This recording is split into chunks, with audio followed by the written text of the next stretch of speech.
Tantor Audio, a division of Recorded Books, presents What She Forgot by Cole Baxter, narrated by Emily Sutton Smith. Chapter 1. It was a lovely dream. The constant beat of a restless sea as waves gently lapped on a sandy beach filled my ears. The feeling of heat from the bright sun warmed my entire body, but a discordant beep of a reversing truck somewhere behind me was irritating my ears. Beep, beep. The noise continued. I tried to look around to see how much longer it was going to go on, but I couldn't see it. How far did that damn truck have to reverse? No matter where I looked, I couldn't see it, but it surrounded me, the high-pitched whine filling my ears, my senses. I could feel myself becoming irritable. It was taking me away from where I felt I'd been for a long, long time. Then I opened my eyes. Beep, beep, beep. The sound was speeding up, which confused me. It wasn't the only thing that confused me. Why was I staring at white, false-ceiling tiles? It looked like a checkers or chessboard, but with just one color. How would that work? Where were the pieces? Why couldn't I move? How could I win the game if I couldn't move my arms and hands? What kind of stupid place was this? I want to go back to my dream. Hannah? Mrs. Jolly? A smiling face came into my field of view, looking down on me from a few feet away. The beeping got faster, louder. I wanted to put my hands over my ears to make it stop, but when I tried to move them, something stopped me. What the hell is this place? I tried to talk, to ask the face who the hell she was and where the hell I was.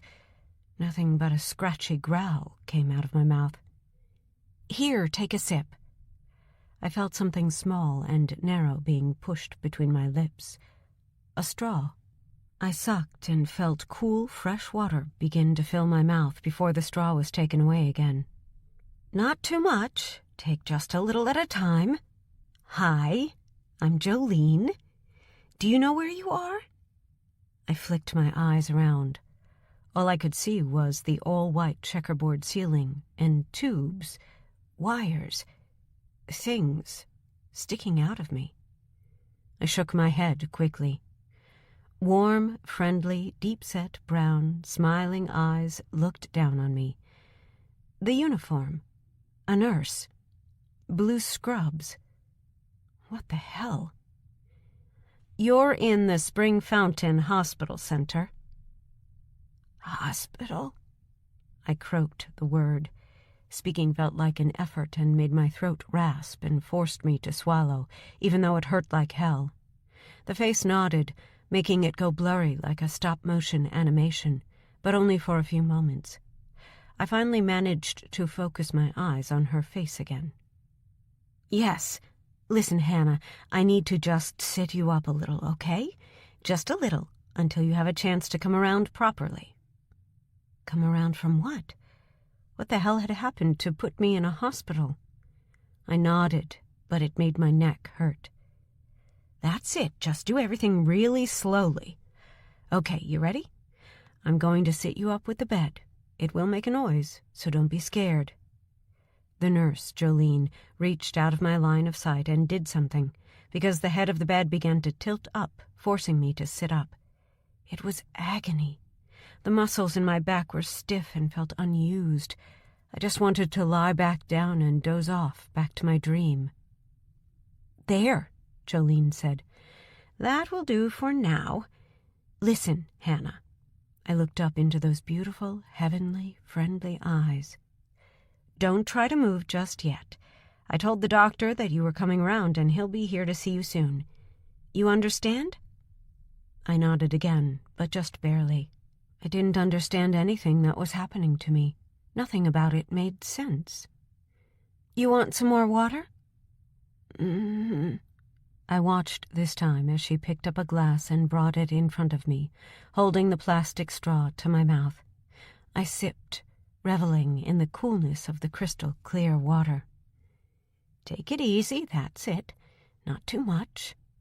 The straw slipped out of my mouth again. Jolene looked down at me with a stunning, perfect white smile. "You just take it easy now. Don't try to move just yet. Then once the doctor has been to see you, we can start to get some of these wires off you. How does that sound?" "Great." My throat was sore, and the voice coming out of me sounded like a 4-pack-a-day smoker. It didn't sound like my voice, but when I tried to think what my regular voice sounded like, I couldn't. There was nothing there. No memory of how I sounded before whatever had put me in hell. "Okay, stay put. You need anything else for a minute?" I nodded mutely. "What is it, Hannah?"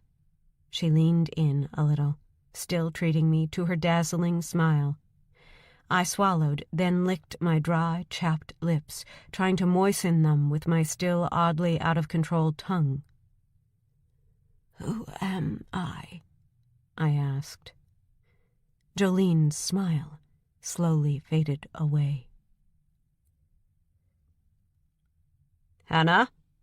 I woke up with a start at the sound of a male voice. "Sorry, Hannah, I didn't want to make you jump," the voice said. "Hannah, I'm Dr. Patel. I've been looking after you since you got here. Nurse Rigby let me know that you're awake, so I wanted to come and introduce myself.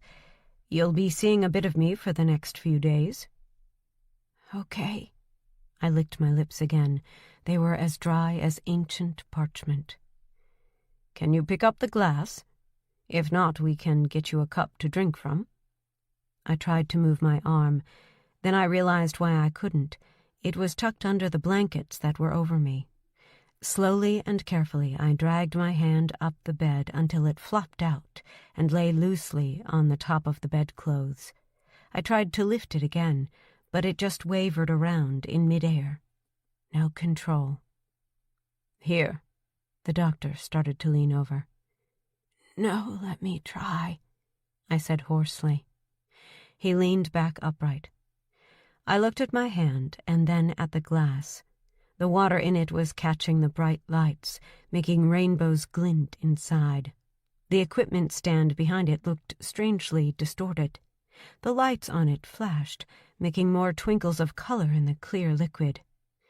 Then I looked back at my hand, concentrating, trying to remember how to reach for something.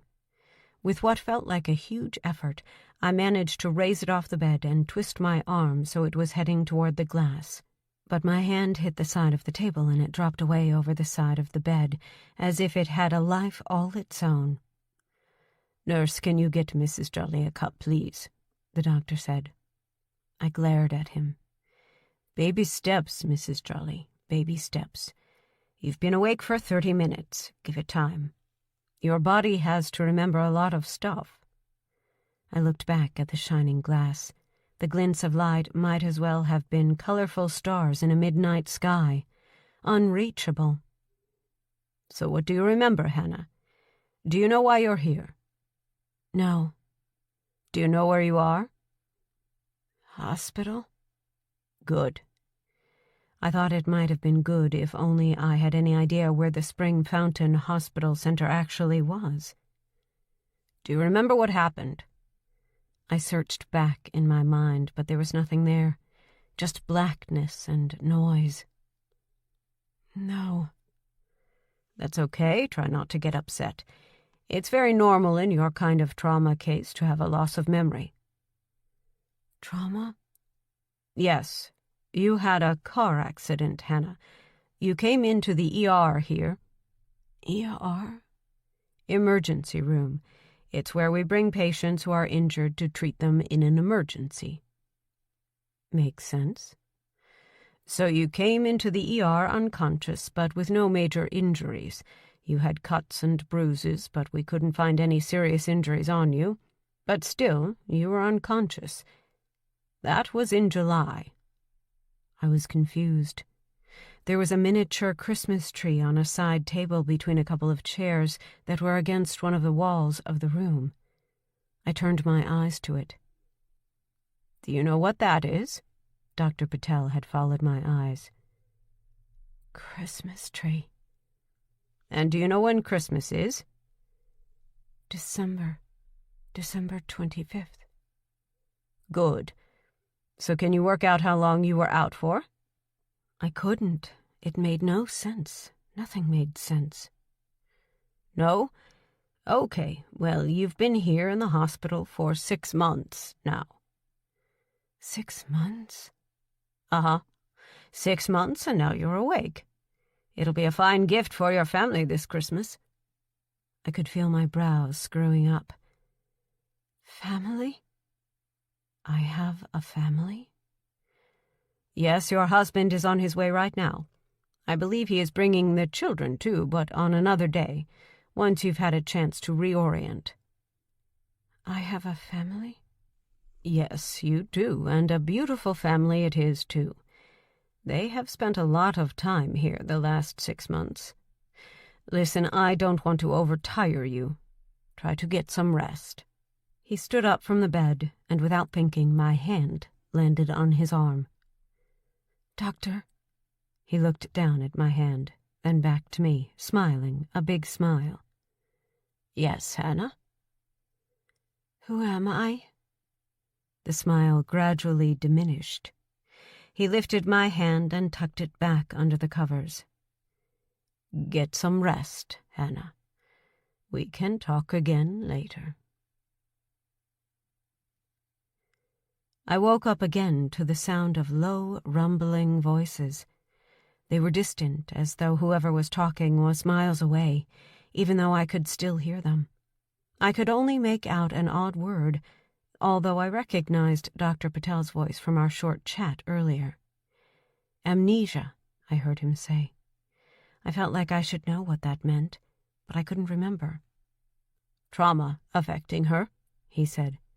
We'll take some time. Don't overload her because... His voice faded away into a jumble of meaningless words. Another voice. Not Jolene, the nurse. Male again. Will she know me? I didn't hear a reply. The room returned to silence, all but the constant beeping of the machines I was wired to. It was infuriating, and every time I started to let the anger bubble up to the surface, the steady beat began to increase in speed. Dr. Patel's face appeared in front of me again, still smiling, but with a hint of concern in his eyes. Hannah, good news. Rick is here. He must have noticed the look of blank non-understanding on my face. I shrugged to emphasize the point that I had no idea who Rick was. Rick is your husband? He said, making a bland statement of fact into a question to which I couldn't provide an answer. He turned away. Rick, why don't you come on over? I allowed my eyes to flicker away as the sound of the machine's beeping grew in intensity. I watched as a man tentatively approached the bed. He was tall and looked like he took good care of himself. His jeans and t-shirt fit him well, showing off a chest that had obviously been gym-honed. When our eyes met, his face lit up in a smile that bloomed, then faded away like a hibiscus flower. He must have seen the lack of recognition on my face, and I felt sorry for him. He had been waiting for me to come back to life for 6 long months, and I had never seen him before, according to what was currently passing as my memory. Hi, honey, he said. I didn't know how to reply. I made do with a sharp nod.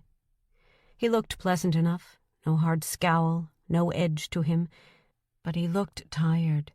His face showed dark patches beneath his eyes and was covered in a light stubble that looked like he just hadn't shaved rather than as some kind of fashion statement. His skin was tanned, almost as if he had just been on vacation. I had absolutely no memory of seeing that face before, yet according to the doctor and Jolene, who was also in the room, he was my husband. I waited for a flash, some kind of epiphany of posing for happy photographs by the side of a lake somewhere, but there was nothing. Not a thing. I couldn't help it. Tears began to flow. Jolene passed me a piece of paper towel that she ripped from a dispenser on the wall, and I dabbed away at my face while trying to regain some kind of control over my heaving chest. "Happy tears?" Dr. Patel asked as he patted the bed beside him for the man who was my husband to sit down. I could see hope rising in Rick's face as he sat down next to Dr. Patel. I shook my head. With a wavering, high-pitched voice, I said, "No, not happy tears." Both men's hopeful faces fell slightly, making me feel even guiltier that I just plain did not recognize the man who purported to be my husband. Dr. Patel pushed himself up off the bed and stood facing where Rick was sitting. "We've already talked at length about this, Rick. There is nothing unusual in memory loss after a trauma. Often, we find that over the course of a few months, particularly when a patient gets home somewhere comforting and familiar, that this type of memory loss generally begins to reverse. More and more comes back to the patient as time goes by. Now I'm going to leave you here. I have patients to go see too, but if there are any problems at all, Nurse Rigby will be at the nurse's station, just outside." "Thank you, Doctor," Rick said, in a voice that was fluid and languid at the same time, like a slow-flowing river on a summer's day. It was deep and filled with barely suppressed emotion. The doctor flashed an insincere-looking smile to us both, then turned and walked away, leaving me alone with Rick. I wondered if there wasn't some kind of protocol to follow about that. As far as I was concerned, this man could be absolutely anyone. I'd seen no ID. I didn't know who he was, but by the same token, I didn't know who I was, either. I pulled the covers up toward my chin, then a little more when Rick stood, walked over to the 2 chairs against the wall, picked one up and carried it back to my bed. He carefully placed it on the floor, then stepped around and sat. I watched him, feeling like a small, frightened child who had been called in to see the principal on their first day of school. But I hadn't done anything wrong. "Hi," Rick said once he was settled. I pulled the covers up some more, gripping the edge of the blanket as tightly as I could. Given that I had only regained consciousness a few hours before, that wasn't very tight, but my movements were starting to feel less like I was trying to maneuver lead weights around. Jolene had brought in an overbed table, so my drink was right in front of me now, and I had managed to pick up the plastic sippy cup a couple of times when I needed a drink. "Hi," I said, in little more than a whisper. "God," he said, his eyes starting to glisten with tears. "It's so good to hear your voice again. You have no idea how many hours I've spent sitting here, hoping and praying that I would be able to hear you speak again." I couldn't think of anything to say to that. He was right. I did have no idea. And now here you are, back with us. It's like a miracle. When the doctor called to let me know you were coming around, that was what I said to him. I looked at Rick's tear-filled, happy eyes. "I don't know who you are," I said. That was when his tears came. When he got himself under control, he looked down at the floor between his feet, then up at me. "I'm sorry, it's just that—" "I don't remember you. I don't know you." The beep of the machine was filling my head again, gradually getting quicker as the sense of panic, of being out of control, of being lost, grew inside. "I don't know who you are," I yelled, panic building, welling up. "Who the hell am I?" I shouted at his confused and frightened face. I opened my eyes. The blind at the one window in the room was letting through many beams of bright morning sunshine. The beeping had stopped. For a moment I wondered if I had died, and this white room with its peculiar checkerboard ceiling was heaven or hell. I searched around as best I could and found the button to raise the bed up. Then I looked around the room. I was alone for the first time since I had woken up the day before. The shot the doctor had given me after my full-blown panicked outburst at Rick had done its job. I'd felt myself drifting off with someone holding my hand and the sound of gentle rumbling words that I couldn't quite understand before blackness had descended upon me once again. It was, according to the large clock on one wall, an hour before the door to my room opened. Rick's head poked around to look inside, then he disappeared again. I heard him say something to someone outside. It sounded like he was telling someone to wait out there. Then he stepped back in. He stopped a couple of steps into the room. "Hi," he said quietly. "How are you feeling today?" I nodded. "Better, thanks. Look, I'm sorry about yesterday." "Don't be. You must be very confused." I am. I woke up yesterday for the first time in 6 months, and I have no clue who I am. I don't know who you are. I'm told you're my husband, but I can't remember anything before yesterday." "Well, you're speaking better today, that's for sure." He flashed a broad grin at me, and despite myself, I couldn't help smiling back wanly. "I guess. I just want to get something back, you know?" "I know. When I was here yesterday, the doctor suggested bringing in a few things that might have some meaning for you, something that might jog your memory. You want to see them?" "Sure. I'll do anything that helps." "Okay." He stepped back to the door and opened it, then waved whoever was out there into the room. 2 youngsters stepped into the room, both of them looking like they had been polished and shined for the occasion. They both wore braids in their hair, and the clothes they were wearing were clean and looked brand new. I wondered if they had been bought especially for the occasion. Rick leaned forward and placed his large hand on the shorter of the 2 girls. "This is Elise. She's 9. And this," he said, swapping his hand to the taller of the 2 girls, "is Christina. She's 12, going on 25, and she's been keeping me in line for the last 6 months." Christina twisted her head. "Dad," she said in admonishment. Then she turned back to me. "Hi, Mom." "Hi," I said. The girls were both beautiful, and I could see Rick in both of them. "I missed you, Mommy," Elise said, and immediately burst into tears, turned to her dad, and buried her face in his body. I sat up a little more. There was no way that sort of emotional response could be taught to a child. I had to accept it as a fact. These 2 beautiful girls were my children. Rick walked the 2 girls over. He pulled out the chairs and placed them by the bed. Once Elise had pulled herself together enough to just be sniffing occasionally. Rick guided her to one of the chairs.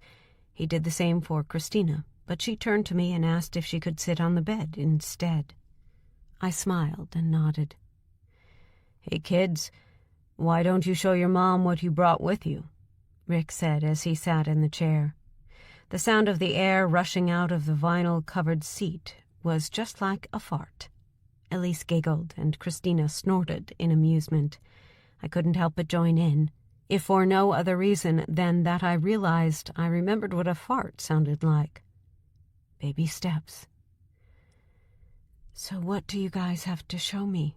I said, once the laughter stopped and Rick had offered them both proof that it wasn't him by standing up and sitting down again. "Elise?" Rick said. Elise reached down to the small pack she had carried in with her and had left by her feet. "Daddy spent all night putting lots of photos onto this tablet so you could see them." She pressed the screen a few times, then handed the tablet to me. I turned it around and stared at the picture on the screen. It must have been taken not that long ago, because the 2 girls looked almost the same as they did right then. I was standing behind a garden swing. The garden was large, with a close-cropped lawn and bushes that ran along the sides, blocking the view. Sharp shadows from a high sun were cast across the ground. Elise was sitting on the swing, while I had my arm draped over Christina's shoulder. She was checking her phone, and I kind of understood what Rick had been talking about when he introduced her. Rick was on my other side with his arm over my shoulders. I knew it was me. I'd managed to get out of bed with Jolene's help to pee, and had seen my face in the mirror in the bathroom. The walk to and from the bathroom had been agonizing, and I was out of breath when I got back in, exhausted as if I'd been for a long run rather than a 20-foot walk. It was the perfect family photograph. "It was at my birthday party last June, Mom. Do you remember?" Elise asked. I'd never seen the swing before in my life. I'd never seen the lawn or the bushes, and had no memory of feeling that hot June sun on my face. But there I was, staring back at me with a beatific smile across my face, like I was the happiest I'd ever been in my life. "Who took the photo?" I managed to croak through a throat that had thickened with hard-fought-back tears. "Your mom," Rick said. I had a mom, too? The tears that had threatened gushed forth, and although I could see the confusion on the girls' faces and the tears that sprang from Elise's eyes in reaction to mine, I couldn't hold them back. I looked back to the picture. I could see myself there. But the question that had been running through my head ever since I'd woken up came pounding back loudly in my head. Who am I?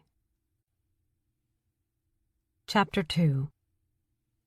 Rick and the kids had only stayed for an hour, and I was already exhausted by the time they left. The rest of that day was spent resting, sleeping, and thinking. Most of it was spent trying to remember, poking around in the darkest recesses of my head to try and find something, anything, that would help me make sense of the situation I found myself in. There was nothing.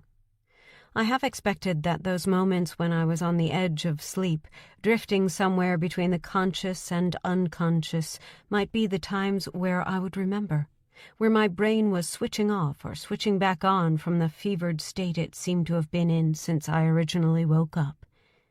But nothing. I dipped into a blackness of sleep and woke into the brightness of the room without anything like a memory disturbing the change, and not even a dream I remembered. Later that day, Dr. Patel called in to see me.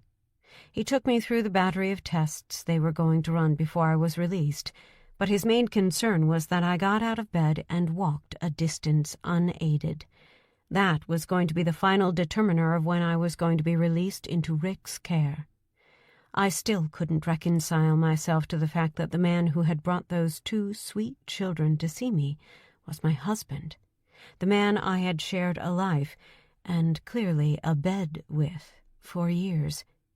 It just felt wrong, somehow, that we could have produced the two girls, yet I had no memory of either the intimate moments we must have shared, or the more mundane.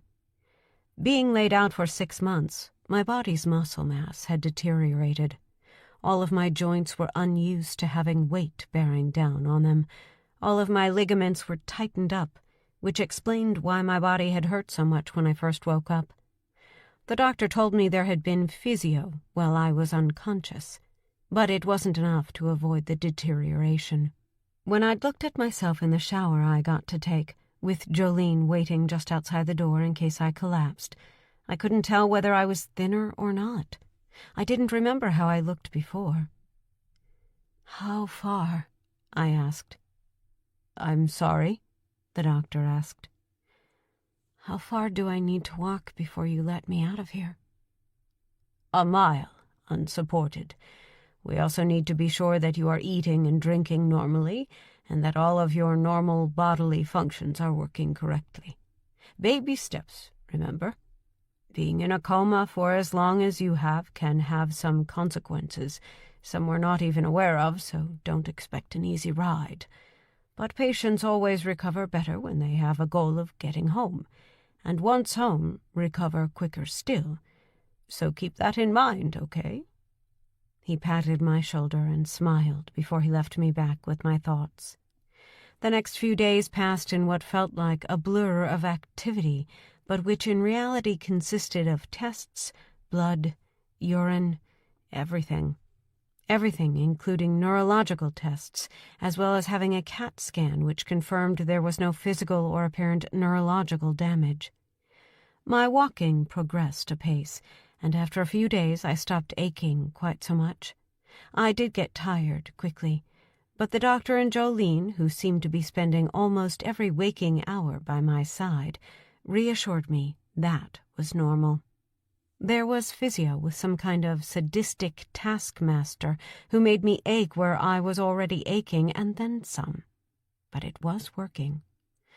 I began to eat a little more at each sitting. I walked a little farther every day. I worked hard at the physio. I slept. Rick and the kids came to see me, mostly Rick on his own, but with the girls a couple of times. He brought in some of what were, apparently, my favorite things. A robe was the most useful, which Elise presented to me, saying it was my absolute favorite, because it was in my favorite color. Purple. My brain told me that it was a horrible color, but I kept that little gem to myself. Elise cried every time she came to see me, wanting to know why I couldn't come home now that I was all better. I made her giggle when I whispered in her ear that the doctors needed to be sure I could poop properly before they let me out. Christina would always sit on the bed, looking at her phone, but always edging close enough that our shoulders touched when I sat on the bed, too. I would take them on walks around the corridor and explain to them that I had to be able to walk around the corridors of the building on my own. Every day I managed to walk a little farther and a little faster. Every day I finished my exercises feeling just a little less exhausted, although I was still convinced the physio was the work of the devil's own minions on Earth. It took 10 long days for me to make it. 10 days of torture from the physiotherapist, 10 days of being prodded, poked, jabbed with needles, and hooked up to monitors. At the end of day 10, Dr. Patel came in to see me just as I was eating dinner. He sat on the spare chair. "Well, Hannah, I just got back the last lot of test results. Everything seems normal. You've coped with the physio, although the therapist tells me you look daggers at her every time you see her." I choked a little on a mouthful of pasta. She's a hard taskmaster. In physiotherapy, you have to be cruel to be kind. I'll try to remember that next time someone suggests it. If it wasn't, I held up a hand to stop him. I know, if it wasn't for her, I wouldn't have been able to walk a mile yet. Absolutely. Okay. Well, tell Sherry I'm sorry if I'm a difficult patient. I forked more pasta into my mouth. My appetite had come back with a vengeance a couple of days ago. Sherry told me you were focused and determined, and that you pushed yourself to your limits. She loved you. I flicked my eyes up to glare at him to make sure he wasn't kidding with me, but I couldn't see anything like that in his face. I went back to my pasta. The good news is that we are releasing you tomorrow. I've already called Rick and let him know. He's going to bring some clothes over for you. I stopped chewing for a long look at the doctor. Really? Tomorrow? Yep. We've done everything we can for you here. Home? Although I'd been focused on getting out of there for the past 10 days, I hadn't really given much thought to what happened next. Of course. Are you okay with that? I didn't quite know what to say. Was I okay with it? How would I cope? What the hell does a mom do? Still no memories? Dr. Patel laid his hand on my arm. No, nothing at all. I could see him puzzling over that as he screwed up his eyebrows for a moment. It's really the only thing that's bothering me about this whole thing. I have asked everybody not to say too much about what happened to you. I was hoping you might start to get some of your memories back, although I didn't think you would remember much about the crash." I stared at him. "What do you mean?" "You have no idea what happened in the crash?" I shrugged. I didn't, but now I wanted to know. What had happened? "According to what Rick has said, you went out somewhere and met someone. They were driving, and you were in their car. There was a head-on collision. You survived, but the driver didn't, and neither did the person in the other car." "Who was it?" "Which one?" "The driver of the car I was in." "Well, that's the thing. Nobody knows.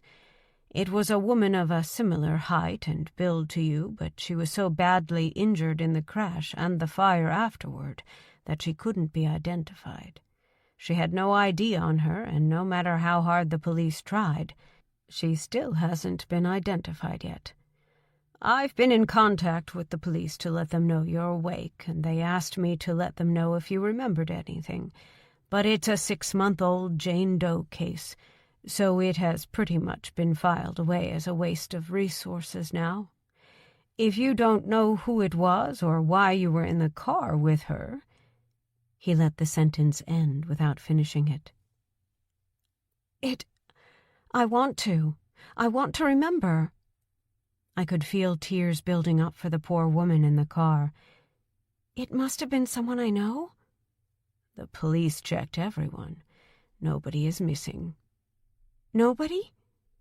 I felt relieved and upset at the same time. Upset that whoever was missing a family member couldn't mourn properly, not knowing what had happened to them. "Nope. Everyone in your phone and internet contacts are all accounted for." I thought back to what he said earlier. "You said fire. What fire?" "The cars both caught fire. Somehow you got out, but nobody else did. The police seemed to think someone dragged you out because you were lying unconscious a distance from the car, but they could never find anything to corroborate their idea. They knew you were in the car because your phone and purse were in there. They tracked the phone back to see where you had been and how you got there." "And what did they find?" Thoughts were running through my head like a wildfire. Was I responsible for the deaths of 2 people? Why had I survived when they hadn't? How had I gotten out? Who rescued me, if that was what happened? All questions I knew I had no answer to. "You parked your car at a mall. Your phone showed you there for an hour or so, in a cafe just inside the mall. Then you moved away. The police checked all of the CCTV at the mall, but all there was to see was a quick glimpse of your car, but no way of seeing who was driving, nor any indication of why. The car the other person arrived in was found a couple of days later and was registered to a false address in Detroit, so they had no way of tracking who the driver was." "Wow," I said, staring at my hands as I wrung them together in my lap. It was so much to take on board that I felt almost as confused as I was when I first woke up. "Anyway," Dr. Patel said, "I wanted to tell you all this before you bust out of this joint."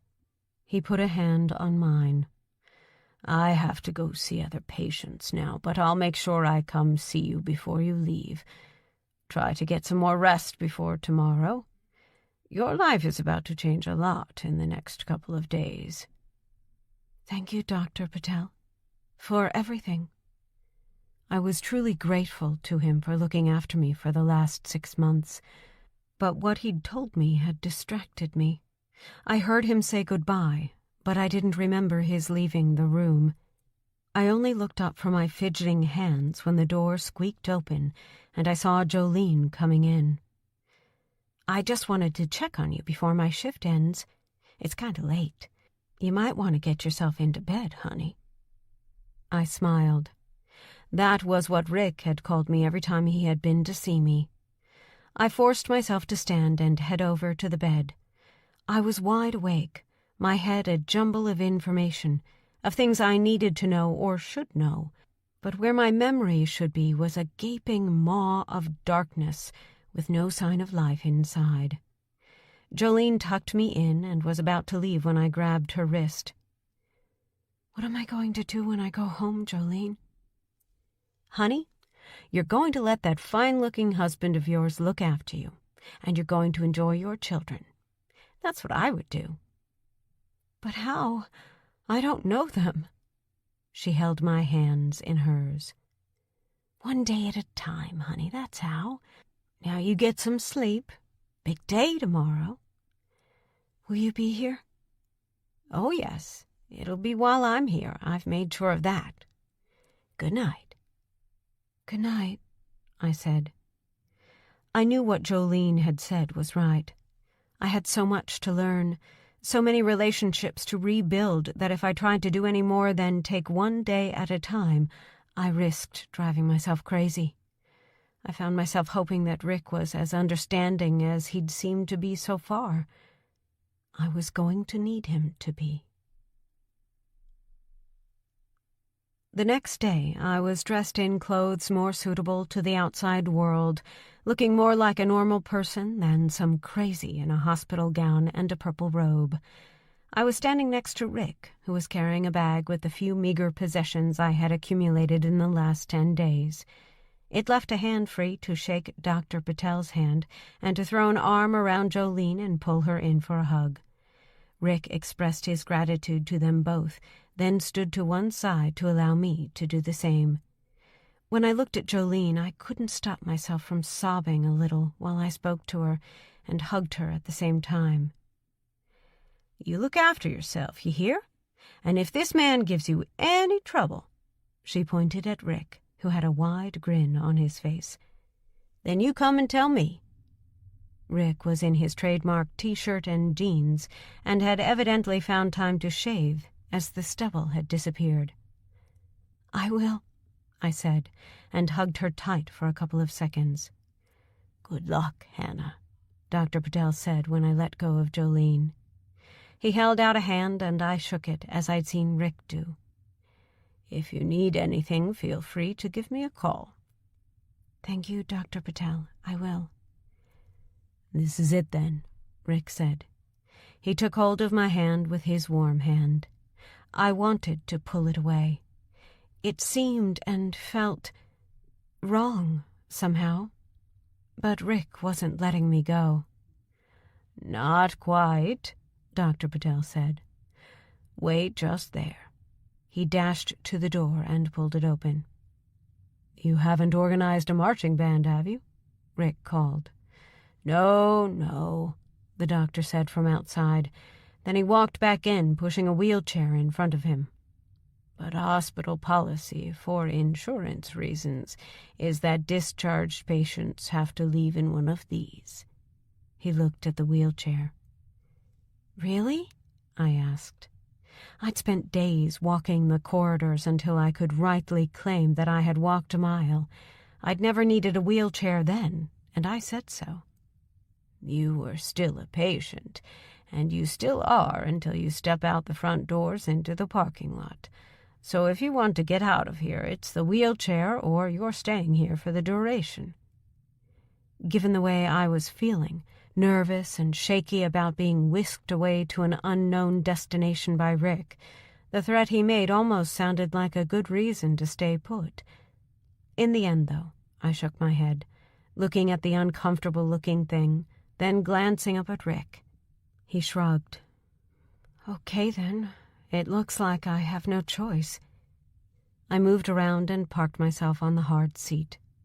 Rick stepped around behind me and turned me toward the door. "Take care, you two."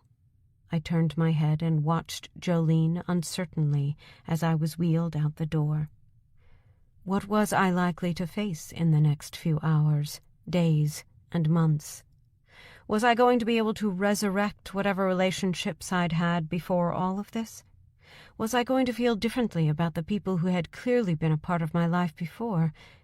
The thought that I might not scared me the most, because if I didn't have those people in my life, I would have nothing at all. When we got to the main vestibule, Rick stopped the wheelchair and stepped around to offer me a hand to pull me out.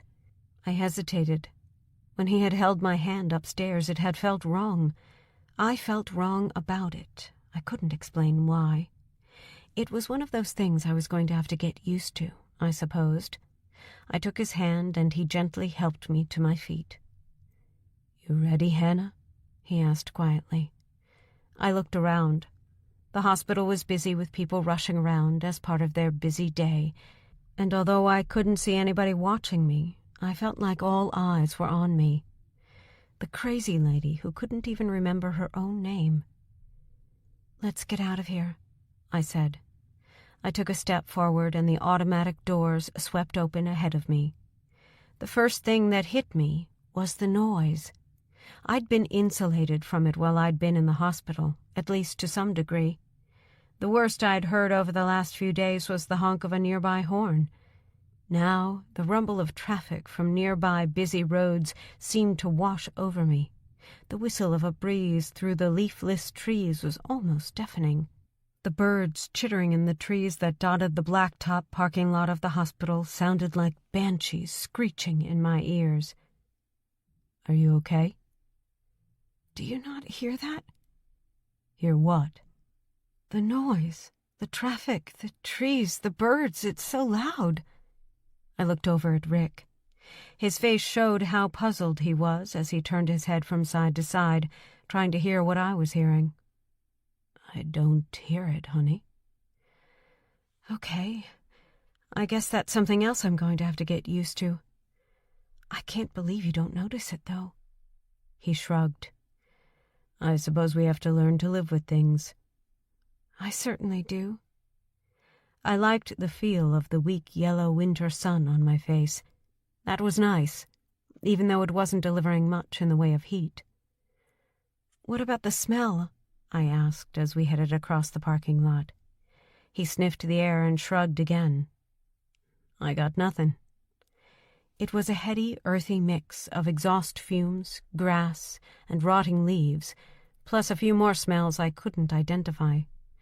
Either way, after the blandness of the air in the hospital, with just the occasional whiff of disinfectant and bleach, it was good to feel my senses working, and I did know what at least some of those smells were. Some small part of my brain had retained some memory, at least, even if it wasn't a conscious remembering of events. I stopped in the middle of the lot and swirled slowly around, taking in the space around me, which felt great after the feeling of being enclosed in the hospital. I looked back at the gray concrete and shining glass exterior of the building I'd spent 6 months in. "I'm glad to be out of there." "And I'll be glad to get you back home where you belong, honey. Come on." The ride home was weird. After what the doctor had told me, I was concerned that getting into a car might bring on some kind of flashback. Instead, I felt nothing, no fear at all. The only feeling I didn't really like was of being enclosed again after finally escaping the grasping hands of the hospital. But at least I knew this was a temporary state until we got home. I realized I had no idea where that was. I knew it was a house with a garden from the photos I'd seen. But where in the city it was, I had no clue. Rick could have been driving me anywhere, and I wouldn't have known any better. I had to trust him. It was really as simple as that, even if it still left me uneasy. The journey back was one of discovery for me. I didn't recognize one single feature of the landscape, either built or natural, as we headed away from the city center toward the outskirts of town. Eventually, Rick pulled the car up onto the driveway of a large white-painted clapboard house on a street of similar houses and parked in front of what I assumed was a garage door. "Looks nice," I said. The front lawn was trimmed and cut. The paintwork looked fresh and clean. The windows sparkled. Somebody had been working hard on the place, and I felt a pang of guilt that I had never seen it before. At least according to the large, gaping space in my head where my memories should be. Rick jumped out of the driver's door and came around to open the passenger side. He helped me out with a hand on my elbow, then went around to the trunk and retrieved my pathetically small bag. "Come on. The kids have been doing some stuff to help you out." "They have?" "Sure. They've been looking forward to this moment as much as I have." His smile was wide and seemed to be genuine. I followed Rick in through the front door. The air smelled sweeter in the house than it did outside. The smell of lemon was nice. The harsh smell of furniture polish, not so much, but still better than exhaust fumes. The inside of the house had clearly had as much attention lavished on it as had the outside. I'd stepped into a long hallway that was adorned with framed family photographs, mostly of Elise and Christina, but some of them with Rick or me with the girls, and a few with all of us together. I stopped in front of one of them when I saw a photo of just the two of us, looking happy. A younger-looking Rick in a tux, me in a wedding dress, standing in front of a lake with the amber sun setting in the distance, reflecting its warm-toned light off the surface of the water. It was a beautiful photograph, and it took my breath away completely. It wasn't a memory. It was what I'd expected a memory to be like, but it was still a shock that the very thing I'd imagined a photo of the two of us would look like was displayed on the wall in the hallway. "Come on into the kitchen," Rick shouted over his shoulder as he headed along in front of me. His voice jolted me out of my stupor from seeing the picture, and I followed, still trying to puzzle that one out. "Take a seat. I'll make some coffee." A large dining table was set up in the middle of the huge kitchen. On it was a thick purple ring binder. I sat down, grateful to rest my legs. I was still easily tired, and the excitement of getting out of my hospital prison had tired me. The folder had a piece of white paper taped on the front. I slid it toward me and turned the binder around so I could read it. Elise and Christina's Mom Guide. It was printed in careful but childish handwriting. "The kids, with a little help from me, put that together for you," Rick said from across the kitchen. "That was kind." I shook my head. "Purple. I don't like purple." I turned the front cover over. The first page inside was headed Favorites, and listed everything the three of them could think of that were, apparently, favorites of mine. I read down the list, then flicked over the page. Your life. I read the page, not remembering any of the events listed. Apparently I was married 13 years ago when I was only 21 years old. No wonder I looked younger on the photo in the hall. I flicked the page. Your family. Pictures of Rick, Elise, and Christina. A page each had been printed out, and on the following pages a list of other relatives and where they were. I was interested to see a page for my own mom, who hadn't come to see me over the last 10 days. Why? That would be a question for later. I flicked the page. Our house. "That's the best bit," Rick said as he put a mug of coffee on the table in front of me, then sat on the chair next to mine. "Why's that?" "Well, I figured as your memory has gone for now that you'd appreciate a guide to using all the stuff around the house. So I wrote out instructions for everything from the TV remote to the shower. So if you need to use anything while I'm out at work, it's there for you to be able to do it yourself, rather than having to keep asking. I hoped it might make you feel a little more independent, you know?" I flicked through page after page of instructions. "This must have taken ages," I said, closing the folder and turning to look at him. "Thank you." "I've had a lot of time on my hands." "I know, I'm sorry."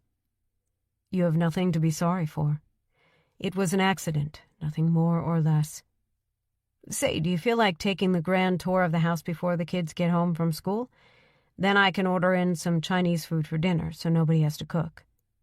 I nodded. "Sounds like a good idea. Wait, do I like Chinese food?" "You always used to. It never made your favorites list, but you always said you liked it." "Good. Let's do that." I offered him a smile and liked the way he looked at my lips when I smiled. I missed you so much, he said quietly, keeping his gaze locked on mine now. I know, but, Rick, you're going to have to give me some time, you know? I know. I just wanted you to know how glad I am to have you back. It's just, I don't know how to explain. I barely know myself right now, and I hate to say it, but I don't know you at all. I just hope everything starts to come back, but I'm worried in case it doesn't. What will we do then? I'll just have to make you fall in love with me all over again. I charmed you with my wit and amazing personality before. I can do it again. I couldn't help but snort at that. You're one confident guy. Without you, Hannah, I'm nothing. He was silent for a few moments, then looked up. Come on. Time for the tour. The house was undeniably nice, even if it was odd seeing pieces of furniture that I couldn't recall the name of. It was dawning on me by the end of the tour that some things, I had known their purposes. Light switches, I knew what they did. And thinking back, I'd known from the day I woke up. The shower was another thing. Good job, too, I thought to myself. A sink. Turning on the taps was an automatic action. More complicated things, or things I wouldn't have used repeatedly every day, I had no idea about. It had been a good piece of forward planning from Rick to write out the instructions for them. It was a pity he couldn't have written out instructions about how to feel and what to do around him, too. That might have taken a whole load of pressure off my shoulders.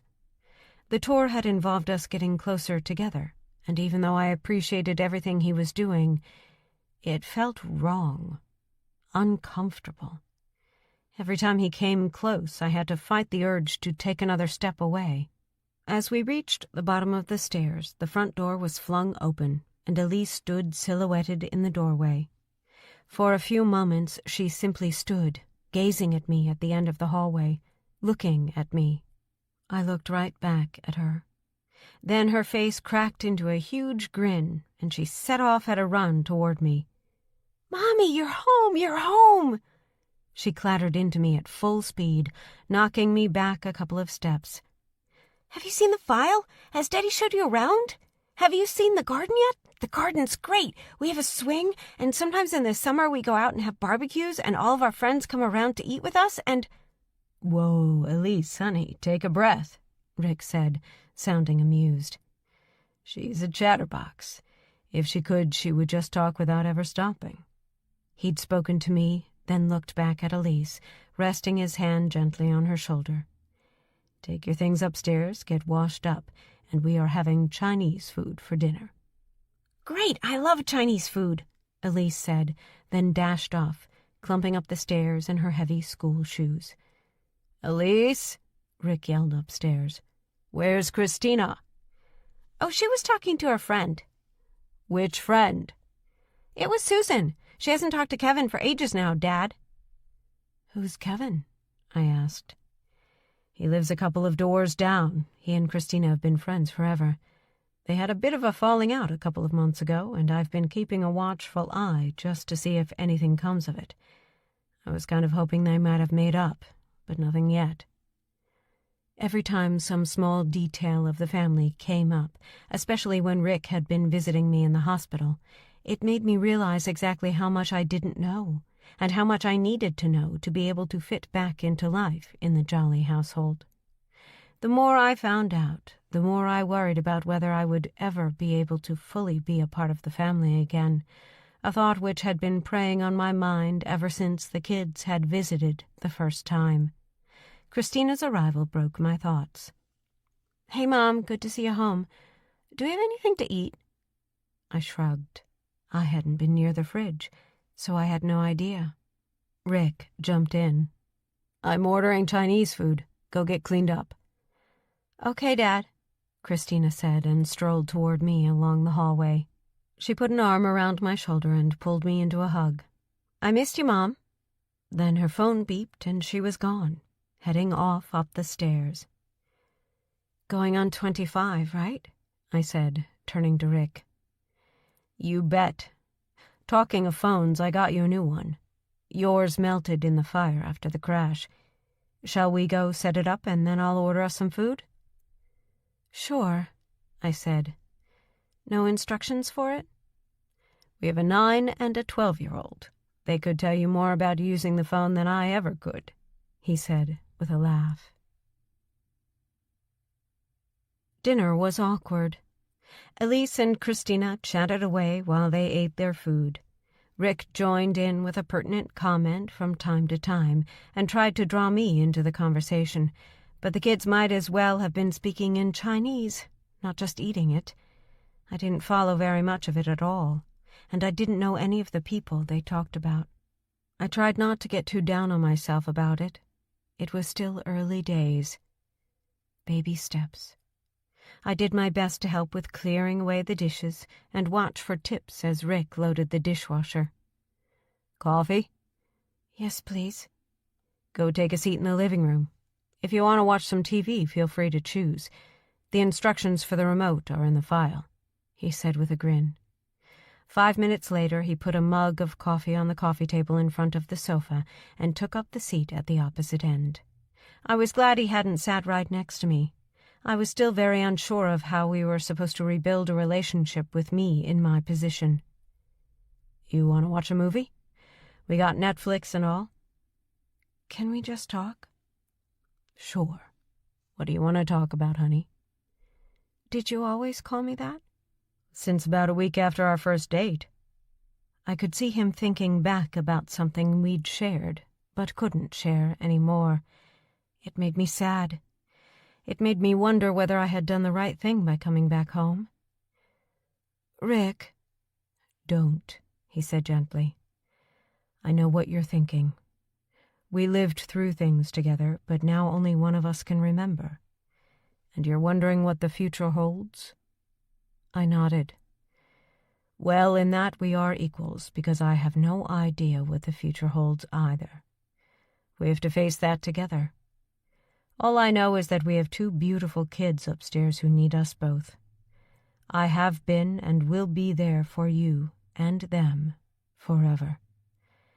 You have to try to work out whether that is enough for you, and I understand that. Now, what sort of movie shall we watch? I turned to face him. I don't know, Rick. I really don't know. Chapter 3. Hey, Rick said as he came into the kitchen the next morning. The movie had been a bit of a bust, and although he tried to talk, I think everything had gotten on top of me the night before. Leaving the hospital, learning some of my past history, and some of Rick's, and realizing just how monumental a task I was facing had led me to sink inward. When the movie ended, we had an awkward conversation about sleeping arrangements, which could, in truth, have been a lot worse. I was grateful to Rick that he was being understanding. He'd already made up the spare bedroom for me. I was so glad we managed to cross that bridge without any undue embarrassment. Hi, I said, holding up a mug of coffee. Good instructions for the coffee machine. A smile lit up his face. That's great. Did you find everything else? I made toast in the toaster. I found butter and honey, so I'm all good. You don't like honey, Mommy? Elise's voice made me jump in my seat at the table. Hey, Elise, you should be eating your own breakfast, not complaining about your mom's. But Mommy always said she hated the taste of honey. She said it was too sweet. Elise came and sat at the table, then helped herself to a bowl of cereal topped off with milk. Why do you like honey now? She asked with a full mouth. Elise, Rick said firmly, don't speak with your mouth full, and don't go asking your mom too many questions. I told you it's going to take some time for your mom to remember everything. I saw Elise's face fall, and she dropped her huge eyes to look into her bowl. It's okay, Rick. Elise, I don't really know the answer to your question. All I can think of is that maybe, having been unconscious for so long, some of the things I used to like I don't anymore, and some of the things I didn't like I do now. like the honey. Elise thought about it for a while as she crunched her cereal. Then she swallowed. Is that like Christina used to like SpongeBob SquarePants, but now she thinks it's stupid and just for kids? Rick choked down a laugh and put his almost freshly brewed coffee on the table. Yes, it's a little like that. Your mom can't remember that she didn't like honey, but now she does. It's no big deal. Elise took another mouthful of cereal and chomped noisily on, while Rick emptied the dishwasher from the night before. Does that mean you don't remember Christina and me? Shit. How the hell am I supposed to answer that one in a way that doesn't scare the kid half to death or send her off to school heartbroken? Of course your mom remembers you. Rick stepped in with a big, fat lie. Really, Mom? Well, I can't promise to remember everything about you, Elise, but I'll do my best, okay? Okay, Elise said as she finished her cereal. You get yourself upstairs, young lady, and get yourself ready for school. I need you back down here in 10 minutes, okay? And tell your sister, too. As soon as she left the room, I turned to Rick. You can't go saying things like that to her, Rick. What happens when they both ask me question after question and I don't know the answers? Shh, keep your voice down, Hannah. She'll hear us. I could see you were struggling, so I just leaped in. I'm sorry, I wasn't thinking. I know, and thanks for stepping in. But sooner or later they're going to realize that I remember nothing, and all they'll remember is that we both lied to them. Not how I wanted things to start off, Rick. He stared at me for a second, then nodded. I'm sorry. I was more than a little pissed with him. One day in, and already I'd been forced into a lie.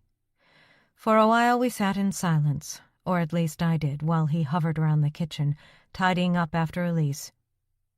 Listen, Hannah, how would you feel about taking the girls to school?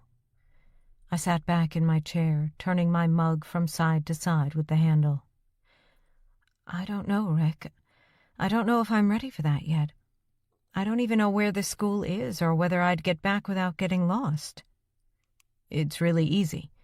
Turn right at the end of the drive, walk to the next intersection, turn right again, and the school is 200 yards along that road on your left.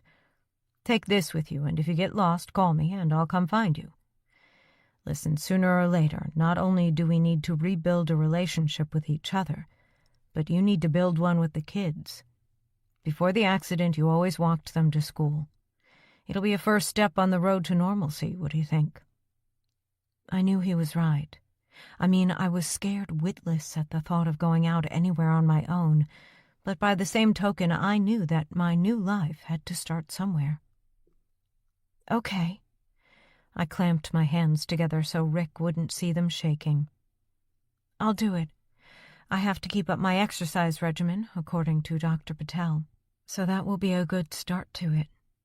In the few days since I'd gotten to know Rick again, I definitely hadn't seen him so happy. While we waited for the girls to finally get ready, he even drew me a little map, which I folded up and pushed into the back pocket of my jeans, along with my phone, which I had already practiced using. The only number in it was Rick's, so I would have no problem calling him. 15 minutes later, a chatty and excited Elise tripped along beside me, holding my hand as we stepped down the driveway. A glummer and more morose Christina walked a step behind, her eyes glued to her phone. Outside, the air felt fresh and clean, and the noise of traffic I'd found so irritating the day before seemed duller and less intrusive.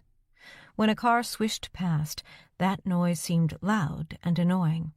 But the sound of birds chirping in the trees that lined the road balanced that out. I listened intently to Elise's jabbering as we walked, without actually saying anything. In fact, I never really got a chance to get a word in edgewise, but I enjoyed her excitement all the same. When we reached the intersection, I almost stopped to get out the map, just to make sure Rick had said to turn right, but before I had the chance, Elise turned, dragging me along behind her. Christina didn't even look up from her phone for a second, happy to wander along, lost in her digital world. It took just a few more minutes before we reached the school gates. The noise had risen toward fever pitch with every step we took.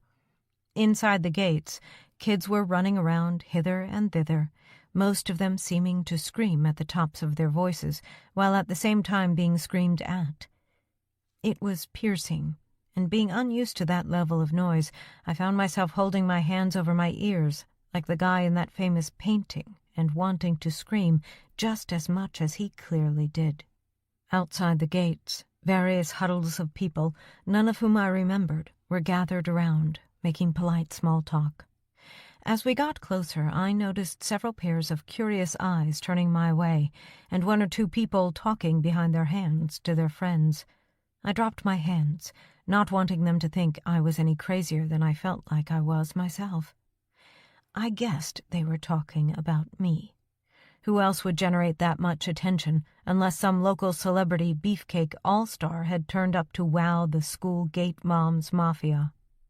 The feel of Elise pulling on the sleeve of my jacket dragged me back to what I was supposed to be taking care of, but I couldn't help but be wary of all those other people watching my every move.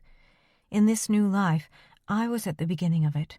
I had never taken my kids to school before, and now I felt that all those prying eyes were watching me, waiting for me to fall on my ass.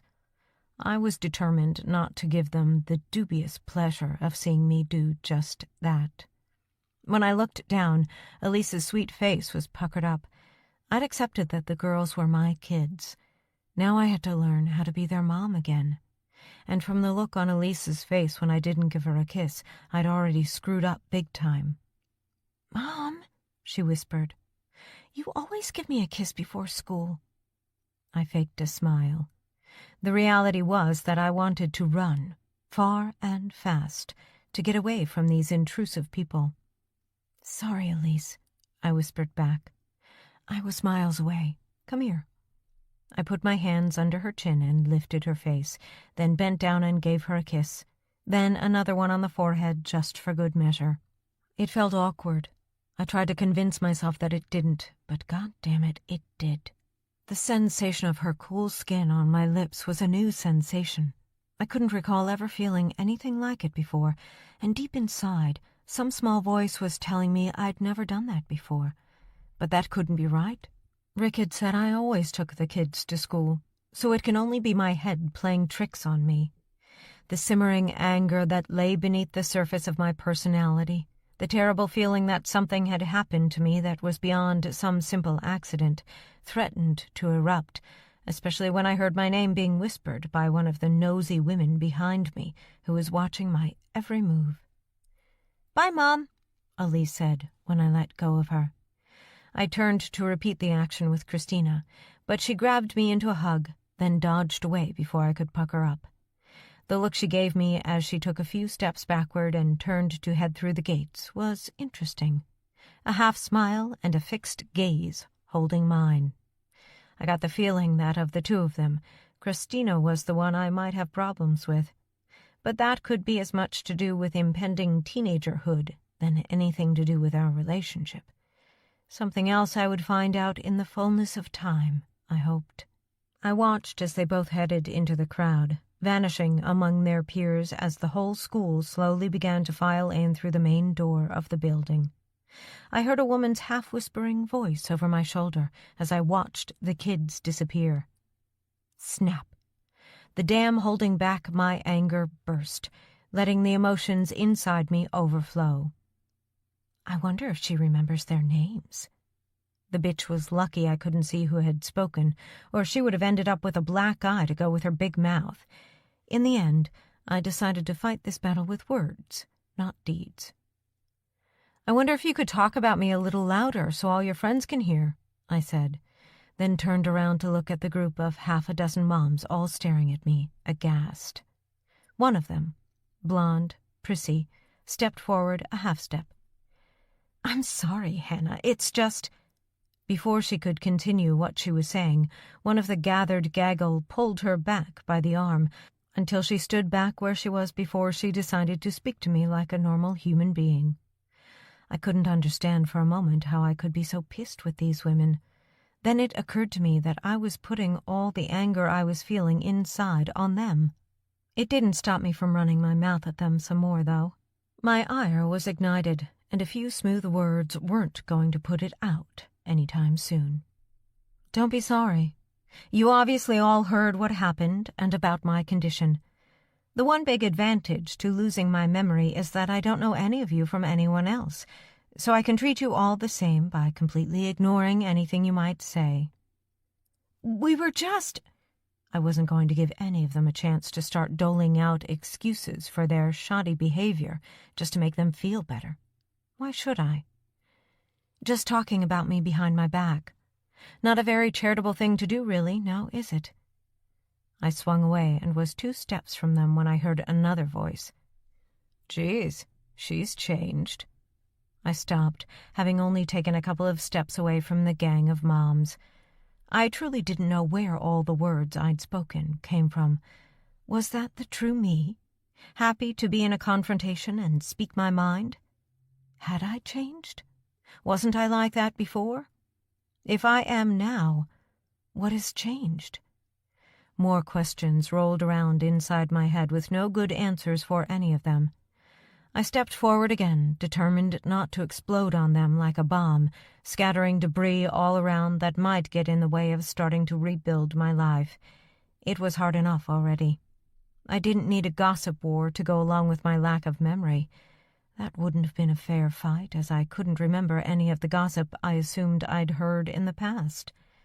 As I walked back home, feeling slightly better for getting some of my feelings out, even if it meant yelling at people who may have once been my friends, I was also feeling less inclined to leave the safety of the house until I at least knew what I was likely to face if I went out. Walking the kids to school hadn't proved as cathartic as I'd hoped. Quite the opposite, in fact. I didn't know where my snappy remarks had come from, but being talked about that way, as if I were some kind of freak, pissed me off.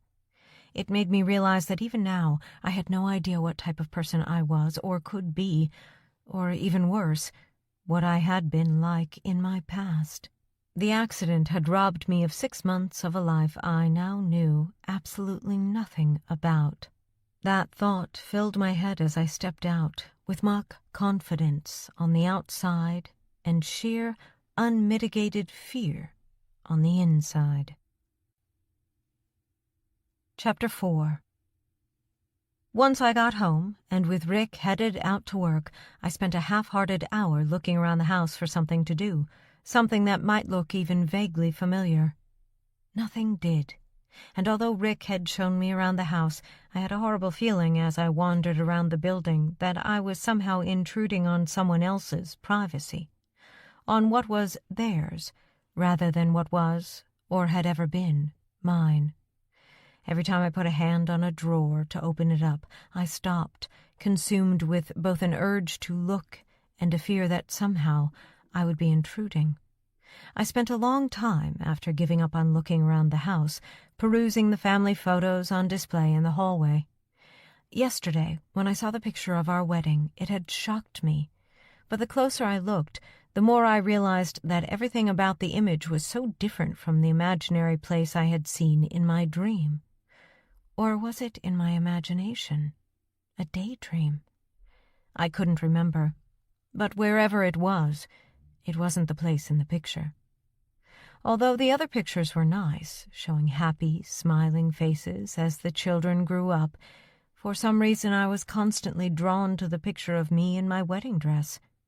I was still staring at it blankly, trying to work out what it was about the picture that kept bringing me back to it, when a key rattled and the front door swung open, making me jump.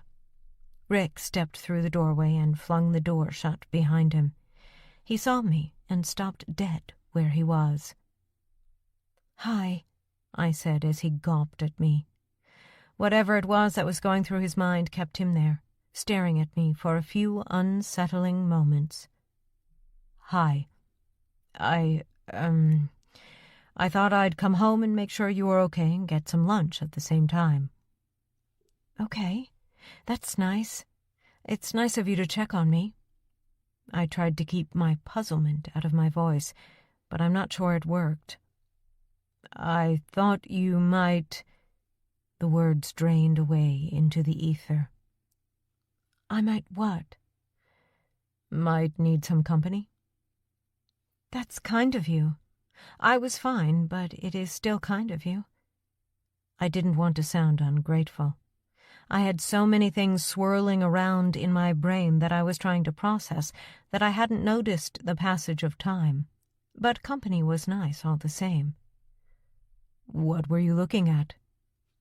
The photos on the wall, trying to see if any of them provoke any memories. He looked hopeful for a few moments. Do they? No, I said, shaking my head sadly.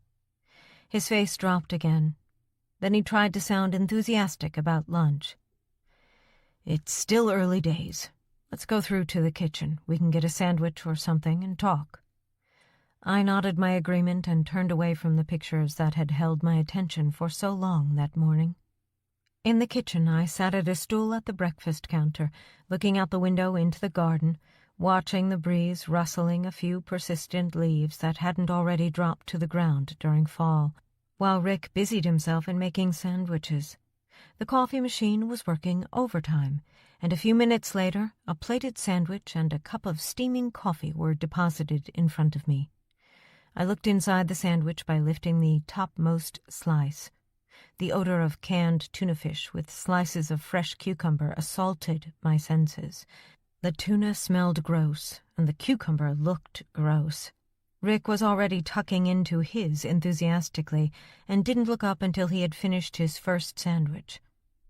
You okay? He asked, looking at my plate. I don't like the smell, I replied. Really? It was your... He stopped talking and took another bite out of his own sandwich, chewing in silence. Once he'd swallowed, he looked across at me. Sorry, it's going to take a while before I get used to not saying things like that to you. I'll make you another one. He reached across to take the plate. It's okay. I'm not really hungry. I was, but I didn't want him to feel any worse than he already did. I had something when I got home from taking the kids. Okay, if you're sure. I don't mind making you another. It's fine. An awkward silence developed between us for a while until Rick thought of something to say. Trouble was, I had too, and we both spoke at the same time. How was your morning? I asked dutifully. What have you been doing this morning? He asked. We both smiled. You first, I said. I realized at that moment that I actually had no idea what Rick did. It's been okay. We've been working on a big property deal. If we can put a finance package together for it, it will earn a very fat commission check. It might turn an average year into a very good one. He puffed himself up slightly, as though the idea of making a lot of money was something he was immensely proud of doing. So what about you? I've been mooching. Mooching? Yeah, you know, wandering about aimlessly, trying to find something that looks familiar. I need something to do or I'm likely to get very bored very quickly. I guess you're some kind of financier? He nodded at that while he finished the last of his sandwich and started on mine. What did I do for a living? Well, most of the time you were a mom. In your spare time, you used to hand-make jewelry and sell it online. Etsy and Facebook, mostly. I had to put everything on hold while you were in the hospital. But maybe you could start with that again if you think you'll be bored. You used to use the study as your workroom. You used to say it gets the best light. Although I'm not sure. He smiled to himself at the memory, I guessed, but his last words had drifted away. You're not sure what? He stared at me for a few moments in silence again, then seemed to come to some kind of decision. I'm not sure you'll have all the supplies you need, is what I was going to say. Well, I said, glad of at least the idea of having something constructive to do. Spending hours mooning over old family photos wasn't going to keep me occupied for long, that's for sure. Until I take a look and get back into the swing of it, we'll never know. I'll take a look this afternoon. Great. He nodded, seemingly pleased to have made the suggestion. I'd barely glanced in the study when he was showing me around the day before. Maybe I'd have a closer look after lunch. If nothing else, it might pass the time until the girls were home from school. I have to get back to work. The traffic was a bitch getting here, but I wanted to make sure you were okay. I appreciate it. Really, I do. Maybe next time you could just try a phone call to save yourself some stress. I offered him a friendly smile. Maybe. Just with it being your first day back and all, I wanted... I know. I get it. You better get moving. Don't want you to be late back and getting fired. I tried a little joke to lighten what had been a tense few minutes. Hardly. They can't fire the boss, he said, laughing. It's your firm? He shook his head. No, it's our firm, honey. You're a partner, same as me. But you stay home and look after the girls. Your choice. Back in the day, when we had Christina, you decided to step back from the business and look after her. Then Elise came along, and you never came back. But your name is still over the door, so to speak. Jolly and Jolly Property Finance. That's us. Well, in that case, you'd definitely better get back to work.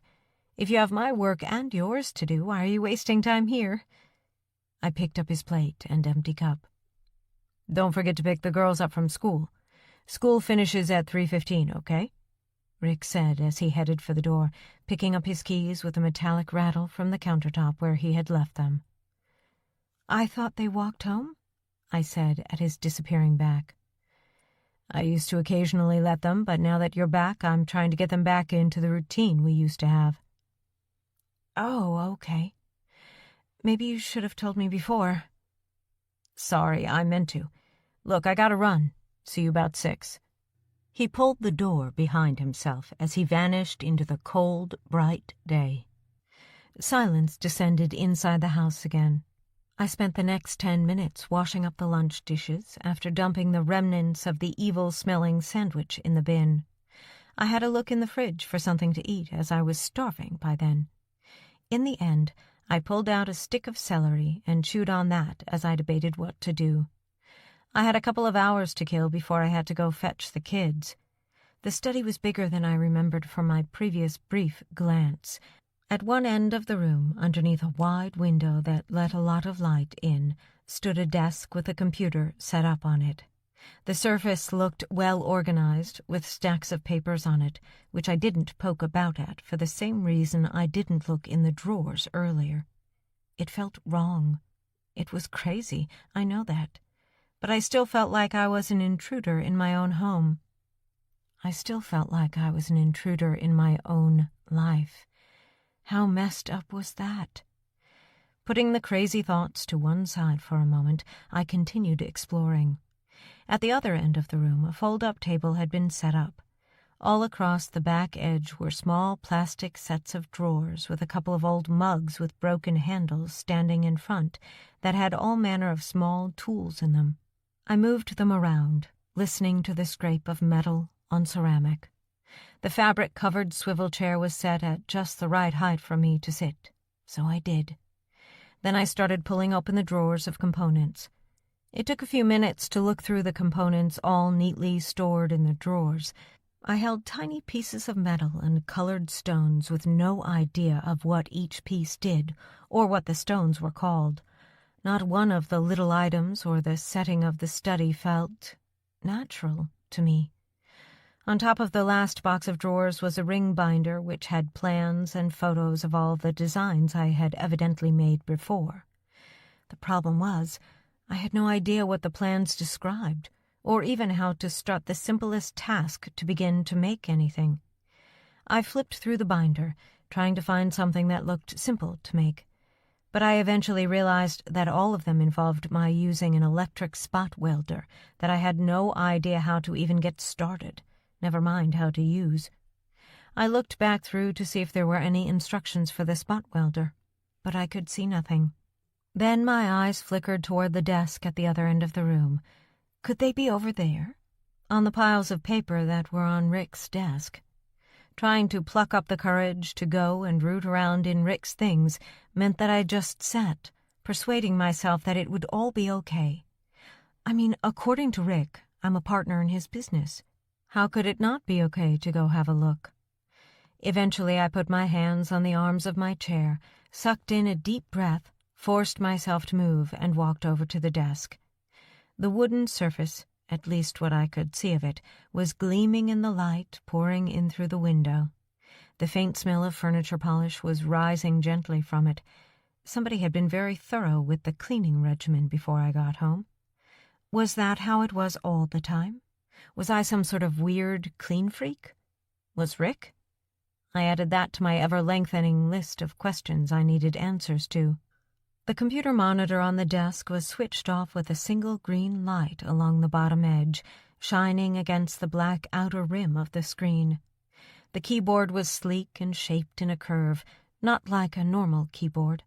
I held my hands against the keys.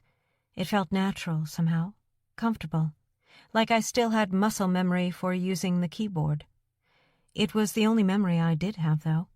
I couldn't remember anything about ever having used a keyboard before in any meaningful way. I switched my attention to the papers on top of the desk. The first pile was thin, maybe a dozen sheets of paper. Hesitantly, I reached over and slid the topmost sheet off. It was a utility bill, and for what seemed like a shockingly large amount of money. Because I had no point of reference or any memory of how much things cost, the figure at the bottom came as a surprise. I decided then that the first time I went grocery shopping I wasn't going alone. No, that one was a definite duet, at least, or I'd come back with nothing because I didn't know whether something was too expensive, or I'd come back with way too much because I had no idea how much food and all the ancillary stuff a family of 4 would need. Suddenly, the prospect of not being able to drive for a while wasn't the disadvantage I thought it might be. It was a question I hadn't asked before I left, but I assumed I couldn't drive. Strike another question I needed an answer to. The rest of the sheets of paper were all bills, and, pleasingly, all marked as paid. The last one in the pile was a bank statement, dated a week before, and my eyes opened very wide when I saw the balance showing at the bottom of the page. Whoa, I thought. Property financing must pay really well. The balance was in the high 5 figures, and when I looked, the account was called the household account. I wondered if there was a similar version for a savings account. Money was going to clearly have to be a topic for discussion sooner or later. By the looks of things, as a family, we were comfortably off, but exactly how comfortable I had no idea. The second pile was all business-related. Clearly, Rick brought some work home with him, which made sense given what he had been having to do for the last 6 months, while I was laid up in the hospital. The third pile was more likely to have the instructions in it. It was a pile of leaflets for most of the appliances in the house. I assumed Rick had used them to make a shorthand version for inclusion in the purple file. I searched through but found nothing to do with the welder. What I did find was far more interesting. At the bottom of the pile was a plastic folder which, when I opened it up, was full of newspaper clippings. They were all reports about the accident. As I read through, and seeing the press photos, it made me realize that Lady Luck had certainly been on my side that day. The 2 cars were burnt wrecks, wheels bent out at peculiar angles, all the glass shattered, paintwork blistered and singed, and the tires no more than a mangled mass of wires where they had burst in the heat. I read through every word, and although there was some speculation, there didn't seem to be any logical explanation of how I managed to survive both the impact and the fire that followed before being found by passing drivers by the side of the car. In one of the photos, I could just make out the remnants of an airbag on the passenger side of the car. I guessed that must have been one of the reasons I'd survived. There was also a lot of speculation about the driver of the car I'd been in. The police had made several appeals for witnesses and for anyone with a missing family member who fit the very basic description to come forward, but it appeared nobody had seen the accident firsthand, and no one had volunteered any information. The driver of the other car seemed to have been quickly identified, and I looked at his picture with interest. dark hair and dark eyes, and all in all, a very ordinary-looking type of guy, about the same age as me. I shed a tear for Bernie Thompson, as he was named in the report. To have your life snuffed out in an instant like that must have been a terrible thing for his family to have to cope with. At the bottom of the pile was a police report, but it wasn't about the accident.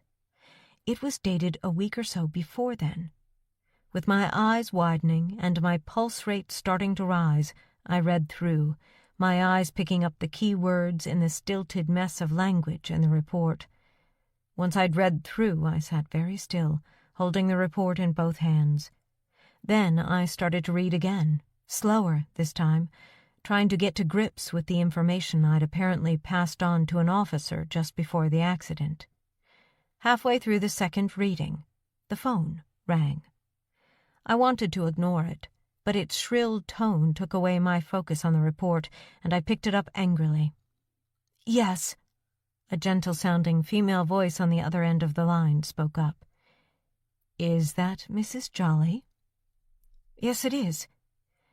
"Mrs. Jolly, my name is Angela Deacon. I'm the principal at your daughter's school." Why is she calling? I took a quick glance at the time. 3:30. Shit. "Oh my God, I am so sorry. I didn't realize what time it was," I said hurriedly, jumping up out of my seat and heading into the hallway for my coat. "Are they okay?" "They're both fine, just a little worried that something might have happened after, well, you know." No, everything is fine. I just got distracted." "Okay, well, that's good. I'll tell them you are on the way, shall I?" "I'll be 10 minutes, tops." The line went dead. I threw the phone onto the side table in the hallway that was the family's depository for keys and other sundry outdoor requirements. Without giving it a moment's thought, I pulled the door open, then closed it again behind me as I set off down the driveway with my heart palpitating. Chapter 5. I made it to school in 6 minutes. Panting and with a sick feeling in the pit of my stomach, I headed in through the gates and then the door I'd seen the girls go through that morning. My heart was still racing as I noticed a middle-aged woman wearing a plaid business suit waiting by the reception desk. "Excuse me," I said as I reached her. My words seemed to echo around the empty corridor that just a few minutes earlier would no doubt have been filled by the excited chatter of a lot of kids excited to be done with school for the day and on their way home. "Mrs. Jolly?" Yes, I am. I'm Mrs. Jolly." Even the name sounded odd to my ears. The woman held out a hand, which I took and shook. "It's great to meet you. I'm Principal Deacon. We spoke on the phone." Yes, look, I am really sorry. I got involved with something and the time just ran away with me. Where are the girls?" Principal Deacon smiled and put a hand on my shoulder. "They're both fine. They're in my office reading at the moment.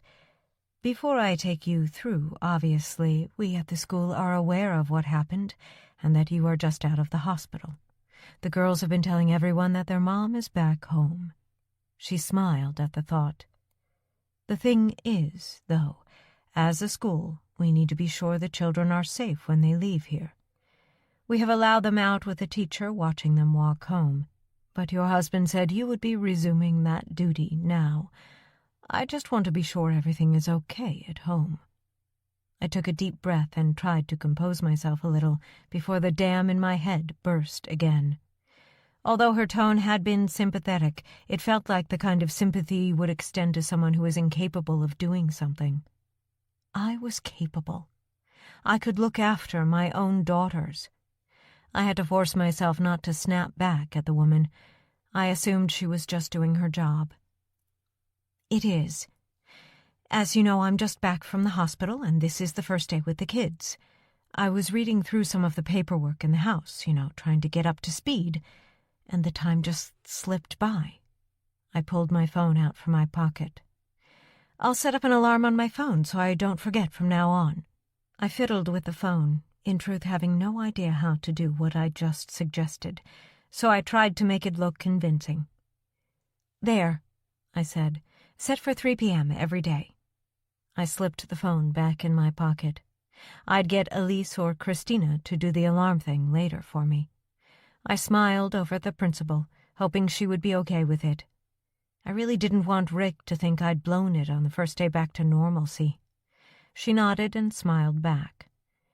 "That's great. I just want you to know that everyone in the school is sympathetic to your situation. But you understand we do have a duty of care." This was starting to sound like she was covering the school's ass rather than sympathy. But it wasn't time to fight that battle. I just wanted to get the kids out of there, get them home safe, and wait for Rick to come home. "Of course," I said as calmly as I could. "And I appreciate your keeping an eye on the girls for me. Can we go fetch them now?" I smiled the best I could, even though I felt like shoving the stupid woman out of the way and finding them myself. She looked at me for a few moments without saying anything, then nodded. "Follow me," she said, and turned away. "I'm sure the girls will be pleased to see you." I pursed my lips and blew out a silent breath as I followed her along a short corridor to an office door with her name on a silver plaque screwed onto it. She turned the handle and pushed it open. "Elise, Christina, your mom's here," she said through the open doorway and stepped inside, holding the door open for me. I stepped past her and was hit with a 9-year-old hurricane of energy that sent me back a pace when Elise ran into my open arms. Mommy, we thought something bad might have happened when you weren't here, and Charlene Baker said you were a bad mom, and Brian Dixon looked after me and told Charlene not to be so mean, and then they had an argument, and then the teacher, Miss Bright, took us back into the school and brought us here to the principal's office, and then—" I couldn't get a word in edgewise as the story came tumbling out of Elise's mouth in a torrent of rapid words that I only just managed to keep up with. Principal Deacon managed to interrupt the flow of words. "Elise, take a breath. Your mom's here now to take you both home. Have you got all your stuff?" Elise pulled away, and I could see her eyes were red-rimmed from crying. "It's okay, Elise," I said. "Everything is fine. I just got a little distracted and lost track of the time. That's all. I set an alarm on my phone so I won't forget again." "Are you sure?" she asked, puzzlement spreading over her face. "You said you didn't know how to use—" "I've been practicing." I turned her around to try and get her to stop talking and go grab her stuff. Christina wandered over and shoulder-bumped me. "Hey, Mom," she said. "You okay, Christina?" "Sure, I'm cool. I wasn't worried." I stretched an arm out and pulled her in for a hug anyway, but I could tell it was only half-hearted on her part. She pulled away as soon as I eased off. I smiled, and she grinned back at me, slightly red-faced. "Mom," she said quietly, looking around in case anyone important in her life had seen her. I shrugged. I liked the fact that she was a little standoffish and less hysterical than her sister, although I still wasn't convinced that there wasn't trouble ahead with her. Elise came back with her backpack and took my hand as I turned to the principal. "Thanks again," I said. "And it won't happen again, I promise." "I understand," Principal Deacon said. "But if you are having problems or want to talk about the girls, who are both doing great, by the way," she said loudly, I assumed for their benefit, "then just give me a call." She held out a business card, which I took and slipped into my back pocket. "Thanks, I will," I said, knowing full well that I wouldn't. I'd had enough people prodding and poking me about for the last few days. I didn't need another one prying into what was going on in my family, even if their intentions were good. After what I'd read in that police report, well, needless to say, it had freaked me out a little, and I needed to finish reading it again so I could process my thoughts about what was in it. By the time we got home, Elise had completely filled me in with every little thing that had happened to her, her friends, her mortal enemies, and half of the teaching staff that day. All of it with barely taking a breath. It was exhausting to listen to. I realized when I got home that I hadn't locked the door on the way out. My mind had been such a whirl, a mixture of panic about the girls and astonishment at what I had read about my situation. Now, though, I was nervous. I shut the door behind me and told the girls to wait in the kitchen for me. They looked puzzled, but complied while I walked around the entire house, checking that there was nobody there who shouldn't have been. There wasn't. When I got back downstairs, Christina was already texting someone while Elise was sitting at the table, waiting impatiently. "Right then, girls," I said as brightly as I could. "Elise, you take this and get an alarm set up for 3 p.m. every day for me." I passed her my phone. "Christina, you run upstairs and get changed. Then, when you're both ready, I thought we could bake some cookies together." Both girls stopped doing what they were doing and swiveled to face me, looks of confused bewilderment on their faces. "Huh?" Christina said. "I said we could bake some cookies together for you. To make up for today's scare, if you want to?" I was just as confused as they appeared to be. What kid didn't like cookies? Christina stepped forward, not looking any less baffled. "But, Mom, you hate baking. You never make cookies. We always get them from the bakery, and we always argue about which bakery's cookies are the best." Really? It had seemed like such a simple thing to suggest, but the way Christina had reacted was making me feel like I was an imposter, standing in her mom's shoes. "Yeah, really. But if your accident means you do bake cookies, then great. Homemade are so much better than store-bought." "Elise," I said, hoping that this might be a rescue from a tricky situation. She jumped on the spot, saying, "Yes!" repeatedly, and fist-pumping in front of her. She seemed sold on the idea. On the other hand, while the girls both went off to change and wash up, I was left wondering how many other things that were supposed to be favorites of mine were going to turn out to have changed. How much of me was left now after the accident, and how much was some whole new person everyone around me was just going to have to get used to? I didn't know, and in truth, it was starting to scare me a little. They were, in the scheme of things, tiny changes, but they were changes, and it left me wondering what else was different, and more importantly, how I'd cope if there were any major differences. 15 minutes later, 2 young girls were sitting impatiently at the table, glasses of milk poured out and ready, waiting for the first homemade cookies they'd ever had.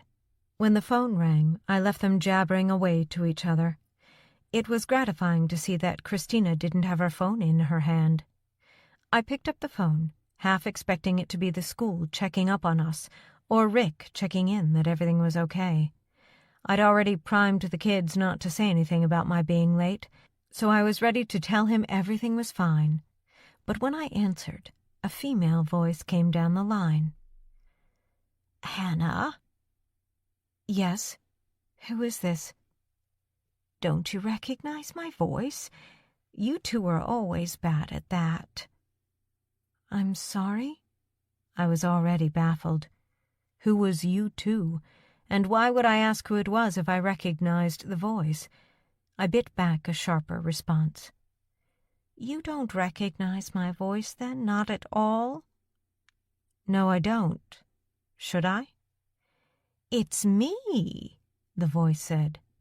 It didn't help to narrow things down any. I couldn't think what to say in response to that. After a moment of silence on the line, the voice spoke again. "It's your mom, Hannah. Can you really not tell it's me?" "Oh, hi." This was awkward. Another relationship that was old for my mom but brand new for me. "Hi. I thought I'd give you a call and see how you are. Rick has been keeping me up to date while you were in the hospital and told me you were coming out when I spoke to him last week. I thought I'd give you a day to settle back in before I called. I've got news, too. Your cousins, Jaime and Victor, are getting married." To each other? It came out before I could help it. You remember them then? Rick said you didn't remember anything. I don't, Mom. No, I'm sorry. It was just the way you said it. Sounded like they were marrying each other. Oh, no, they're not like that. Jaime is marrying Greta. She's lovely. Victor is marrying Helen. Her I'm not so keen on. She's a bit of a slut. Red lipstick every day. Sure sign if you ask me. How long is it since you saw them? I couldn't let the last part of her diatribe slip by uncommented on. Mom, I've lost my memory. Completely. I have no idea who those people are, and I wouldn't know them if I passed them on the street. Never mind how long it is since I saw them. Okay, don't shoot the messenger. I was just passing on some family news is all. I forgot you'd lost your memory. I'm losing mine, too, you know. Really? She sounded compos mentis to me. A little. Since your father died, I seem to be feeling older and more confused the whole time. I'm 63 with the memory of a 90-year-old, according to my friends at Bridge Club. What's Bridge Club? It's a club where we play bridge, dear. There it was. Someone else talking to me as if I was an idiot. I got that, Mom. I just don't know what bridge is, I said through clenched teeth. Oh, right. It's a card game. Google it. I just wanted to call and check in on you is all, and to pass on the news. Thanks. Listen, Mom, when you first started talking, you said the two of us. What did you mean by that? Did I? Silence fell down the line. Yes, you did, I said eventually. You said the two of us never recognized your voice. Did I? I don't remember, sorry. You did. What did you mean? It sounded to me like she was stalling for time, but maybe her memory being what it was, she really didn't remember at all.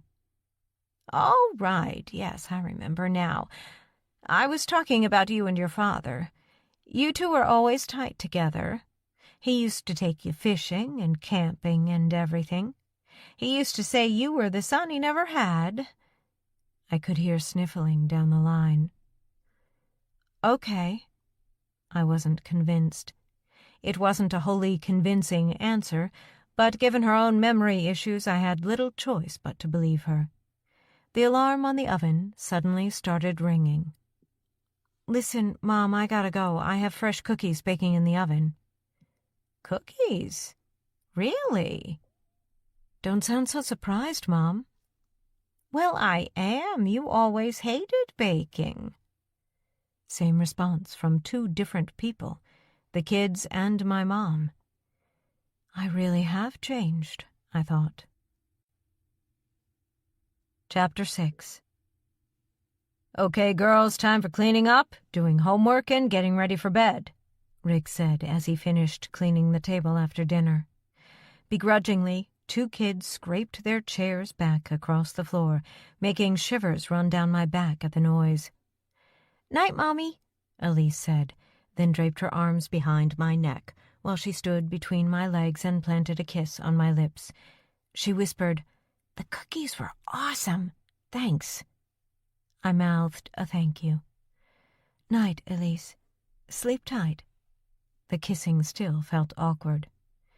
I'll be up to tuck you in soon, honey, Rick said loudly across the kitchen as he stacked the dishwasher.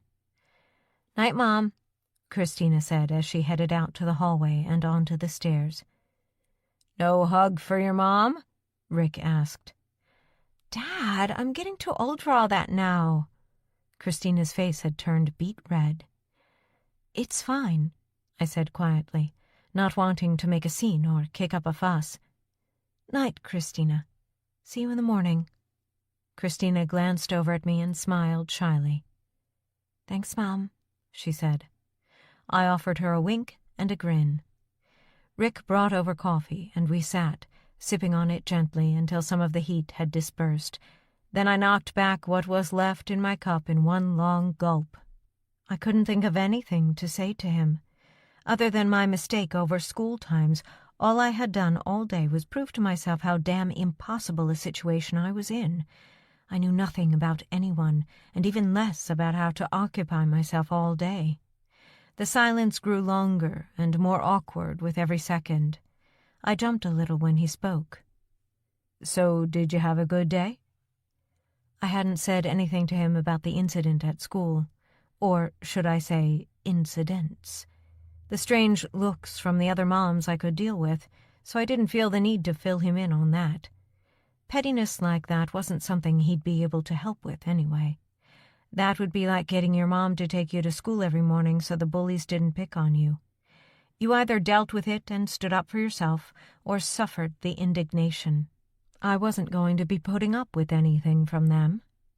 I was nervous about telling him about forgetting to pick up the girls, in case it put more pressure on him to leave work early and pick them up himself.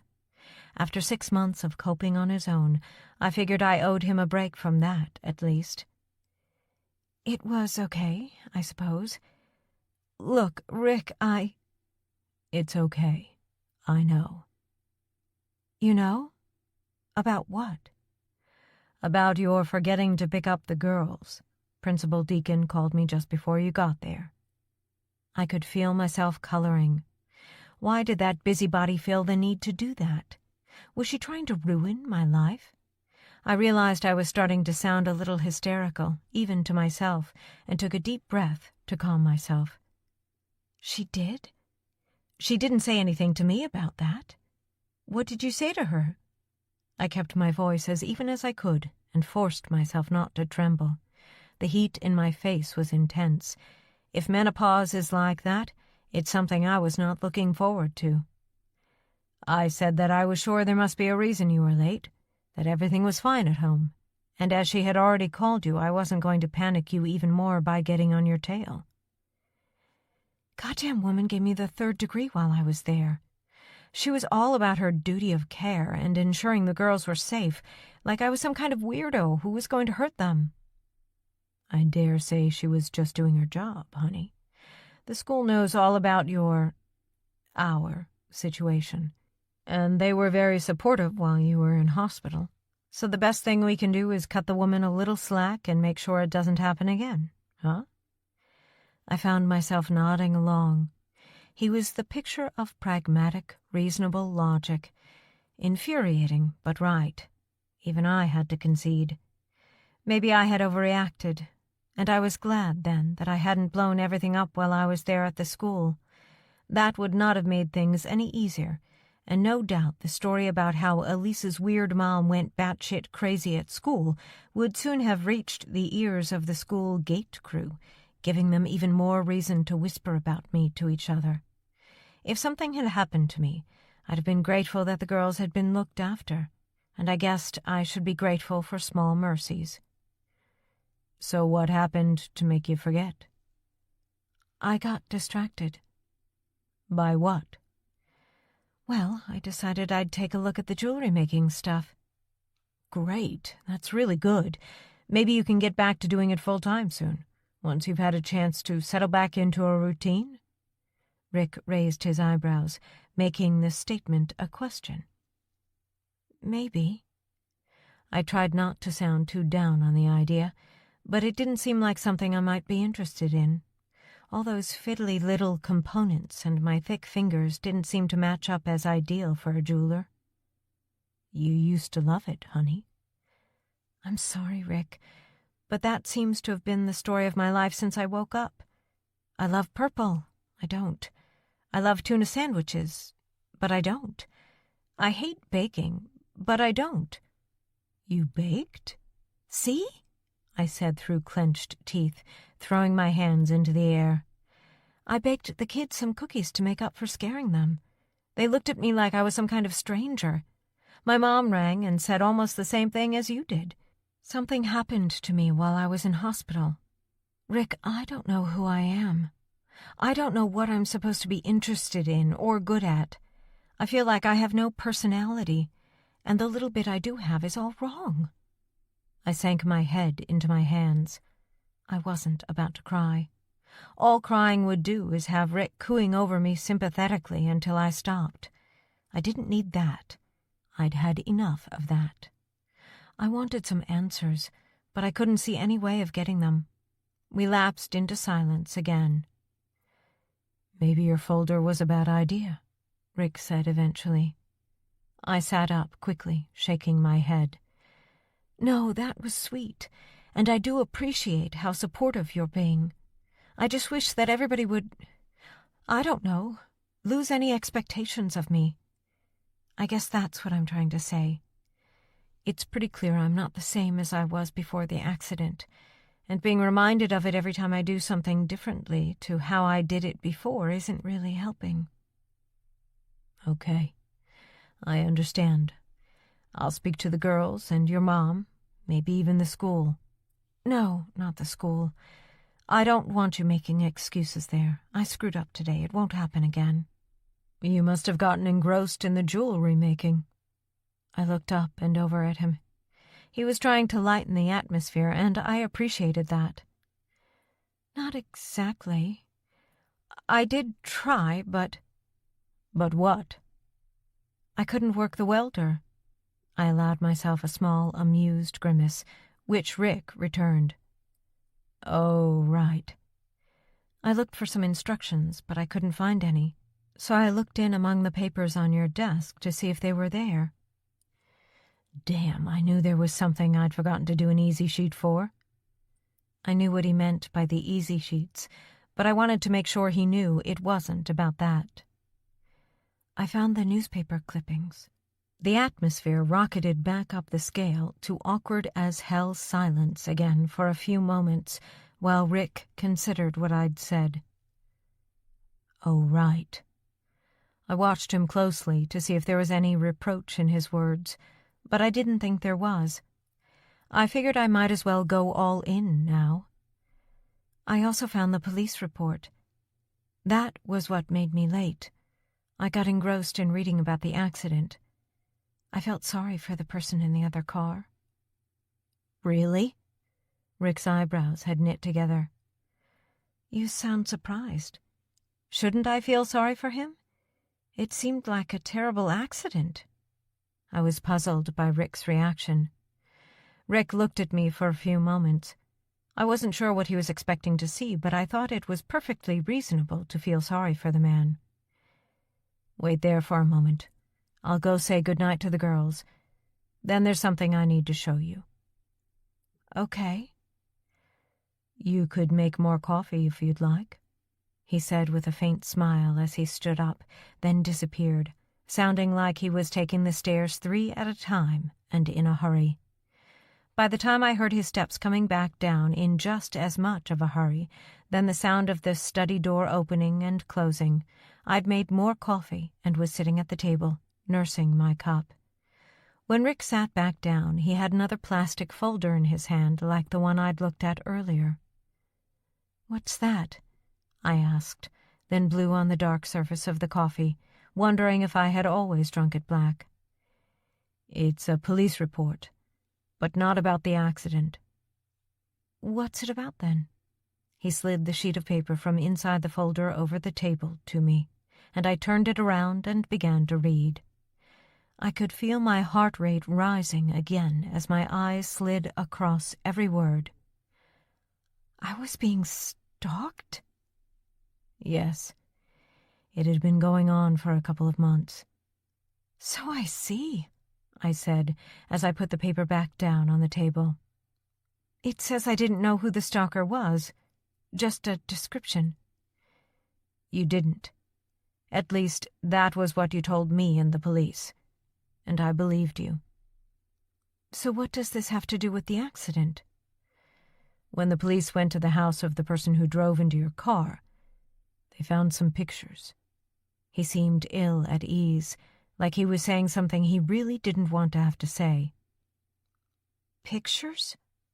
I could feel my brow creasing. "What kind of pictures?" "Pictures of you." I narrowed my eyes. What kind of pictures? I repeated, just slightly shriller and louder this time. Just of you. Some of you while you were out and about, shopping and the like.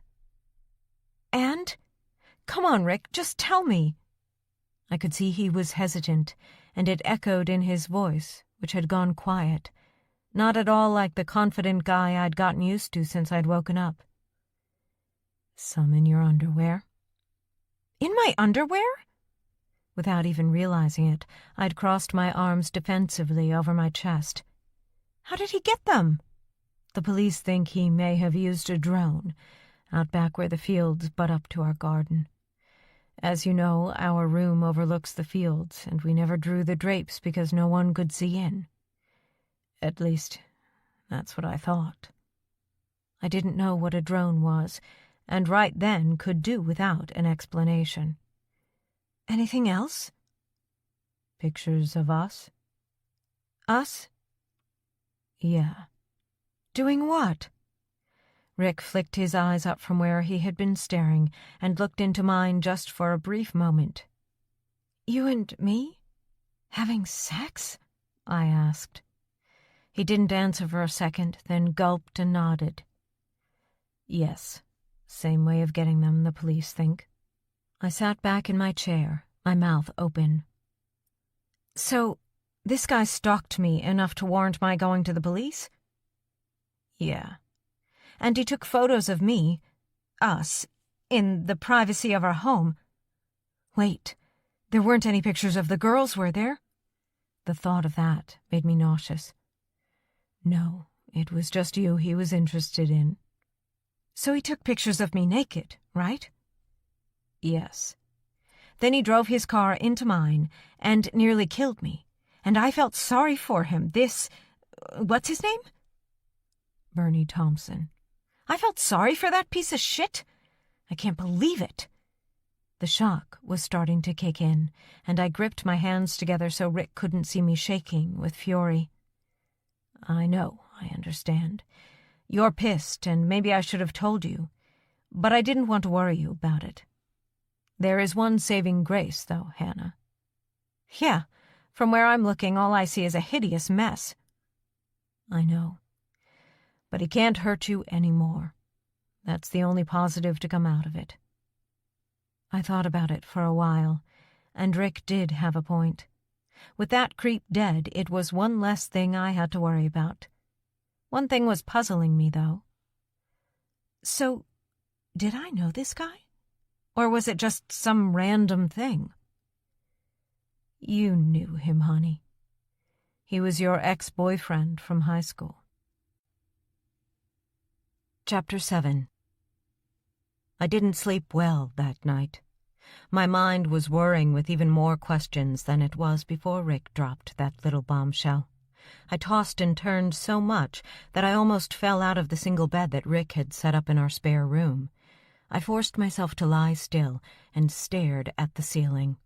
Some weirdo had taken pictures and followed me around town for a while and was the cause of all of the stress and anxiety I was going through. But it wasn't that which was bothering me. It was when Rick had talked about the stalker having taken photos of the two of us having sex. It hadn't been something that had crossed my mind while I was recovering in the hospital, other than being another thing to consider when I got out. But Rick's kindness and understanding had prevented it from being a problem when I got home.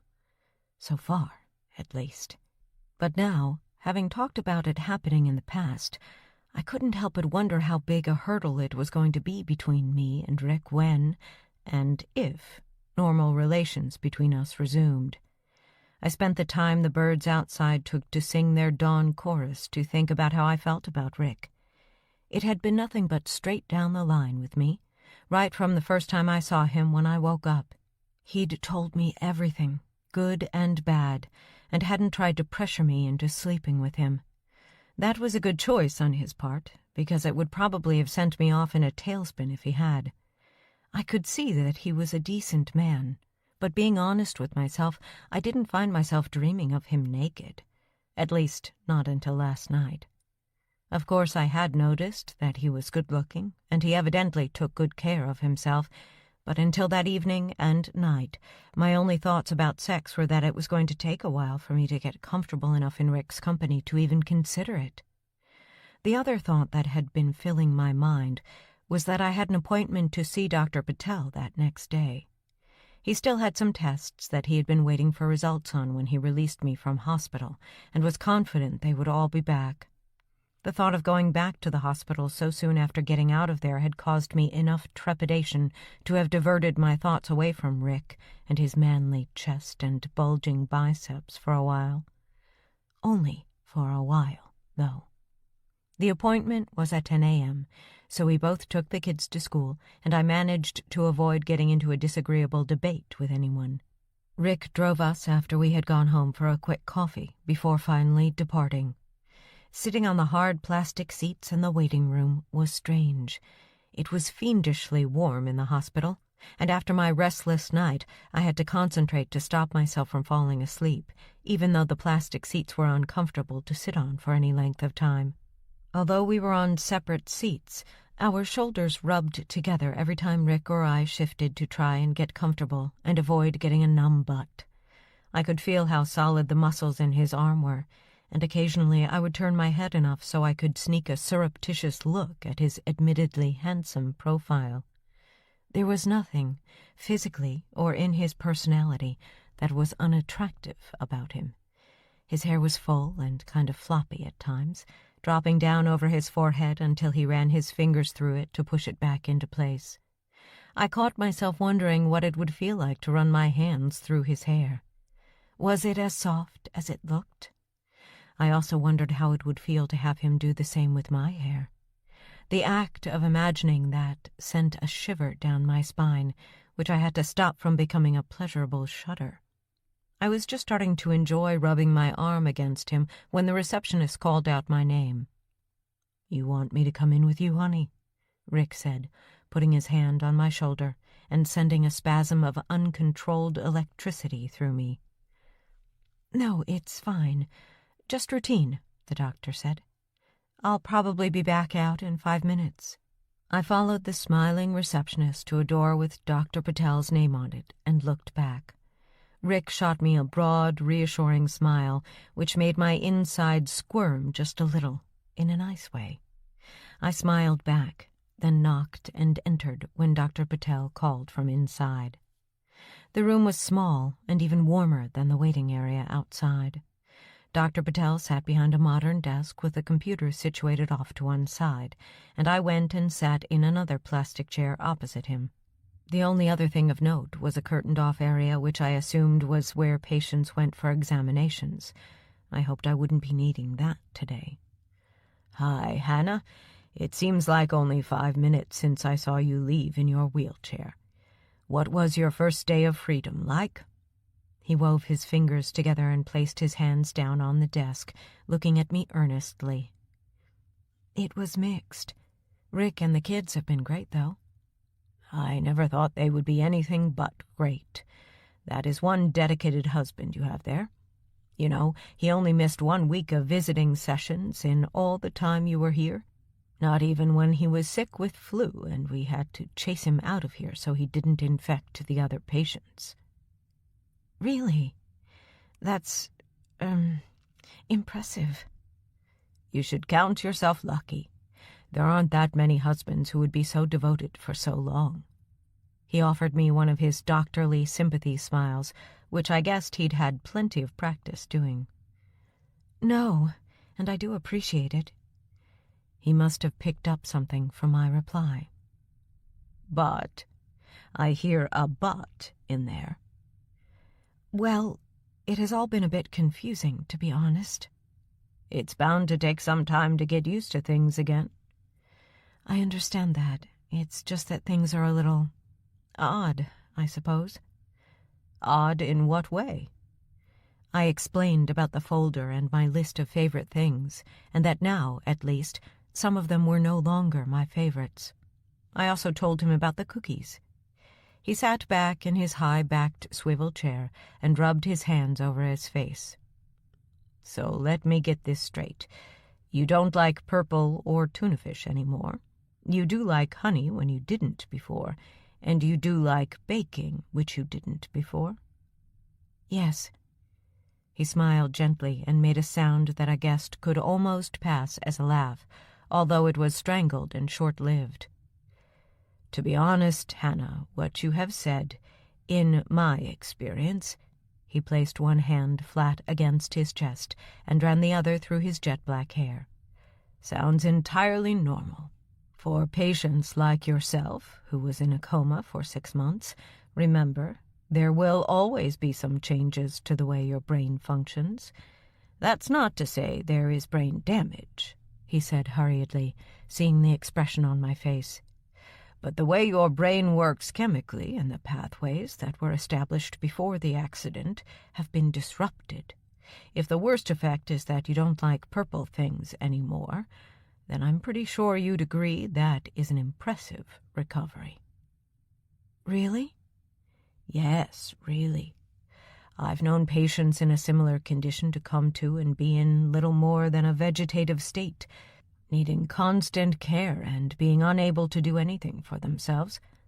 I would say you have had a remarkable recovery, in truth." He waited a couple of seconds to see if I was reassured by what he had said.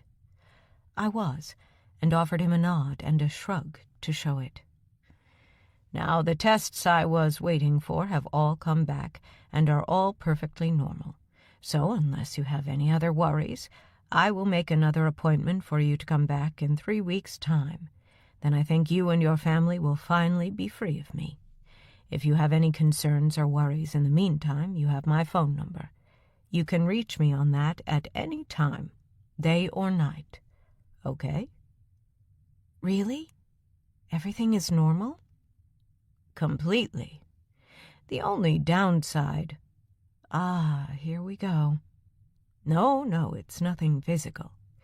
Because of the problem with your brain, we had to notify the DMV when you left the hospital. It means your driver's license is temporarily suspended for 6 months in case there are any after effects. Sometimes coma patients develop epilepsy, for instance. I'm not saying you will, but it does happen. So until you've been 6 months symptom-free, I'm afraid your husband is going to have to be the taxi driver in the family. Don't worry, though. There were no indications of anything like that while you were here. My suggestion would be to go and enjoy your new life as much as you can, and in 6 months, everything will be back to normal. I had no real concept right then of what normal might actually be, so I was never going to be able to call him out on it if he proved to be utterly wrong, but what he said encouraged me. If my recovery was, by all accounts, remarkable, then maybe I'd been putting too much importance on the little differences that were becoming apparent to how I was before the accident. And I really did thank my lucky stars that I wasn't bedbound and unable to go to the toilet on my own. Being in that sort of condition sounded utterly unbearable to me. I know I shouldn't say it until I've lived it, but I don't think I would have wanted to survive like that. Dr. Patel stood from his seat and leaned over with his hand held out. I stood up and shook it. "I'll see you in 3 weeks, Hannah, okay?" "Okay." "And don't forget, if anything happens, call me any time." He held out his hand once I finished shaking it, which I took to mean get the hell out of here, and that is precisely what I did, with a final "thank you" to the doctor. My eyes fell on Rick as I came out. He could have had his head buried in his phone or one of the year-old magazines that littered the low table in front of the seats, but instead he was looking at me, searching my face with his eager eyes. "How'd it go, honey?" he asked. "All clear. Everything came back clear. I have to come back for a checkup in 3 weeks, but apart from not being able to drive for a while, the doctor says there's nothing wrong with me." Without realizing he was about to do it, Rick stepped forward, put his hands on my shoulders, and pulled me into his oh-so-solid body for a hug. It took my breath clean away. A combination of his speed of movement, the spicy smell of his cologne, and the feel of his body against mine. It was both intoxicating and concerning at the same time. Taken by surprise, my hands dangled at my sides until I felt the warmth of his body seeping into mine. Slowly, I lifted my arms, stretched them around his broad back, and hugged him too. When we pulled back, I could feel a little color in my cheeks, as if I'd just snatched my first hug on my first date with the hottest boy in town. At least, that's what I assumed it would feel like. He was grinning when I looked up into his eyes, and I couldn't help but feel relieved that my life was my own again, and I was free to do as I pleased, as long as it didn't involve driving. "Listen," Rick said. "I have to ask you this now, okay?" "Okay, go ahead." "I got a call while you were in with Dr. Patel." "From who? Not from the school. Did something happen to one of the girls?" The breathlessness of panic took over from the breathlessness of the lust that was coursing through my body. No, don't panic. It's nothing like that. If anything, it's slightly more complicated than that." I squinted at him, hoping he would just spit it out. "I just got a call from Bernie Thompson's dad." Now I wish he hadn't. "Bernie Thompson's dad? What the hell does he want?" I asked loudly, prompting Rick to hold a finger to his lips. I could feel dread rising up inside me instead of the warm glow from being close to Rick. "Calm down, Hannah," he said, holding both hands up, palms facing me. "What is there to be calm about? His son stalked me and then tried to kill me. What the hell does he want, a copy of the pictures or something?" The words came out, tumbling like boulders down a mountainside during a rock fall. "Hannah." Rick gripped my arms gently with his large, warm hands. "You need to stay calm, okay? Take a breath, hold it, then let it out slowly." I did as he asked, but I still wanted to run away from this and never stop running. "He heard that you'd been released from the hospital and wanted to ask if you would meet with him. If we would, actually. I spoke to him and his wife a couple of times while you were in the hospital. They couldn't have been nicer and wanted to apologize for what Bernie had done.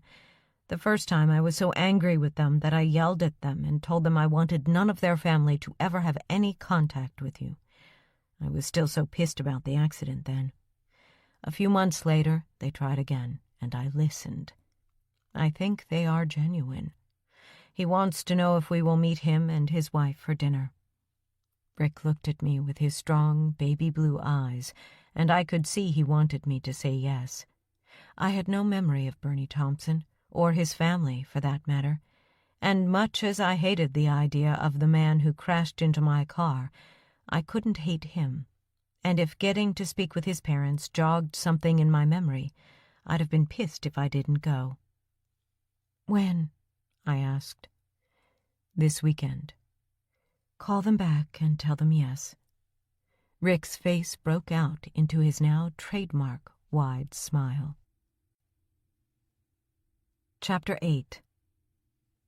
The next 2 days passed without much in the way of drama or incidents. We found the instructions for the welder, and I made a half-hearted attempt to make some jewelry, but in truth, it seemed like a lot of effort for not much in the way of reward. It turned out to be the last time I tried making anything while the burn on my hand from the welder healed up. It wasn't much of a burn, but it put me off. And the way I felt right then, the lack of enjoyment and the risk to my health and welfare were enough to make me pack everything away. Making the jewelry was soothing in a kind of dull, repetitive way, but I couldn't see myself doing it for much more than a hobby. I certainly didn't feel like I had any love for jewelry making in the way Rick had described when he had told me about it. I was still being stared and whispered at by some of the other moms when I took the girls to school, but I came to a quick decision and decided to just ignore them as much as possible. Did I really want to get involved with, or even worse, be the subject of schoolgate gossip? Not really. And as long as they left me alone, I wouldn't be forced to punch their faces in. I'd actually found myself spending a lot of time in the kitchen. Exploring the cupboards was fun.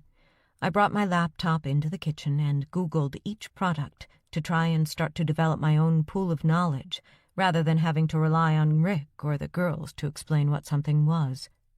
The girls' knowledge was almost as sadly lacking as mine, so Google was the go-to. Some of the stuff that was in there was run-of-the-mill. Other things were decidedly odd, and try as I might, I couldn't figure out what they were for. Once I'd gotten the hang of most of the things in the cupboards, I started in on other things. The cutlery drawer. Knives and forks were easy to work out. I'd used them from the first day I'd woken up. I realized really quickly that a spoon was not just one thing. There seemed to be spoons for all kinds of uses. Who would have thought that one small implement could be so versatile and yet need so many variations? My tour around the kitchen then resulted in my finding a stash of recipe books. That was me done for the day. First, how many ingredients didn't we have? Some of the recipes used ingredients I had to go back to the computer to find out what they were and what they were for. I leaned back in the chair at the dining table and sighed. How was I ever going to get to grips with cooking? It was just so confusing. I stood from the chair to stretch my stiff legs and straighten up my back and walked around the downstairs of the house. I could watch TV. I thought about doing it for about 10 seconds while I thought about the trash that had been on the night before, when Rick and I had spent an evening in front of it, and I tossed the remote back onto the couch. In the end, my footsteps circled past the study and eventually back into it. I cast my eyes over the pieces of jewelry I'd tried to make. They certainly bore a resemblance to some of the pieces Rick had shown me pictures of that I had made before the accident, but it was only a very passing resemblance. All of the elements were there, but none of them seemed to be in quite the right place to turn the misshapen creations in front of me into the intricate things of beauty in the file of photographs. I glanced over at the computer. The report that Rick had shown me about the stalker was on top of one pile. I picked it up and read through it again. It sent a chill down my spine to see what Bernie Thompson had done, to take pictures of the kind he had, of private moments that should be special between a woman and her husband, was the ultimate invasion of privacy. I shivered as a sudden blast of cold seemed to wash over me. Out the window, a light snow had started to fall from the leaden sky. I stood up to watch the tiny flakes begin to coat the ground, like the icing sugar on a cake recipe I'd been looking at. I sat back at the desk. The report about the accident was now on top of the pile of papers. I slid my hand across the polished wood surface of the desk, then dragged the report back to me. I read it through again. No witnesses, and no one had come forward to say they had dragged me out of the car. No ID for the passenger. How badly must the body have been burned for there to be no way of identifying her? All they'd been able to say was that it was a woman and her DNA hadn't matched anyone in the police databases. It was a mystery. But I realized then that barely anything had been said about her, certainly not by Rick. All I knew about her was what Dr. Patel had said. Rick hadn't said whether he knew who it was or asked whether I remembered who it was. Given how much I was floundering with the simple things, like spoons, that was probably sensible. I put the report back down and sighed. Truth be told, I was just a little bored, because I didn't know how to do so much and what a lot of things were. I was stuck somewhere between wanting to do stuff, especially the stuff around the house to take some of the strain off Rick's back, and being afraid of messing up somehow. I was pretty sure Rick wouldn't appreciate coming home to find the house in ashes because I didn't know how to bake a batch of cookies. That one made me think a little, because I did. I had made a batch of cookies without a problem, while following a recipe, of course, and without prevaricating about whether I could. It had been like muscle memory. I just did it. But how could I have muscle memory of something I had never done before, according to everything Rick and the kids had said? That was still puzzling me, but I shook my head to get rid of the thought and headed back to the kitchen. I flipped open the recipe book and looked up a recipe for chocolate cake. I can do this, I told myself. A half hour later, a gooey-looking, sticky mess was in the oven. I sat at the dining table, flicking through pages on one of the news websites. That was when I had an almost overwhelming urge to write. To write my story, not read about other people's lives. Who the hell are the Kardashians anyway? I opened up the word processing software and started a new document. 20 minutes later, when the alarm went to take the cake out of the oven, I had spewed some of my thoughts out on the screen in a seemingly endless vomit of consciousness. I tested the cake once it was out of the oven, turned the 2 halves out onto a wire rack, left them on the counter to cool, made myself even more coffee, then sat back down in front of the screen. I read back through what I had written, knowing instinctively that the structure of what I had written was wrong. The words had come out in an unordered jumble of events, so I spent some time putting some organization into what I had written, correcting a few typos, and reading. The next time I looked at the clock, an hour had passed. How had that happened? I saved the document just in case, then headed back to the cake. I got a bowl of the frosting I'd made earlier, chocolate, of course, out of the fridge and pulled the plastic wrap off the top. A few minutes later, the cake was layered and coated in a glossy frosting. I put the bowl in the sink to rinse out while I admired my handiwork. It didn't look exactly like the staged picture in the recipe book, but the cake in front of me was a lot closer than the pieces of jewelry I'd made earlier were to their photos. I was amazed at the rush of joy such a simple thing could bring, and I had to blink back tears at the sight of my cake, sitting on a cake stand, ready to be sliced up. As long as it didn't poison anyone, it would be a proud achievement. I wasn't sure if that sounded kind of juvenile, like the first time you leave home and make dinner, or a cake, for that matter. But I didn't much care. I was proud of it. I snapped a picture of it with my phone and spent 10 minutes admiring my handiwork. Then I sat back at the computer and wrote down what I'd done and how it made me feel. And I very nearly jumped out of my skin when the alarm went off on my phone, so engrossed was I in getting those thoughts down in a logical, understandable way. My list of questions for Rick when we sat and talked after dinner was getting longer again. Did he know who the passenger was? Did I used to write before the accident? Did he like chocolate cake? Plus 101 other little questions, mostly about stupid little stuff that most people would know automatically, but I didn't. Nothing new there. I shut my laptop down, grabbed my coat, and headed for the door, not wanting to be late, although the chances of that were remote. I set the alarm 15 minutes early, so I was in for a cold wait at the gates. "That cake was delicious, honey," Rick said as we relaxed in the lounge. The TV was on, but the sound was low. It was a habit Rick said he'd gotten into when I wasn't around, and when the kids had gone to bed. The prospect of spending an evening not hearing another human voice was one he didn't want to have to face, he had said when we had talked about it. It was fine. I wasn't even going to try and put a stop to it. I hoped, once he realized I was going nowhere, that it would come to a natural end anyway.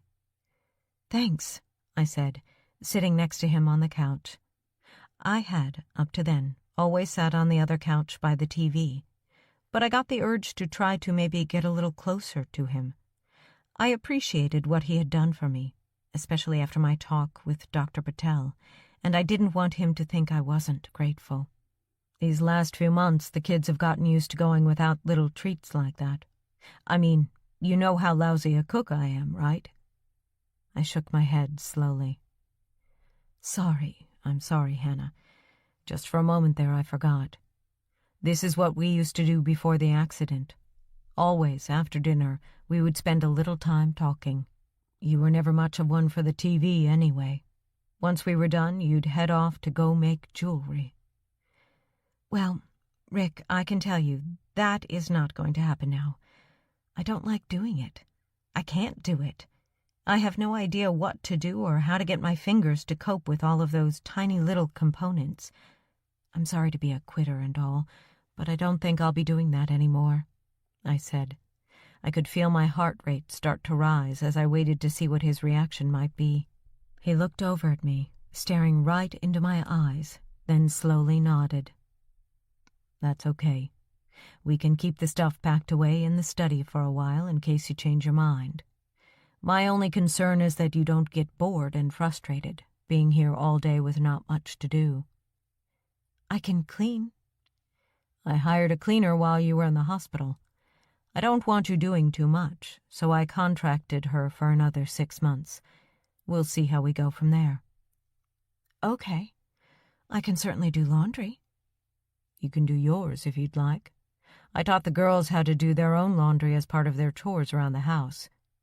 You did? Yeah. Actually, they offered. And it's good for them to learn stuff. One day they'll be leaving home. I'd hate for them to go off to college with no idea how to cook or to get clean clothes. Can either of them make jewelry? I asked with a smile. No. Rick smiled back, fighting back a laugh. I figured that leaving them alone with that welder was pushing encouraging individual responsibility just a little too far, he said, holding out his hand with his thumb and forefinger an inch apart. We sat quietly then for a few moments. I wasn't sure exactly how to ask what I needed to ask about me or the accident. I didn't really want to drag up any bad memories for Rick, just to satisfy my own need to find out what had happened. So besides baking the cake, what else did you get up to? Truth be told, Rick, I got a little bored.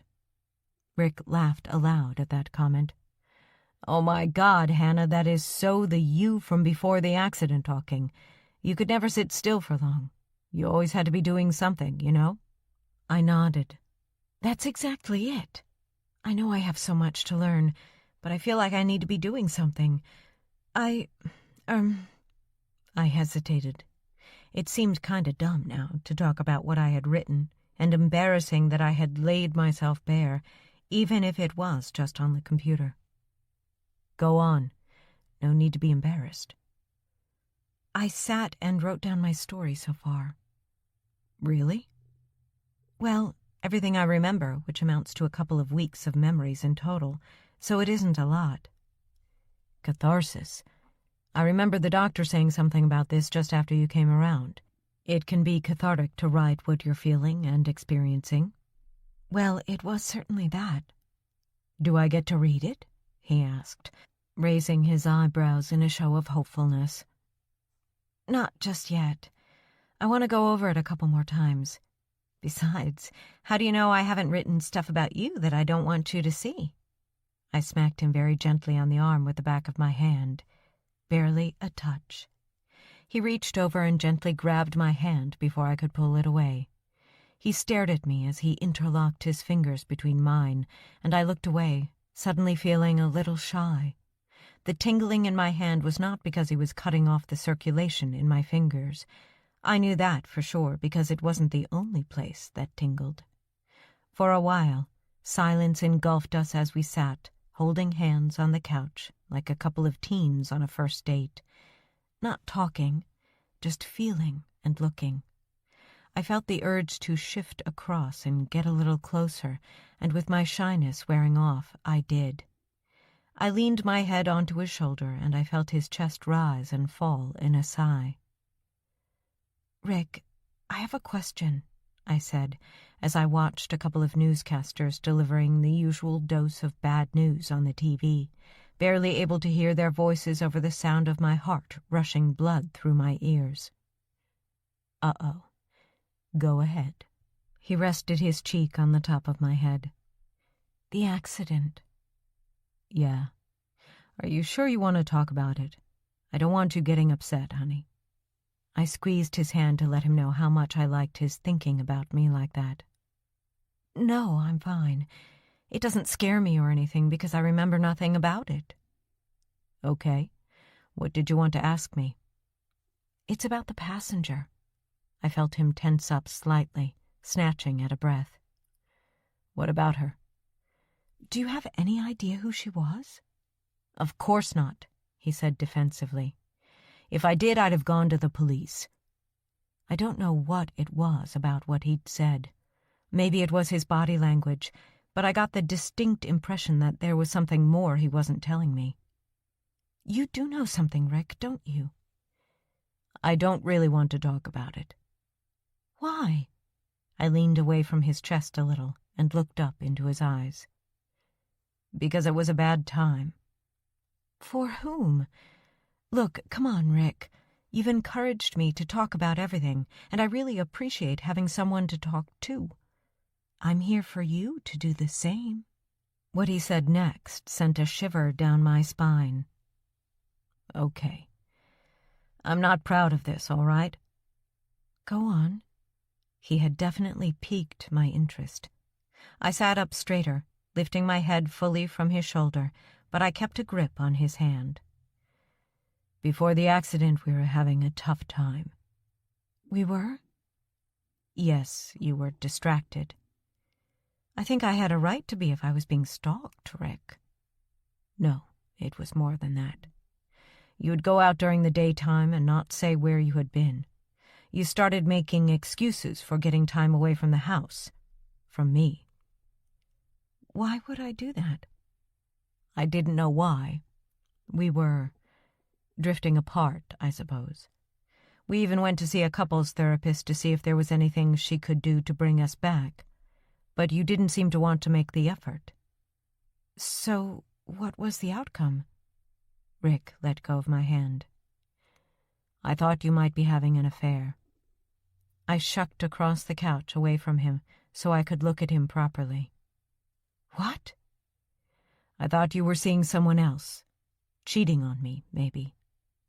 No, no! I suddenly felt panicked. This wasn't what I'd expected him to say at all. I wouldn't do that, Rick. It just doesn't feel right. It doesn't feel like it's something I'd do. Rick looked down at his hands clamped together in his lap. It wasn't the first time. I sucked in a shocked breath. No, that just wasn't me. I knew that in my heart. I would never have cheated. Yet here was Rick, telling me that I had at least once before. That was wrong. It was just plain wrong. I wouldn't do that. I sat as far away from Rick as I could get and pulled my knees up in front of me, wrapping my arms around them. I could feel tears threatening to appear, but I refused to cry, so whenever they appeared in the bottom of my eyes, I wiped them away furiously with the back of my hand. Don't get upset, honey. It was a long time ago, and we got through it. We'll get through this, too. I looked up at him through blurry eyes. I would never cheat on you, Rick. Something is wrong about this. It isn't, honey. You have no memory, remember? And the passenger in the car was a woman, right? I nodded. So you weren't cheating this time. So who was she? Nobody knows. Look, I never really wanted to get into all this just yet. You are still recovering, and I don't want you thinking about something that might or might not have happened in the past. I'm just glad you're alive and back here with me and the girls. When I looked over at him, his face was open, and I couldn't see any indication in his eyes or his body language to make me think he was telling anything but the truth. I hesitate to think what my face looked like, but I felt awful. Being told I'd cheated when I knew, deep down in my soul, that it was something I would never do had shaken me. In the end, I had to accept what Rick had said, and, at the least, he seemed to have forgiven me. When I lay in my bed later that evening, I was just as confused as I had ever been. The meeting with Dr. Patel had assuaged my fears about myself, but this revelation? It had dragged them all back to the surface, kicking and screaming for an answer. I was determined to find one. Chapter 9. Honey, are you nearly ready? Rick shouted up the stairs. Nearly. I'll be down in a second, I yelled out through the open bedroom door. The sitter will be here in 5 minutes, honey. Okay, I said to myself, too quietly for it to reach Rick downstairs. I stared at myself in the full-length mirror fixed to the wall. Rick had taken me shopping for an outfit that fit my much reduced figure, and when I looked in the mirror, I barely recognized myself. My hair was thick and glossy, hanging down loose over my shoulders rather than up in a ponytail, as it had been almost since I woke up in the hospital. The black dress fit perfectly on my top half, then opened out from the waist down, giving it a flowing feeling as I walked. I wasn't so impressed with having to wear pantyhose, but it was a small sacrifice. The big sacrifice was the heels I had on. Geez, they were killing my feet. All I'd worn since I came to in the hospital and after coming home were sneakers, jeans, and t-shirts. My feet were going to be aching for days. I ran my fingers through my hair one last time, checked that my makeup hadn't run yet, and headed out to the stairs, hoping that I wouldn't tumble down them in my unfamiliar footwear. When I got to the bottom, I headed into the living room. "Wow," Rick said, twirling his finger in front of himself. I turned slowly on the spot. "You look fantastic," Rick said, and I could see the real look of pleasure in his face. I flushed at his attention. Since the night of his revelation, I'd come to the realization that whatever had happened was in the past. Rick genuinely seemed to have forgiven me, so it was up to me to get past it and start to rebuild what we'd obviously rebuilt before. I wasn't going to kid myself that it was going to be easy after what he said, but I was back home, bruised and battered, at least on the inside, and I couldn't just ignore the fact that we were supposed to be man and wife any longer. Hence, date night. It wasn't tonight. That was a plan for another night. Tonight was meeting Bernie Thompson's parents, something I was not looking forward to one little bit. "You don't look too bad yourself," I said when I came around to face him again. A well-cut and fitted navy blue suit and a white shirt, set off by a red tie. The illumination from the room lights highlighted the tips of the toes of his highly polished black shoes. He looked every inch the successful businessman that he was. His face had the excited look of someone who was happy to see me and looking forward to a night out. We stared at each other for a long moment. He really was incredibly handsome. His jaw was firm and clean-shaven, and his normally slightly turbulent hair was brushed and combed into submission. The sound of the doorbell chiming broke the spell between us, and Rick hurried to let the sitter in. He shouted up the stairs at the girls, who both came racing down the stairs at breakneck speed. "You look pretty, Mommy," Elise said as she stood, wide-eyed after catching sight of me.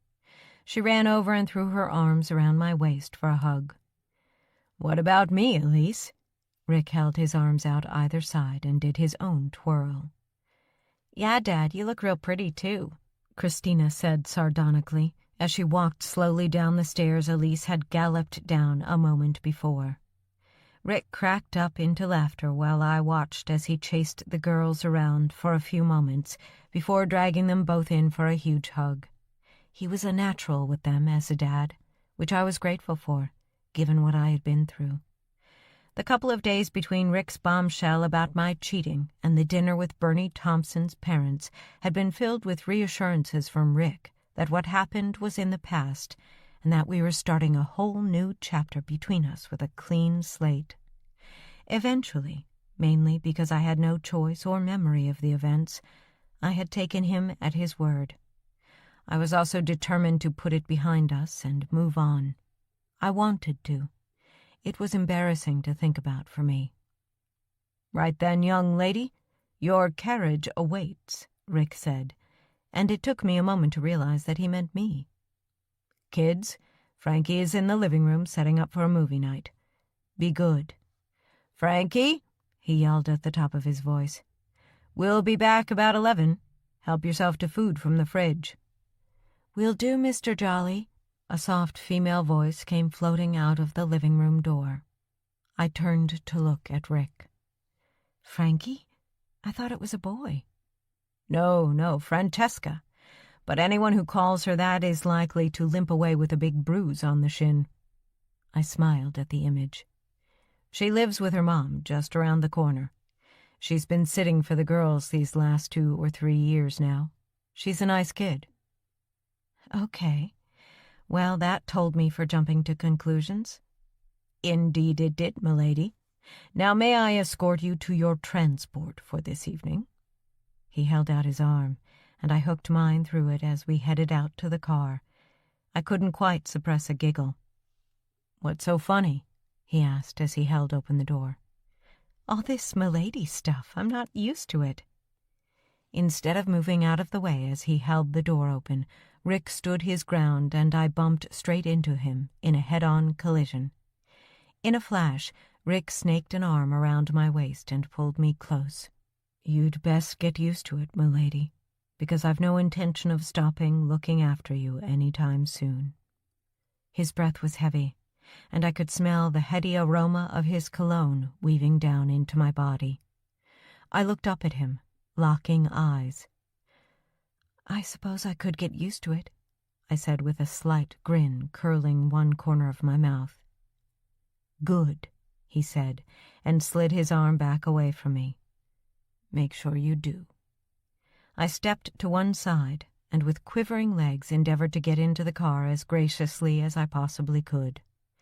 Rick shut the door once I was in, and while I pulled over the seatbelt and clicked it into place, he stepped around and got into the driver's side.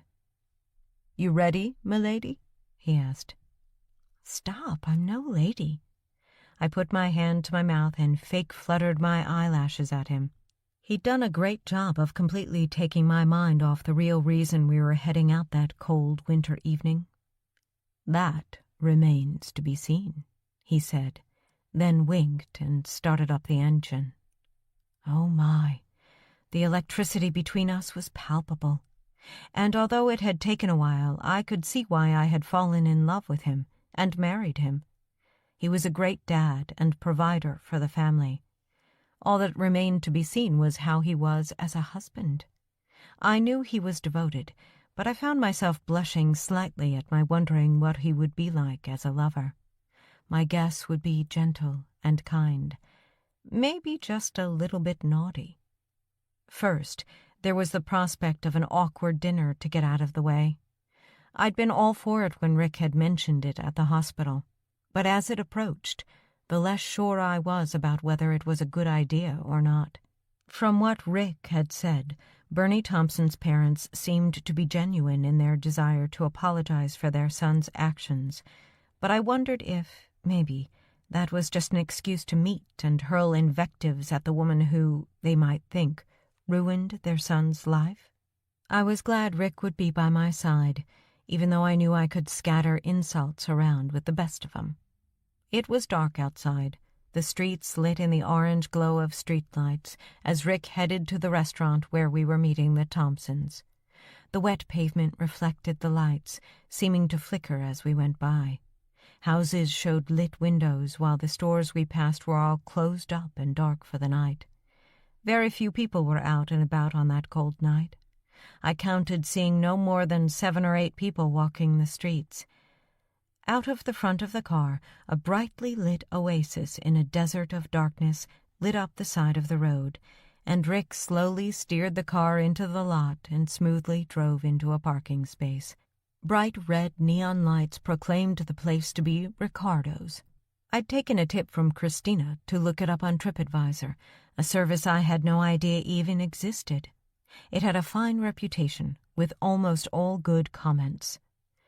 "Best Italian food in town," Rick proclaimed as he switched off the engine. "Good. I'm starving," I said, craning my head to take in the impressive exterior. "Listen, honey, before we go in." "Yeah?" I felt a tiny knot of nervousness wiggle inside me. "I just want you to know that whatever they say or do, I'm here to help you and protect you, okay? If you feel uncomfortable at any time, just say so. I'll have us the hell out of there in no time." "Okay. Thanks, Rick." I appreciated what he had said. I know I'm no shrinking violet, as the schoolgate moms had found out, but the idea that Rick was there for me if I needed him was comforting. "No problem." He turned as if to get out. "Oh, I just remembered one other thing." "What?" "Don't order spaghetti. You always seem to spill it on yourself." He laughed, then dodged out of the car, away from the swing of my hand I aimed his way. I was smiling by the time he got around the car to open my door. I swung out my legs and took the hand he offered to help me out, then hooked my arm through his again as we headed, me wobbling on my heels slightly, toward the bright lights and the enticing smell of Ricardo's. By the time we reached the door, my stomach was doing battle with itself over whether I was nervous or hungry. Whichever it was, my insides were churning. Inside, the place was beautifully appointed. Red leather seats made up booths around the outer edges of the restaurant. The center was laid out with open tables for pairs and quartets. After Rick had spoken to the maitre d', he led us to a booth near the back of the restaurant. A man and a woman were sitting nervously along one of the bench seats and stood as we approached. The man held his hand out to Rick. "Hi, I'm George Thompson. You must be Rick?" The two men shook hands. George was late 50s, I guessed. His hair was tinged with gray around the sides, and the goatee beard he wore was flecked with silver. He had a small potbelly that bulged his shirt over the waistband of his pants. "This is my wife, Donna." He turned to the woman standing next to him. She was shorter than him, but not by much, and was wearing a pale blue blouse and a long navy blue pleated skirt. Her hair had been colored red to hide the gray I'm sure she would have shown otherwise. "Hi, Donna. I'm Rick, and this is my wife, Hannah." Donna released her grip on Rick's hand and held it out to me. I noticed it shaking slightly and her red lips quivering just a little. She looked like she would burst out crying at any moment. My guess was she was just as nervous as me. I looked at her hand for a moment, then lifted mine to shake it. "Hello," I said. My voice was husky from my suddenly thick throat. The moment was emotional. I knew they had come to apologize and do their best to set things straight, but they had lost more than just their memories. They had lost their son. I suddenly understood just how hard what they were doing must be. She let my hand go, and I held it out to George, who took it and shook it. "Please, sit."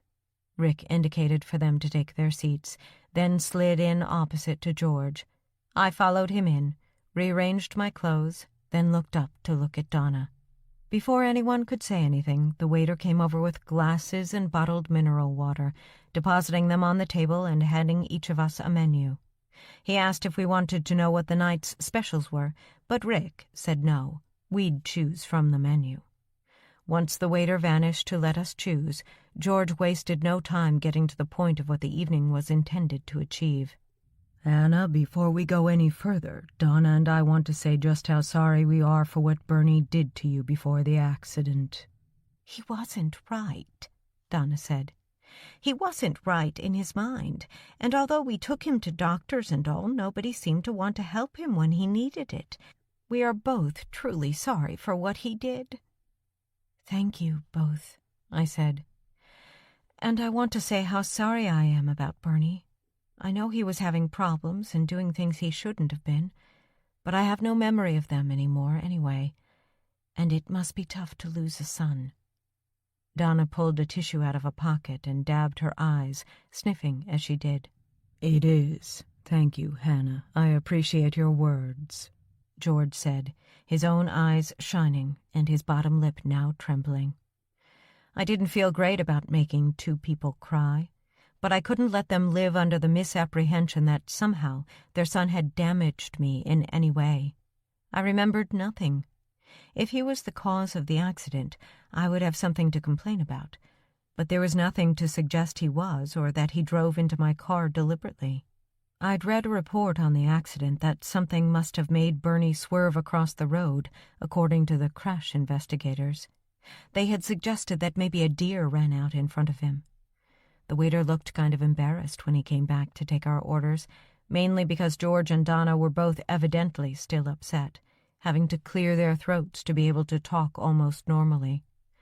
I ordered spaghetti and got a small nudge of Rick's elbow in response. I was going to prove him wrong if it killed me. Before the food arrived, the four of us made do with some tense and intermittent small talk. Once the waiter had delivered 4 plates of delicious-looking and smelling food in front of us, I relaxed a bit, and George and Donna seemed to a little too. Maybe the night wasn't going to be quite the ordeal I thought it was going to be. So, what can you tell me about me and Bernie? As you know, I have complete memory loss, so anything you can tell me will fill part of the gap. George looked over at Donna, almost as if he was giving her permission to speak. Oh, he loved you, honey, that's for sure. You were both in high school when you first met. I remember the first time he brought you home to meet me and his dad. You were such a cute little thing, and you still are. You came for dinner one night and ate my cooking without a single complaint, lumpy mashed potatoes and all.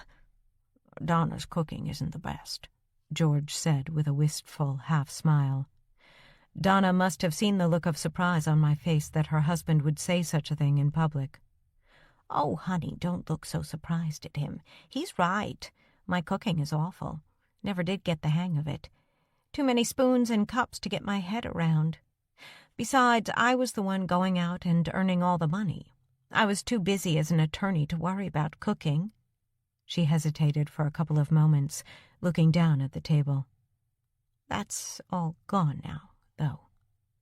How so? Rick asked. He hadn't spoken for a while, and I jumped a little when he did. I had a little breakdown when Bernie died. After 3 months, the other partners decided to buy me out. It's only these last few weeks that I've been more myself, so I'm kind of hoping that tonight will bring a little closure and I can move on. I didn't know. I'm sorry, I said. Why would you, honey? She inclined her head to one side. I know, but even so, I've been kind of focusing on what happened to me. I didn't know how badly it had affected you guys. Can you go back to being an attorney? Probably. Trouble is, I don't know whether I want to or not. Financially, we're in a good place, you know. My share of the partnership was worth a lot of money. And George is still working, so we don't need me to work. The truth of the matter is that I don't know whether I could cope with it. These days, I like to keep myself to myself. I don't like too many people around. If I could shut myself away, I would some days. She stared wistfully at her plate. I was feeling pretty guilty about my self-centered approach to the evening. Donna was clearly suffering, and George clearly adored his wife. Listen to us going on about ourselves, Donna said. I wondered if she sensed that even though I felt sympathy for their situation, I still needed answers to help me make sense of mine. George took up the story. His smooth baritone voice sounded so soporific. I hoped I'd be able to stay awake. Bernie was besotted with you from day one. When it came to time for college and it became clear you would be going to different cities, my understanding was that you agreed to keep seeing each other on weekends. Not just you, Hannah. Both of you, I meant. I tried to tell him how tough that was going to be, but he insisted that he was going to wait for you. When the breakup finally happened, he was okay with it at first, even dated another girl for a while, but he would always come back to you. He didn't blame you, he just never got over you. That was pretty much the last we heard of you until the accident, and we found out what Bernie had been doing. I am so sorry for that. It is beyond any kind of explanation. I understand, I said. It isn't your fault, and I don't blame you. I looked them both in the eye, one after the other, to make sure they understood and believed what I was saying. How could I blame them when it wasn't their fault? I need a drink, I said. We'd declined wine with the dinner order, but I felt an urge for a glass of something. I searched the room for the waiter and eventually caught his eye. Can I get a large glass of the house red, please? Anyone else? I looked around the table. Donna and George both shook their heads. I glanced at Rick. I knew he wouldn't drink and drive, but the look of puzzlement on his face stopped me. "I'll be back with your drink in a moment," the waiter said, and beat a retreat. "What is it?" I asked Rick quietly. "Red wine." "Red wine?" I knew I'd screwed up my face, questioning what he was asking. "You never drink red wine. You always say it gives you acid indigestion." I looked at Rick, not knowing what to say exactly, especially with Donna and George overlooking our every word and action. "I figured one glass wouldn't hurt," I mumbled. Was this another one of those weird things that had changed about me? I guess the acid indigestion would tell us the answer to that question. "So listen, Hannah, what are you going to do now with your life?" "I don't know, in truth," I said, tearing myself away from Rick's puzzled expression. Things seemed to have changed about me, little things. Plus I need some time to adjust to living with no memory. I'm going to take my time to decide. "You can take as long as you like, honey," Rick said. "There now, no rush," Donna said. "That's how I like my life. No rush." I didn't know whether to believe her or not. Her voice seemed to carry at least a little regret. Understandable, after a lifetime working at something, but also quite sad. "So were you injured in the crash?" George asked. "I mean, I know you were in a coma, but we never got to know how badly you were hurt." "Well, according to the doctors, no, I wasn't. Scratches and bruises mostly." "Oh, right. Well, that's good. I was going to say they did a good job of fixing any scars if you were injured. They even fixed that little scar you had on your neck." Instinctively, I put a hand to my throat. "What scar?" I asked. I'd spent a while looking at myself in the mirror back in the hospital and had never noticed a scar. "You had this little scar on the back of your neck. Here." He pointed at the side of his neck, toward the back of it. I moved my hand around but could feel nothing there. "How did I get it?" "Well," Donna jumped in, "from what you told us, you were at a party when you were 5 or 6. Somebody was smoking a cigarette and turned quickly as you walked by, and the cigarette burned your skin." I started to feel panic rising and took a mouthful of wine to try and calm myself down. "I don't have a scar." I turned to Rick, whose eyes flicked back up from my neck just as I looked at him. "I don't see one. I've never noticed one." Here we go again. Something else being thrown up out of nowhere to throw me off balance. Every time I relax a little, something happens to make me doubt myself. "Don't worry, honey. There's all sorts of reasons why it," Rick said. I could see the concern on his face. He knew what was going to happen, and so did I, but there was no way I was going to be able to stop it. "Are you okay, Hannah?" Donna's eyes were full of concern, too. Maybe she recognized in me what she had felt herself over the last few months. "It's another one, Rick," I said, then started breathing in through my mouth and out through my nose, one of the techniques I'd been given in the hospital to try to counter a panic attack. "Stay calm, honey. Listen, guys, maybe this wasn't such a good idea. I'm going to get Hannah out of here." "Are you sure, Rick?" George said. "Will you be okay?" "We'll be fine. I just need to get her home." "Okay, well, you do that. I'll take care of the bill. You get her home safe, you hear?" "I will. I'm sorry."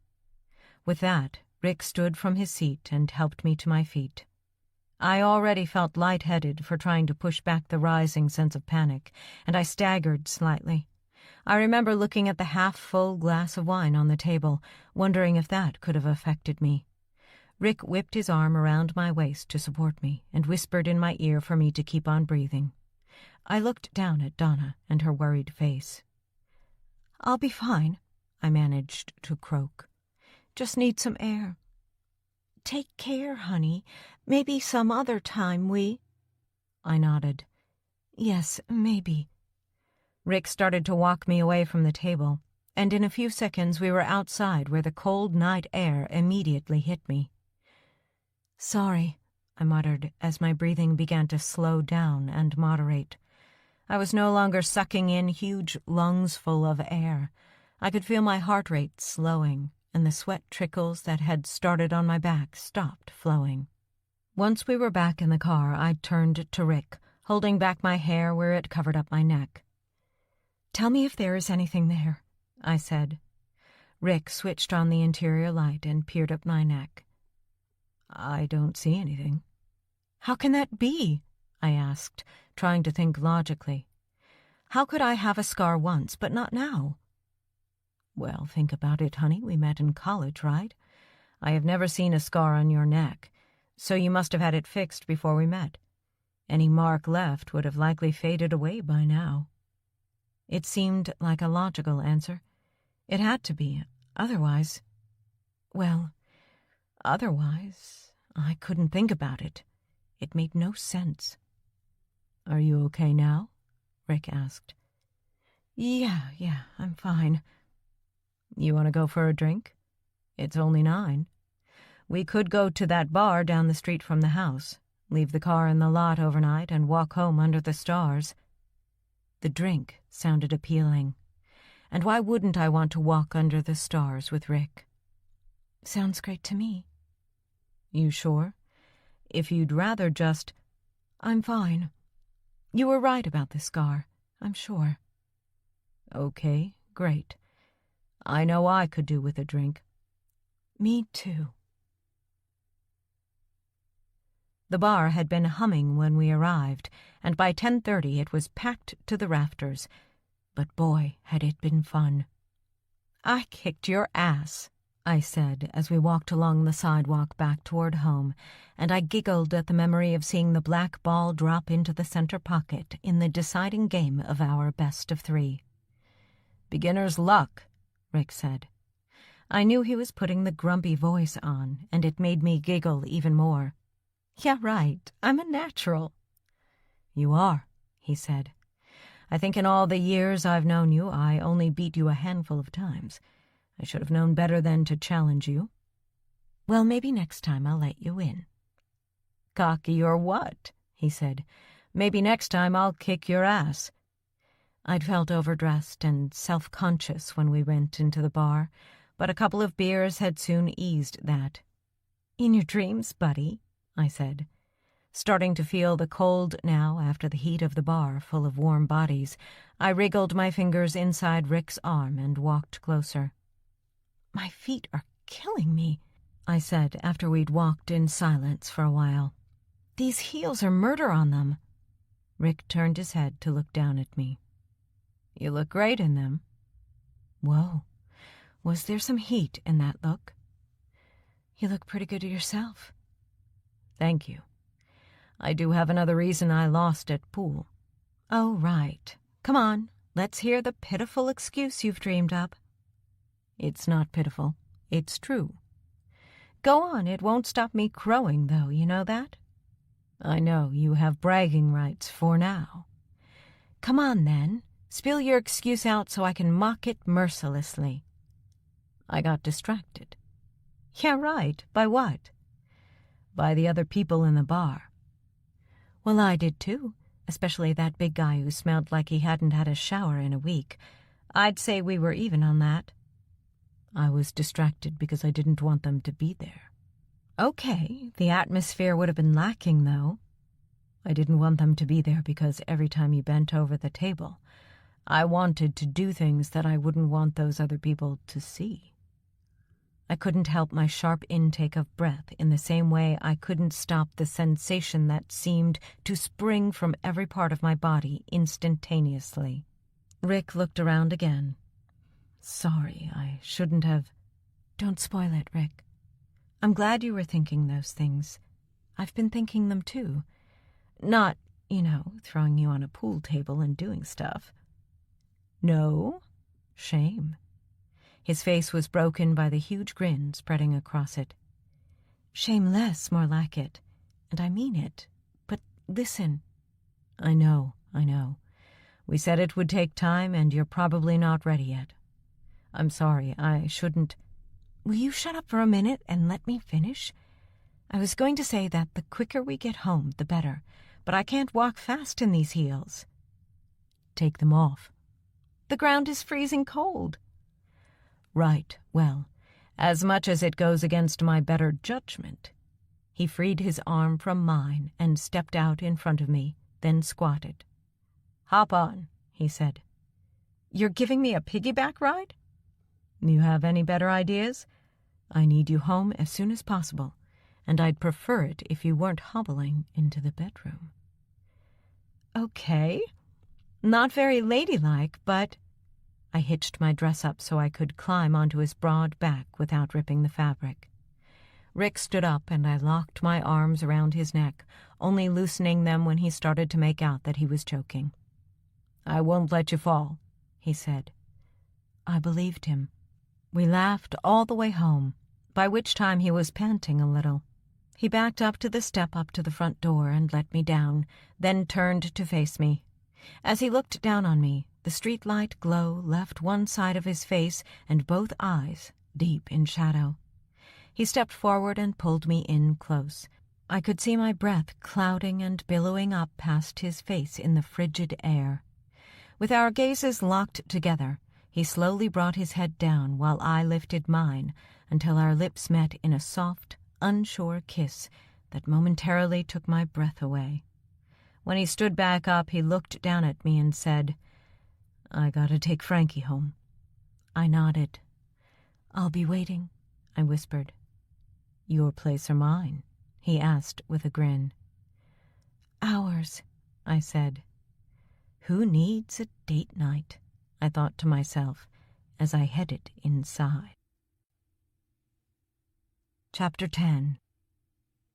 A week later, after the main event of the night meeting Bernie Thompson's parents, and I'm finally starting to get to grips with life, I decided that I needed to find a routine for my life. Otherwise, I ended up spending each day with endless mooning around the house once I'd taken the kids to school. I quickly found what worked, and for the last week I'd barely given any thought to what happened in the accident or after I'd woken up.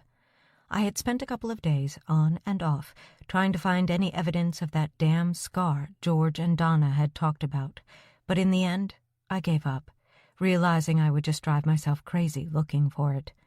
Rick must have been right. From what I had found out from my folder and from cozy nights in front of the fire, Rick and I had met right out of college, and it had been one of those lust-at-first-sight things that gradually turned into something more meaningful.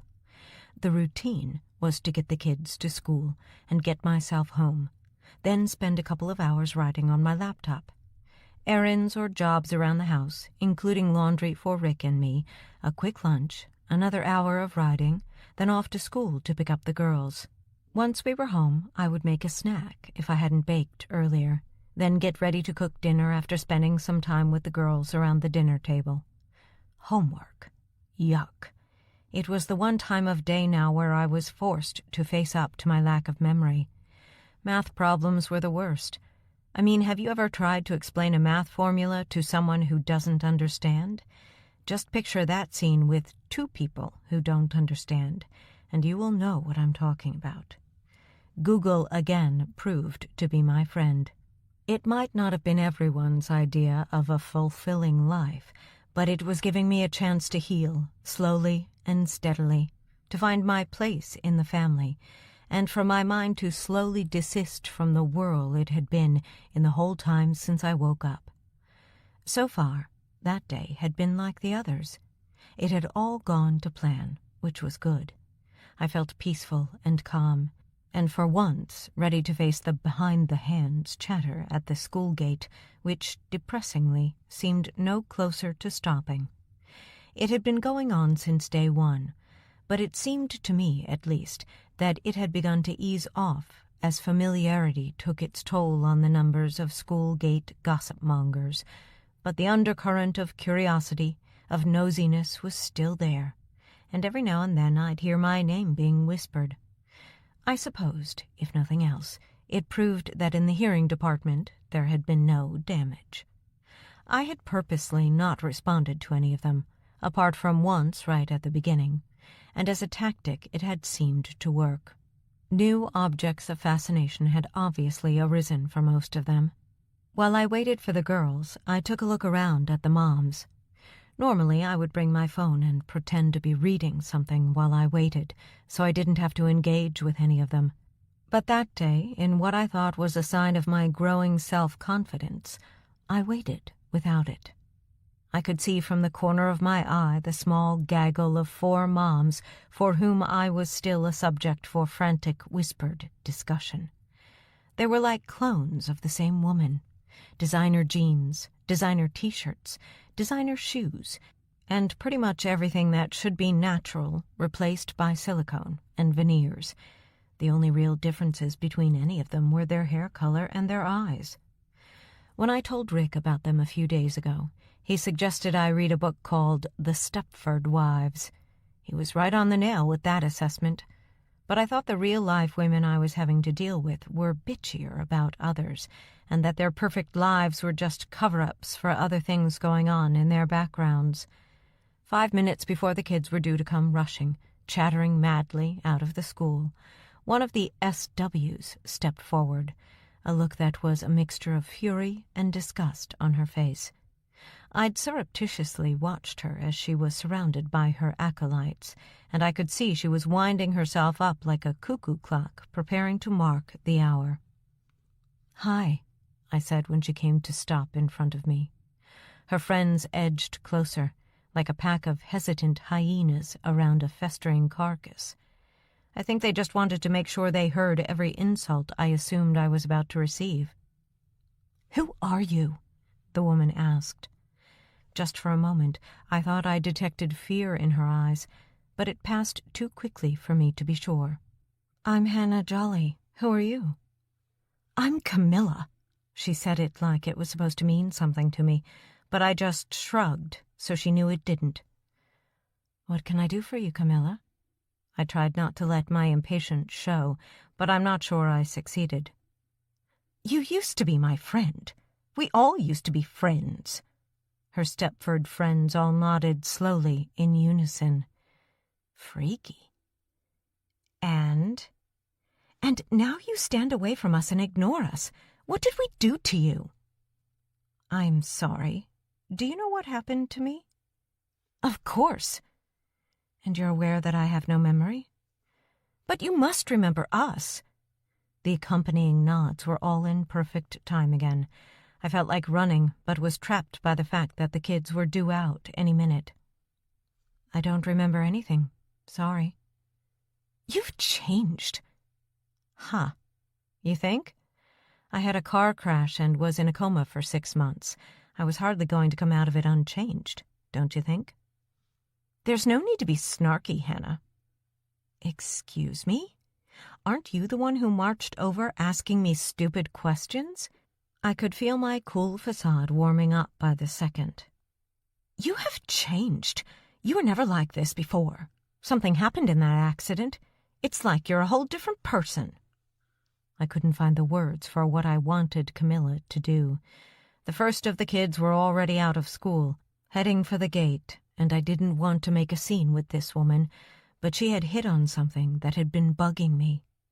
It was as if I was another person, but only parts of me. Parts of my persona had changed, but according to Dr. Patel, that was absolutely normal. What I didn't feel was the need to explain all of that to some toffee-nosed robotic housefrau. "Hey, Camilla, do you mind if I borrow Hannah for a few moments? Thanks." A woman I didn't know grabbed my arm and spun me away from Camilla, who retreated back to her cabal when I checked over my shoulder. "Hi, Hannah. I know you don't recognize me or know who I am, but I'm Julia. I know you didn't ask for it, but you looked like you needed to get away from the witches back there." She arrowed her thumb over her shoulder. "I was just about to clock her one, so yes, I guess I'm grateful." "Thanks, Julia." "It's the least I can do. I owe you way more than a rescue from the dark side." I knew who she meant without her having to point. She obviously felt the same way I did about the SWs, although I thought it best to keep my nickname for them to myself for the time being. "Listen, Hannah, I'm Frankie's mom. You know, she babysat for you the other night." "Oh, right. She's at this school?" "No, she's at the high school up the road, but her brother's here." "Okay." "Well, we only live 5 doors down from your house. Do you feel like coming around for coffee? The kids can play video games or something for an hour. I have fresh cookies waiting at home. I'd like to chat. I haven't seen you for an age, and we were close before all of this. You helped me out, and I want to do the same for you now." I looked at Julia for a second or two. I had, at some stage, to start rebuilding relationships with people other than the family, and she seemed genuine, although at the back of my mind a little voice was telling me no, and to keep myself to myself. Another voice was asking me why she had waited so long if we were close. In the end, I decided to take the chance. "That would be great." I gave her a smile, then whipped around at the sound of Elise's voice. "Hey, Elise," I said. "Hey, Mommy." "We're going around to Julia's house so you kids can play video games while Julia and I have a chat." "Great! Mrs. Brown makes great cookies." "Better than mine." "You've been baking?" Julia asked. I dropped my head, and I had to bite my tongue before I replied, "Yeah, I seem to have developed a fondness for baking." Julia had her eyebrows raised when I looked over at her, but she recovered quickly. "Great. That takes the pressure off my baking from now on." Christina eventually joined us once she tore herself away from her friends, and Julia's son tagged along beside her, trying to talk, but not getting much of a response. I felt like I should be telling her off for ignoring him, but he didn't seem to mind. And truth to be told, although I cared about the girls, I didn't feel like the bond between us was growing as quickly as it had between Rick and me, particularly since we had started to share a bedroom. The first time Elise spotted me heading out of our room, she looked a little puzzled, but gave me a hug anyway. When Christina spotted me, she went bright red, and I'm sure she muttered, "Gross," under her breath. When we got to Julia's, the kids all disappeared after milk and cookies, and I sat down on a couch in Julia's lounge. She sat opposite on another couch. "So, how are things at home?" she asked as she poured coffee from a metal pot. "Improving. I'm getting the hang of things more now." "Okay." I could see she was trying to frame the next question in her head. "So, can you really remember nothing?" She sounded incredulous, even if she hadn't meant to. "Nothing before I woke up in the hospital. I can remember what has happened since then, of course, but before that, not a thing." I thought there was a slight tinge of relief on her face, but it vanished as quickly as it appeared. "So you don't remember my troubles, then?" She sighed and leaned back on the couch.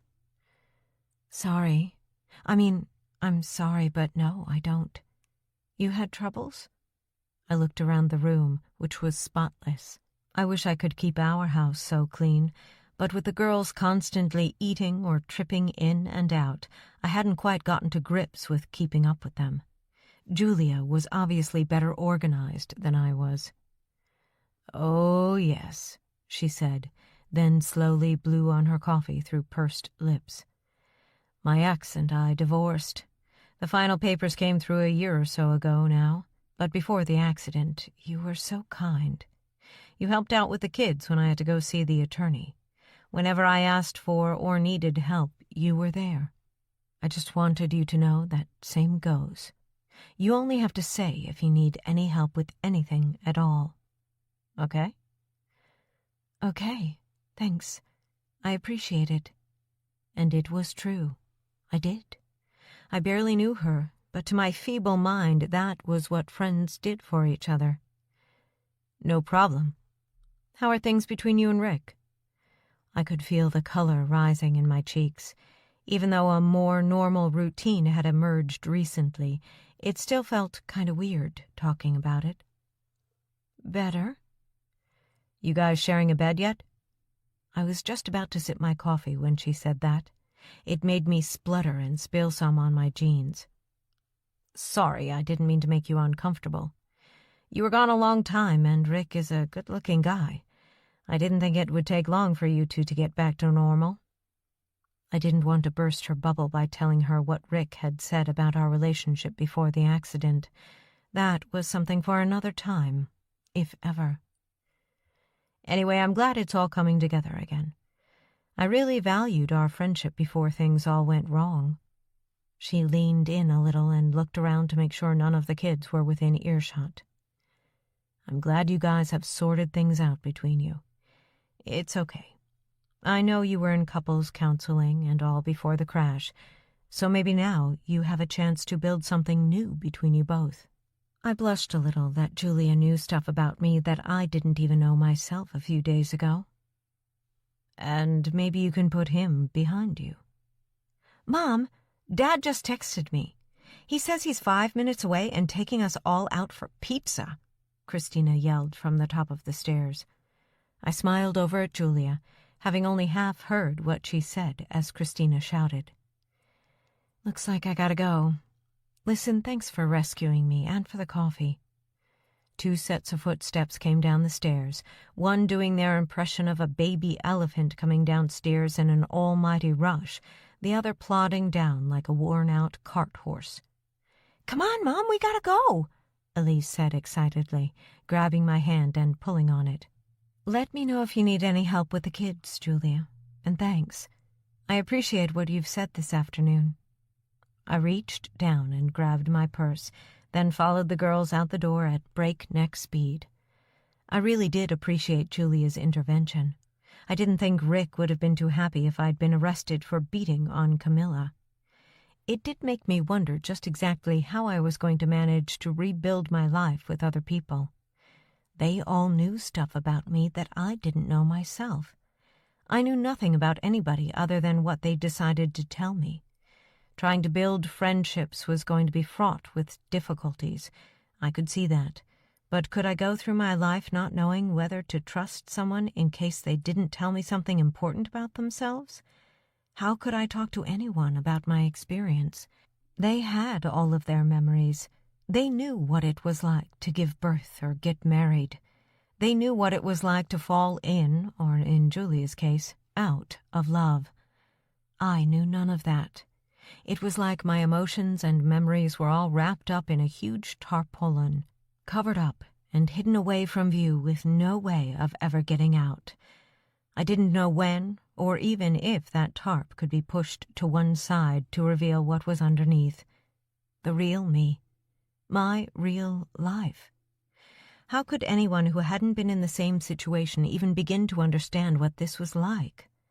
How could Rick understand it? He had been nothing but kind and patient, so he was trying to understand, but I knew he wouldn't be able to truly understand. Now that I was looking back at what had happened in the last couple of hours, I wasn't sure I'd done the right thing by talking to Julia. My natural inclination, my first reaction, was to keep myself to myself, not let anyone inside. And the reaction I was having to even just a short chat with Julia wasn't doing anything to make me think that my natural reaction wasn't the right one for me. But then I looked at the girls. What sort of example would I be setting to them if I spent all my time shut up in the house, half-heartedly doing the things I did before, not trusting anyone, not allowing anyone to get past my barriers that even now I felt I was building higher and higher, instead of tearing them down and making space inside me for others to fill? If I did that, I could have no recourse for either of them doing the same thing. I didn't think Elise would, anyway. She was so naturally outgoing and friendly. Christina was already morose with just an occasional flash of emotion or feelings. I couldn't remember what I was like as a teenager, so I had no idea if that was just her way or a learned behavior. If it was, then it might even be too late for me to try and persuade her that there is another way, especially when I was as reluctant as she evidently was to accept that. I guessed the only way to find out was to talk about it with the only people who really knew me. Chapter 11. When we got back from the very busy but very pleasant pizza restaurant, Christina disappeared up to her room while Elise settled herself down in front of the TV. "A half hour, honey. No more," Rick said as he headed into the kitchen. "Okay, Dad," Elise replied in that world-weary, whatever-you-say kind of way prepubescent kids seem to inherit from their older sisters. I smiled to myself. It seemed perfectly normal, and Rick paid no heed, so I wasn't going to get worked up into a lather about it. We hadn't talked about anything but school while we were out, other than to talk about boyfriends around Christina, who spent the whole meal blushing about being made to listen to the conversation. Rick had told me what I had apparently told him about my first boyfriend back when I was Christina's age. His name was Judd, and I got the hots for him during science class because he knew all the answers the class teacher asked, and I liked that. He was nerdy, wore spectacles, and had a strange collection of clothes, but he also had a bright smile, and even at 13 he'd begun to develop a wispy mustache over his top lip that I thought made him look kind of grown up. He was also, apparently, a terrible kisser, and we broke up a few weeks after we got together because of that. It embarrassed me almost as much as it embarrassed her. I'm pretty sure, like most kids, she was under the illusion that Mom and Dad didn't have to have sex before they were born or to create them, and should be discouraged from any discussion of any topic that even came close to talking about sex now. Rick seemed to delight in challenging that particular point of view. He teased her, but stopped when it began to look like she might get upset. I thought perhaps it was getting toward the time when maybe I'd gained enough of Christina's trust to start having conversations about some of the things we needed to have conversations about to keep her safe, both physically and emotionally, in the coming years. That would have to wait for another day, though. Maybe one time when we're alone with no chance of being disturbed. "So," Rick said once he had set the coffee machine to work, "did you have a good day?" "It was okay." "Okay good or okay bad?" "I had a bit of a run-in with one of the moms from school." He frowned. "How much of a run-in?" "Verbal, not physical." Rick seemed to look relieved at that. "Well, that's good. I can't imagine you trading punches outside the school gates." "She's lucky that isn't exactly what I did," I said, remembering how pissed I was with the over-preened woman who had confronted me, and, more importantly, what she had said. His frown was back. "Who was it?" "Camilla. Don't know her last name." He tried to hide it, but I saw him flinch and his eyes squeezed together slightly. "What? What did I do to Camilla?" "Nothing. Nothing at all. She has always been a little... what's the word now?" "Bitchy?" I offered. Rick coughed and laughed at the same time, sounding like a strangled cat. "No, that wasn't the word I was looking for. Intense, I guess, would be the way I'd describe her. So what did she say to you?" "I can't remember word for word, but she said there was something wrong and I wasn't like the Hannah from before the accident." Rick put an elbow on the counter and rested his clenched fist on his mouth for a moment. Once he'd controlled whatever emotions were running through him, he stood up straighter and looked at me. "She has a mouth she can't control, Hannah. I'm sorry. I should have warned you about her. But as you know only too well, you are different. Not in a bad way," he rushed to add. "But to someone like Camilla, it's just an opportunity to poke her nose into other people's business and stir things up. You should just ignore her." "Easier said than done when she gets up in my face," I said, breaking the look between us. "So what happened?" "Julia." "What about her?" he asked with a snap. "She pulled me away, making some excuse to Camilla." Rick smiled. "Julia's a good friend to us all. She told you about..." "Her being Frankie's mom? Yes." And about me helping her through her breakup? Yes, she told me about that, too. I take it you talked. We did, for a while at least. The coffee machine beeped, and Rick turned to make the drinks. What else did you talk about? Oh, nothing much. By the time we'd gotten through all that, you had texted Christina, so we left. Apparently, Elise was so hungry she could have eaten 3 polar bears. Rick chuckled as he poured milk in his cup, then turned to hand over my cup. So anything else happened today? Nope. You do anything at home? Not really. I tidied up a little and mooched, you know. Rick nodded sagely. I'm bored, Rick, if I'm being honest. Physically, I feel fine. I'm eating normally, but the hours I'm spending at home are holding me back, I think. I have too much time on my hands and end up spending it with the thoughts in my head going around and around like a whirlpool. I need something to do, and I don't mean cooking and cleaning either, before you go all caveman on me. I would never even consider suggesting that, Rick said, but his gulp after he finished speaking gave that away. I fixed him with a disbelieving look, and he had the good grace to flush at being caught out. Well, let's think about it a minute. Whatever you decide to do, you either need to be close by or just working from home. Have you got any ideas about what you might do? I'm thinking maybe writing. I think I have a story to tell, and that's what I would start with. You think you could try to do that?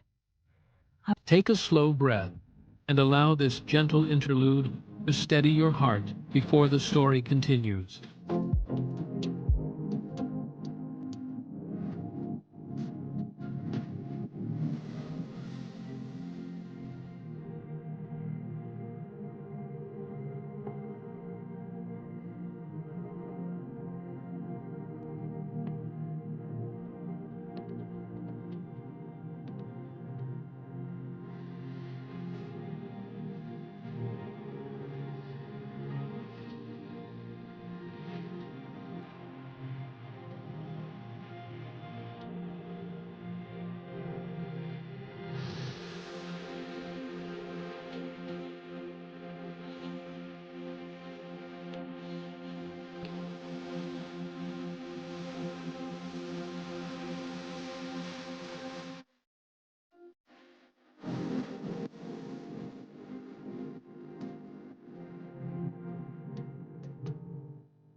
Won't know unless I try. Rick pouted slightly. True, he said, nodding. Listen, you do know we don't have to earn any more money, don't you? Yeah, I know. But I'm hoping it might be therapeutic, too. Maybe even help me to remember some of the things in my past. Well, if it helps you to not be bored, it will be something, I guess. Go for it. What harm can it do? Just remember to change everyone's names, he said with a grin. I knew I didn't need Rick's permission. I could have just started writing, but I didn't want him to stumble upon it in a few weeks' time and think I was trying to hide it from him. There had clearly been enough lies in the past without adding even more now. You want to watch some TV? He asked, nodding toward the living room where the theme tune to The Simpsons was just playing the show out. Sure, I said, even though I was more excited at the prospect of doing something constructive for a change. I couldn't afford to forget how much I owed Rick, and locking myself away in the study on my own every evening was not the way to show my gratitude. Date time, when I was alone, would be my writing time. I screamed loudly as the headlights in front of me suddenly swerved toward the car I was in. Before that, I was talking, but it was as if my ears were gummed up after a bad cold. The words were there in the air, but I couldn't make out what I was saying. The road was quiet, and I could see a set of lights way back in the distance in the side mirror. Whoever was driving was wearing gloves, black woolen gloves on small feminine hands. One hand was on the steering wheel, the other holding a gun, which was pointing at me. She was talking, too, angrily, spitting out words I just couldn't grasp the meaning of, but the noises were urgent, almost vicious. Outside, street lights glowed yellow through the windshield, the dusty glass blurring the light into a huge mass that covered the entire screen and stopped me from seeing anything much outside other than the dark outlines of trees and the rolling silhouettes of hills set back from the highway. The car seemed to be moving quickly, too quickly. Whoever was driving it wasn't watching the road, although ahead a set of lights had appeared in the distance, marking out the road ahead. I listened to the ranting voice next to me, shouting back words that were incoherent to me now, trying to win whatever argument we were having. Suddenly, she squealed. The lights of a car swept past, but the inside of the vehicle was dark. It looked like the car was driving itself. All I saw was dark bodywork and orange lights reflecting in the glass. The harsh sound of a horn drew my attention to the front of the car. The driver screamed as the lights approached. I screamed as it hit. Then everything went to black, except the 2 red dots of the car as it pulled up ahead of us. All I could hear were screams in the darkness, then fire, crackling brightly, hot flames licking up the front of the car, spreading quickly, too quickly, coming closer and closer until I could feel their heat starting to warm the skin on my face. "Hannah?" I groaned. The screaming had stopped, leaving a high-pitched whine in my ears, the echo of the noises I'd made. "Hannah?" Something shook my shoulder. "Hannah, shit, you're scaring me now." "Oh, it's Rick," I thought through the haze. Rick got me out. I opened my eyes, then sat up quickly when I saw Rick's face lying next to mine on fluffed-up pillows with bright white cotton covers. I shook my head. "You were dreaming, honey." "I was?" Confusion was racing through my head. "Yeah, you screamed really loudly. It nearly deafened me. I nearly peed my pants, too." I smiled uncertainly. "Nice. What was the dream?" I gulped, and my mouth felt so dry, as if I'd been screaming for a long time. "I was in the car." "Okay. Who was driving? Don't push it, only remember what you can." "We were driving. We were arguing. Whoever was driving was angry. So angry. Then there was another car." "Bernie's car." Yes, his car. But there was another. It overtook Bernie's car as it was approaching, and he swerved to avoid it." "Another car?" "Yeah. The last thing I remember is their taillights." "You didn't see who was in it?" He was leaning over me now, concern written clearly on his face. "No, it was dark. Then after the crash there was just fire." Rick was quiet for a few moments, contemplative. Eventually he spoke again. "That's fantastic, Hannah." "Is it?" "Yeah, of course it is. It is the first sign that your memory might be coming back." "But it was a dream." "What do you mean?" I sighed. "It was a dream. It might be something my mind has made up to fill a gap or something. I'm saying it might not be true." "Did it feel real?" "Yes, it did. It was odd because I couldn't hear what anyone was saying, me included, but it felt real enough. It's why I screamed, I guess." Rick rolled over onto his back. "I guess so," he said. "Are you going to be okay going back to sleep? We can talk about it better in the morning. I can go make you some hot milk if you like." No, it's fine. Go back to sleep. I will be." I didn't. I couldn't. I lay in the bed, our bed, my eyes fixed on a spot on the wall, replaying the events in my head like an instant replay at a football game. The light in the side mirror, 2 sets of headlights side by side on the road, the sound of the horn and more lights heading toward us. It was real. It felt real. It didn't feel ethereal. It was solid, like the blackness of the inside of the car that passed, the car that had made Bernie drive into us. It wasn't Bernie's fault at all, at least not in the version running through my head. Then something else occurred to me. I remembered seeing the lights ahead, brake lights shining in the darkness. Had whoever caused the accident come back to get me out? Who was in the second car? Was any of it real? Now that I'd had the dream, would I start to doubt myself if I got my memory back and remembered events differently from the dream? It hadn't helped. It had made things worse. I went over things again a couple more times. Could I trust what I had dreamed? It felt real. It felt so real I could feel the pain I was feeling at whatever words the driver was throwing at me. I just couldn't hear the words. While I lay awake, listening to Rick's steady breathing, I felt the world was starting to make more sense.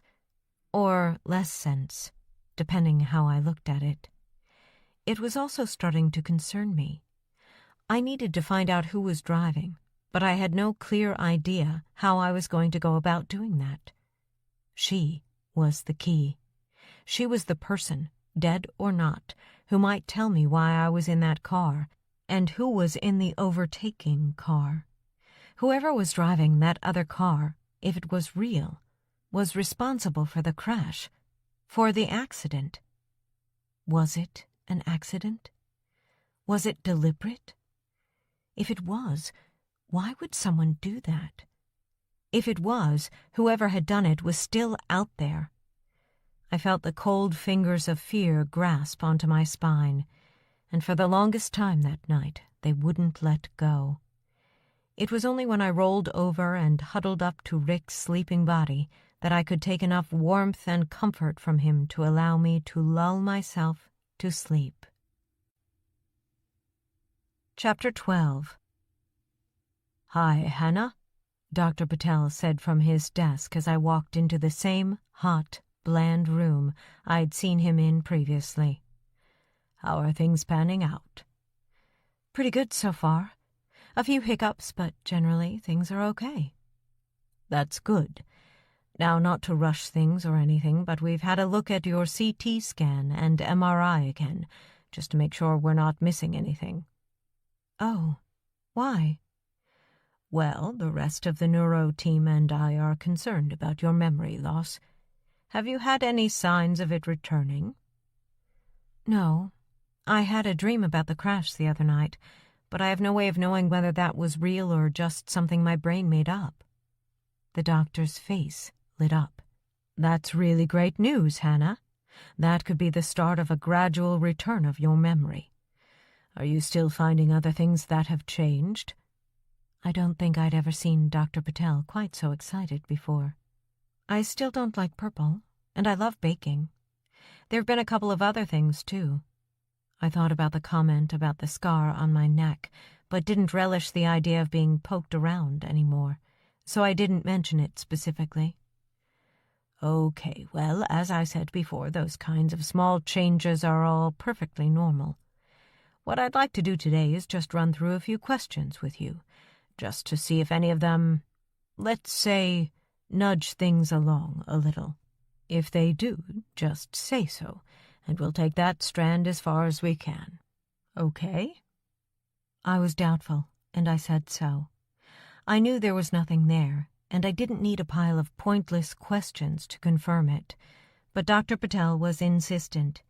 Eventually, I nodded my assent. "It will help us to assess whether there is a psychological reason for the memory loss. At the moment, there seems to be no physical reason, but if we can rule out parts of your psyche, it will point us in the direction we need to take to help you move past this. What do you say?"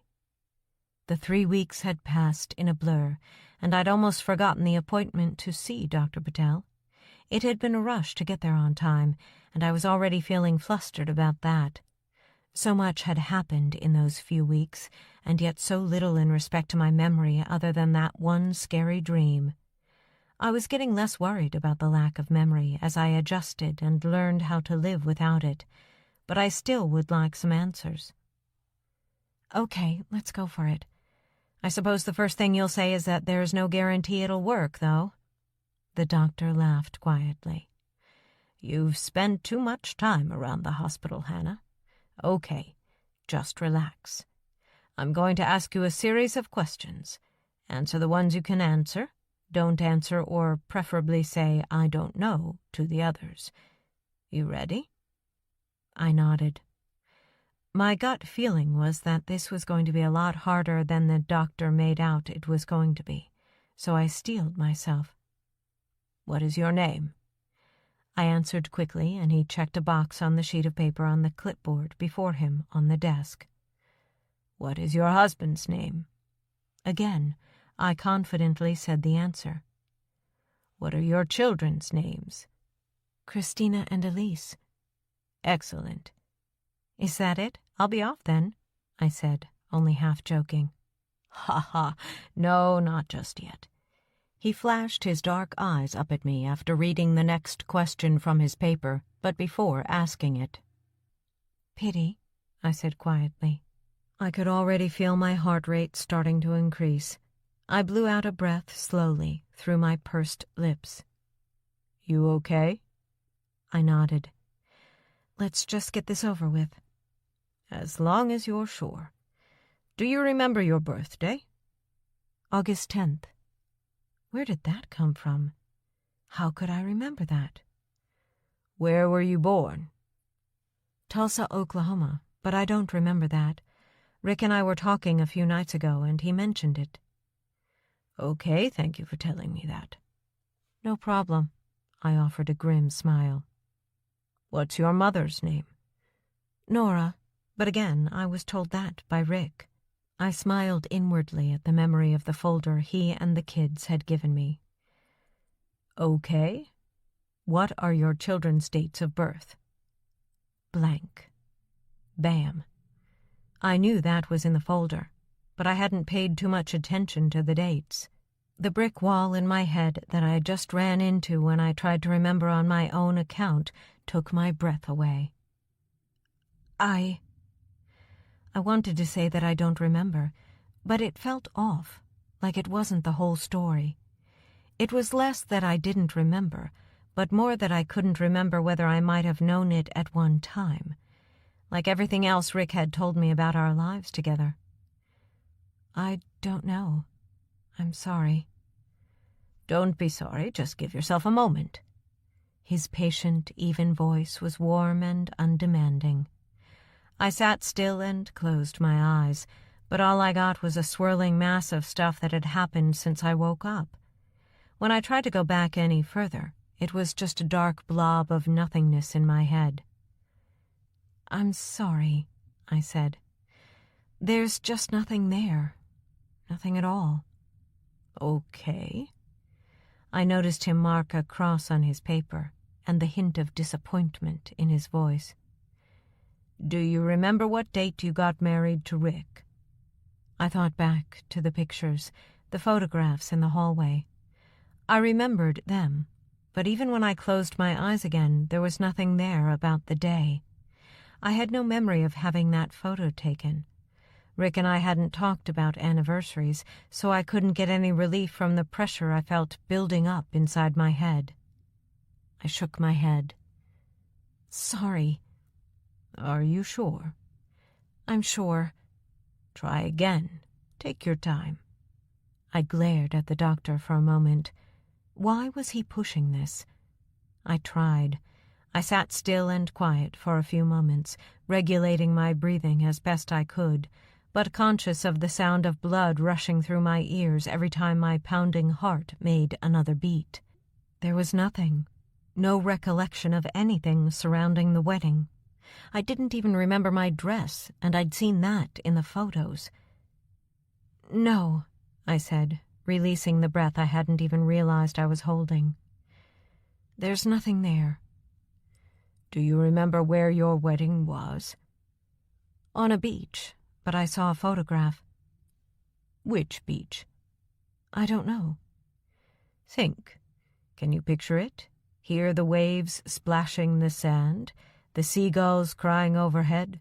The sun beating down on you as you made your vows? Think, Hannah. I remembered my dream just before I woke up. That was just a dream, though, not a memory. I can't remember. I could feel the prickle of hot tears in my eyes. Try, Hannah. I am trying, damn it. The doctor held up his hands, palms out. Okay. One last question, Hannah. Is that all right? I nodded, not trusting myself not to tell the doctor to go to hell, and storming out of the room. Who are you? I'm Hannah, I said, hearing a childlike voice that took me a few seconds to recognize as coming from me. Then my breathing hitched, and the tears I had been fighting back began to emerge, rolling down my cheeks and spilling onto the hands I had clamped together fiercely in my lap. I released one hand and swept the tears away with my fingers, but the more I cleared, the more appeared. The doctor slid a box of tissues over the desk to me, but I looked at them, then at him, and without another word I reached for my purse, stood, turned my back on Dr. Patel, and headed for the door. I heard it squeal as it closed behind me. Then I leaned back against the wall next to it and broke down. Why can't I remember any of that damn stuff? Had I ever even been there? Who the hell am I? I was back to where I was almost as soon as I woke up from the coma. I'd been out a month, and I was no further forward with remembering my life than I was then. The weight of that and the idea that I might never remember pressed down on me like a huge weight on my chest, making me heave and pant as I stood against that wall. I couldn't catch my breath while sobs racked my chest. I tried to hold it back, but I couldn't, and after a few moments, one of the reception staff stepped quickly along the corridor, and with an arm around my shoulder, turned me away from the two people sitting waiting to see the doctor, who had been watching me wide-eyed and with growing expressions of dread on their faces at the prospect that they might be the next recipients of the care that had turned me into a sniveling mess in front of their very eyes. I managed to grasp enough breath to say a broken sorry to them before I was hustled away. 20 minutes later, the same receptionist came into the room I'd been hidden away in with a glass of cold water and some peace and quiet to soothe my troubled mind. "We've managed to track down your husband, Mrs. Jolly. He's going to come and fetch you. He said he'd be here in about 10 minutes.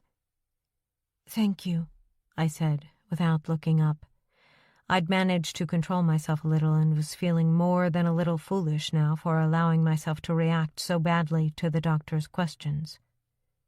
"Are you feeling a little better now?" I nodded without looking up from my hands and heard her footsteps track out of the open door, wedged open, I assumed, to make sure they could keep an eye on me. Why had he asked that question? Who am I? It was a question I've asked myself almost non-stop since I woke up, and even now, the better part of a month later, I was still no closer to finding an answer. Did he think I wasn't Hannah? That bitch Camilla certainly said something along those lines.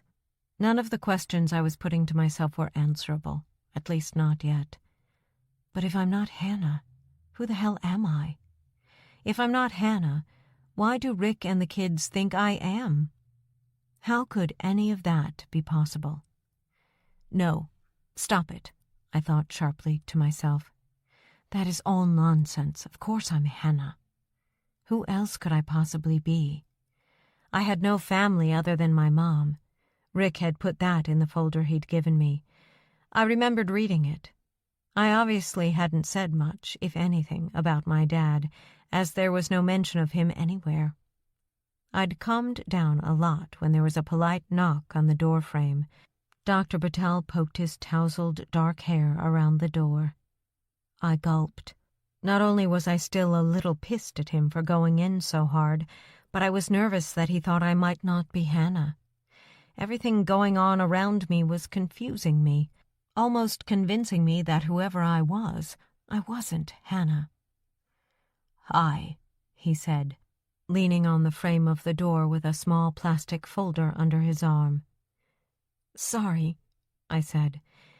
"It's just—" "Don't be. I'm sorry for having to put you through it. Is it okay if I come in?" I nodded and picked up my purse from the only other chair that was next to mine in the small room. "Thanks," he said, sitting down with a grunt. "Why were you so hard?" I asked, feeling the prickling in my eyes again. I blinked rapidly to stop the feeling turning into actual tears, but kept my head down so he couldn't see. "Like I said before, Hannah, the questions were designed to see if there was a psychological element to your amnesia." "And?"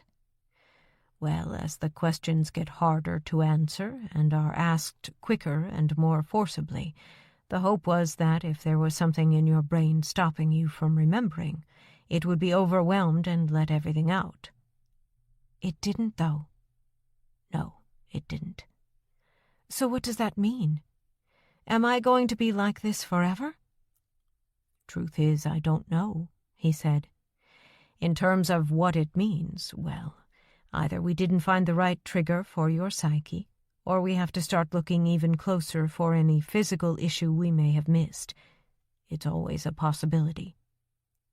"So, what does that mean?" "Well, it means for a while, at least, we need to leave you be to get over what happened today." I nodded gratefully at that news. "Then we need to try something else, and if that doesn't work or there are no other physical indications, we may just have to hold up our hands and admit that as much as we do know about the human brain, we don't know everything." "You mean I might never get to know what the problem is?" He shook his head sadly. "Like I say, our knowledge about how the brain works is improving all the time, but there is still a lot we don't understand." I wasn't sure whether to be grateful about that or not. The prospect of another tough session of questioning was bad enough. The prospect of being an old woman, sitting by the fire in my armchair, only being able to remember half my life, was something infinitely worse. I was still thinking about the doctor's response when Rick came skidding to a halt by the open door and stepped inside the room. "Honey, are you okay?" he asked through his rasping breaths. I'm fine," I said, still feeling shaky after my outburst in the doctor's office. "They said you were upset and crying." "I was." Rick looked at the doctor. Dr. Patel turned to look at Rick. "We went through a process aimed at kickstarting Hannah's memory, but it didn't work. It was very intense, and Hannah got a little upset." Rick glared hard at Dr. Patel for a few moments, then cast his eyes back to me and reached out a hand. "Come on, honey. Let's get you home. Is that okay, Doc?" "As long as Hannah has recovered from her upset, then yes, of course, that's fine." I took Rick's hand and pulled on it to help me out of the chair.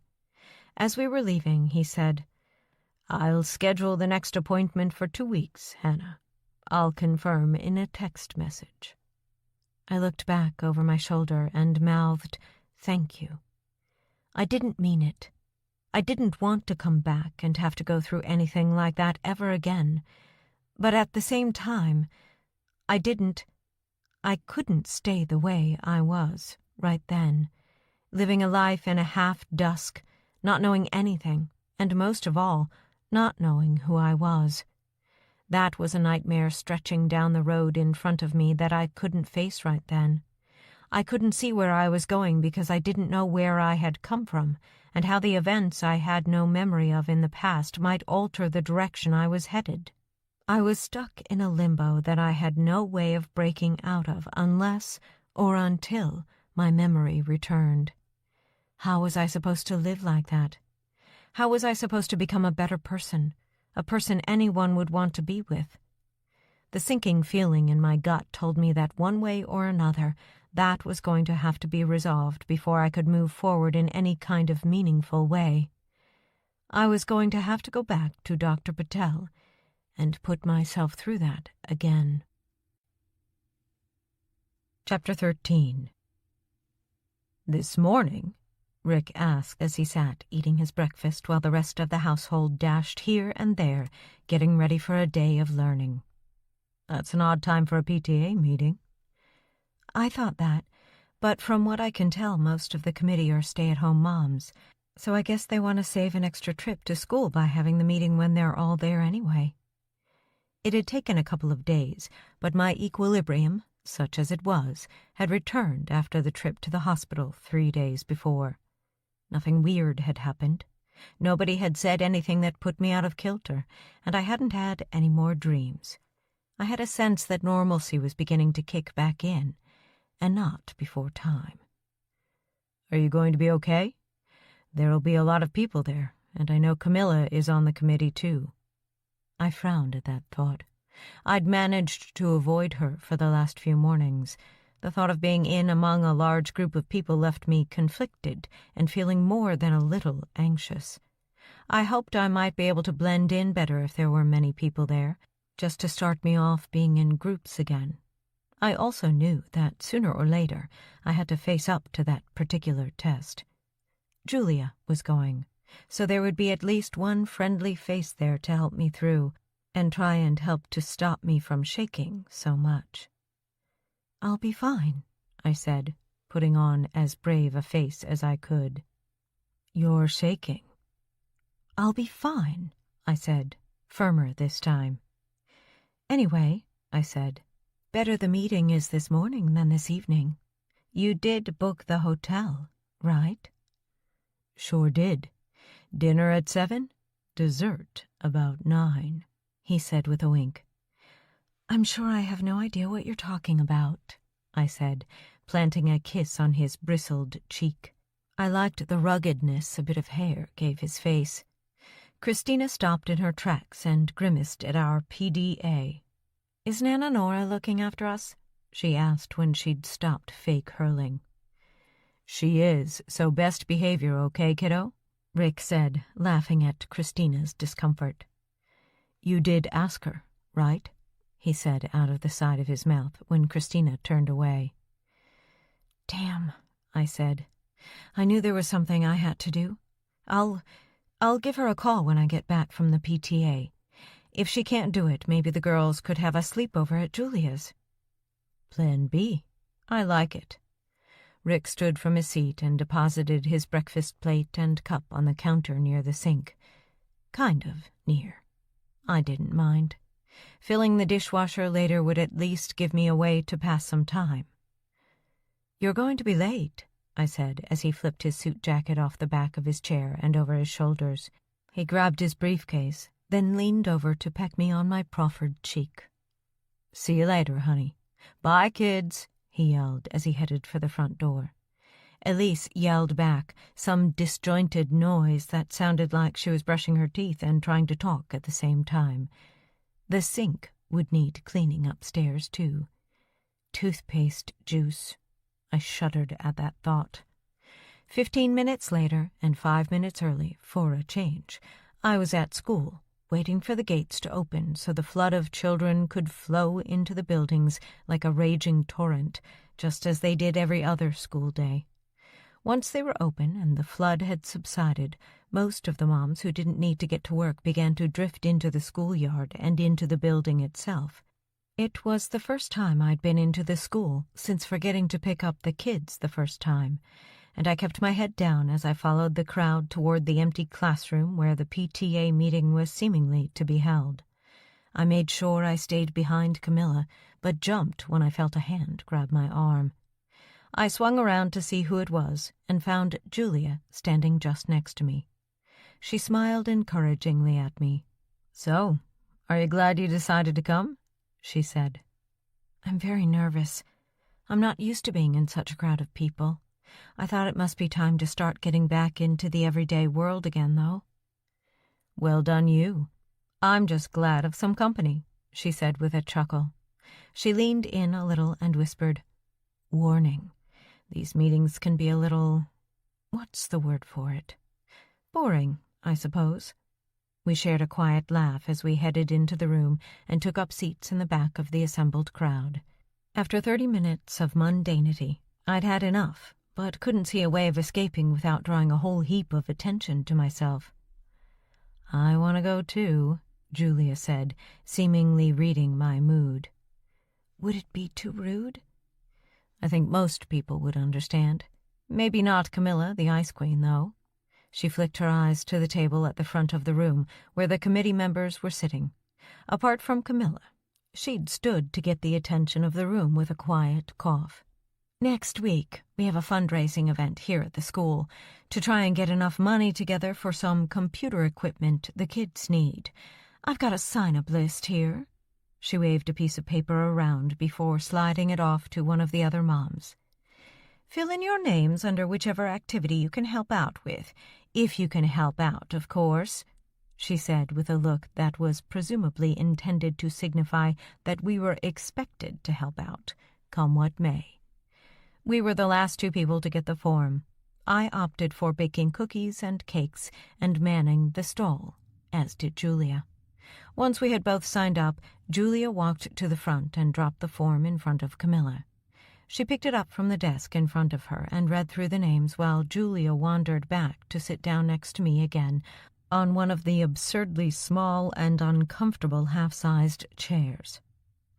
"Are you sure about that, Hannah?" Camilla was glaring at me over the top of her glasses. The whole room went quiet. I'm sure half the people there weren't aware of my even being in the room with them. "Sure about what?" I said loudly, to make sure she heard me. "Well, about volunteering for baking." She put on the most sickening fake smile. "I mean, we want people to enjoy the cookies, not be poisoned by them." She fixed me in her crosshairs with unerring accuracy. I could feel myself blushing at her attempt to humiliate me in public. "What are you talking about?" I tried to keep the tone of my voice as smooth and non-aggressive as possible, but it was a battle I didn't think I could win forever. What was it about Camilla that generated such a feeling of loathing? Her of me, and me of her. "You don't bake. You never baked. You always feed your family store-bought food, honey.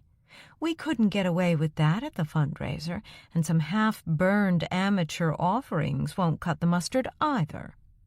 She looked among her fellow committee members. A couple of them nodded along with what she was saying. Another couple looked shocked at her outburst. 1 or 2 of the other moms had tittered at her words. The one she was always at the center of outside the gates. Some of the other moms had expressed their surprise with sharp intakes of breath. "I bake," I said. I was so incandescent with rage at the woman that I couldn't trust myself to say any more than that without cursing her out, and I was determined not to slip up in that regard. "You've never baked a thing in your life, Hannah. Why would you lie about that?" The slight turning up of the corners of her mouth showed she was relishing the confrontation. "Hey now, Camilla, you're being unfair. Hannah has begun to bake since she came out of the hospital, and bakes better than me now. Do you want me off the list too?" Julia hollered from next to me over the rising hubbub in the room. A couple of other women joined in with lambasting Camilla while I sat back, folded my arms, and stared straight at her. She didn't return my stare now, seemingly taken by surprise by the vehemence of the reactions from the room. "No, of course not. I just—" "Is that it, Camilla? Has the business of the day been concluded?" Julia asked loudly. "I need to go practice my baking skills."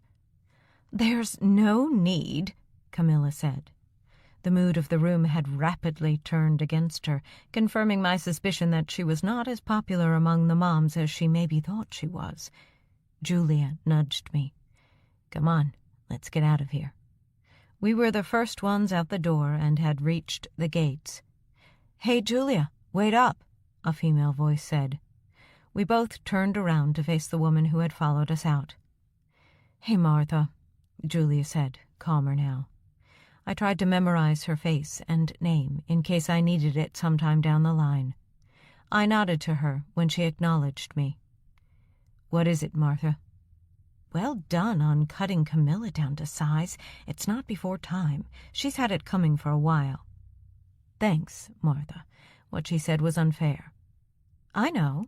Still, you got her good." Martha held out her fist, and Julia bumped hers to it. "Maybe. Somehow I get the feeling we might not be required to attend the next meeting." "Double bonus, then," Martha said with a grin.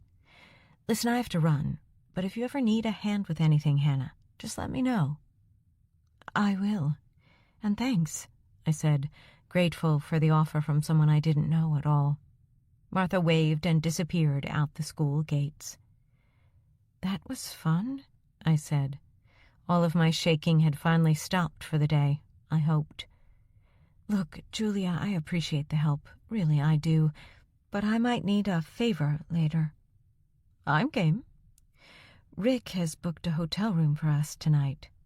Julia let out a quiet wolf whistle and nudged my arm. She had a goofy grin splashed all over her face. "You are one lucky lady," she said.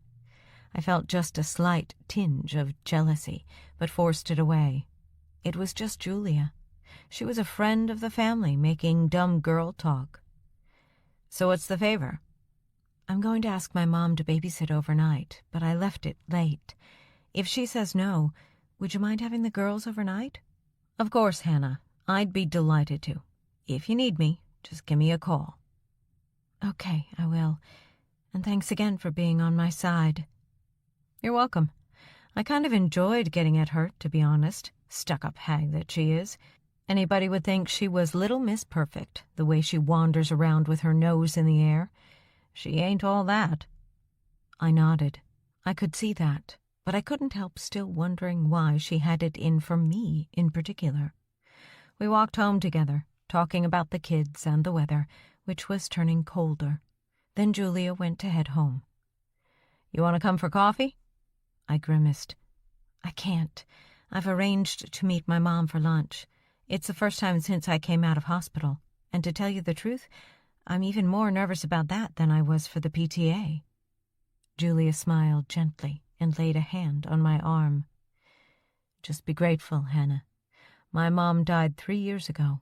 She sighed, and I swear she had moisture in her eyes. "I'd do anything to be able to go out for lunch with her one more time, you know?" I gulped back a sob that had suddenly sprung into my throat from who knows where. "I'm so sorry, Julia. I had no idea. Here's me whining about meeting up with her." "You weren't to know. I only moved in here 5 years ago, so it all happened before your accident. I never told anyone around here before now." I couldn't describe how that made me feel. Mostly sad that she had been without her mom for that long, but kind of weird that I actually knew something nobody else around here knew, instead of it always being that I knew nothing when everyone else did. I pulled Julia into a hug. "I'll call you if I need you tonight." "That's what you should be saying to Rick," she said, then walked off along the street with an exaggerated wiggle of her ass. I headed indoors to get ready for the second ordeal of the day, hoping it would go better than the first. I was early. I'd called a cab in plenty of time, and it took less time than I thought to get to the restaurant. I sat at the table, sipping on some mineral water while I waited, hoping that my churning stomach would settle down. Otherwise, this was going to be an even more difficult lunch. I thought Italian food was a little heavy for lunchtime, but my mom insisted that she wanted a carb overload, so in the end, I agreed. She'd called a couple of days before while I was making dinner. I put her on speakerphone so Rick had heard what she suggested and stood next to me, nodding like a frantic puppy when she suggested that we meet up.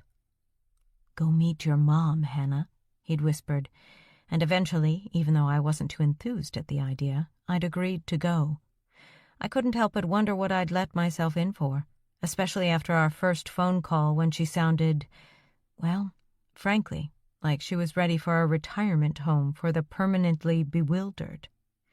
The restaurant was nice, crisp white table linens and crystal glass on the table. Cutlery was all polished to within an inch of its life. Gentle instrumental music wafted through the speakers that were discreetly hidden in the ceiling. I'd already read through the lunch menu twice and still couldn't make up my mind, so I had contented myself with watching the other patrons in the room. Most of the diners had white hair. Those who didn't were turning gray, all but one young woman. She was sitting opposite a man who was old enough to be her grandfather.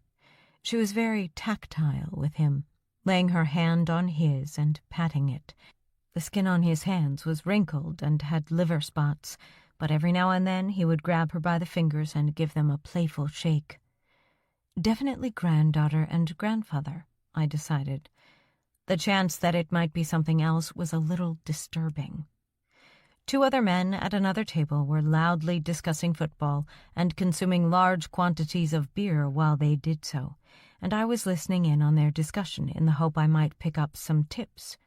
I had no idea about the sport, and when Rick watched, groaning every time his team lost the ball, or cheering loudly when somebody ran into whatever an end zone was, I wished I knew a little more, so I could join in the excitement with him.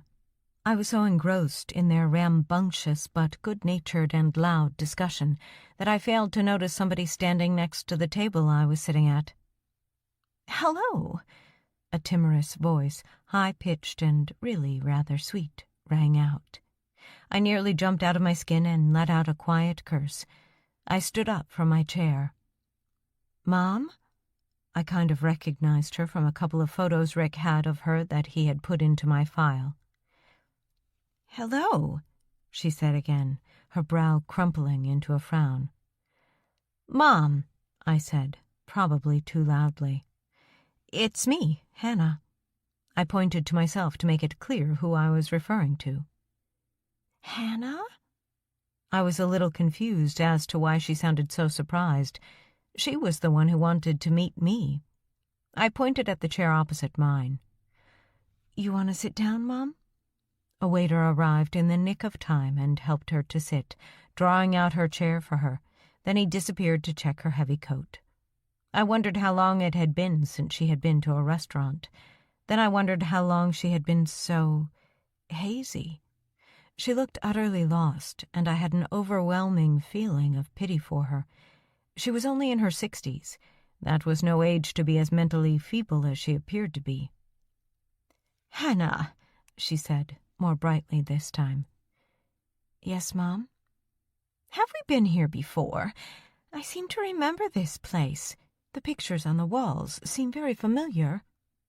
I hadn't paid much attention, too concerned with listening and watching.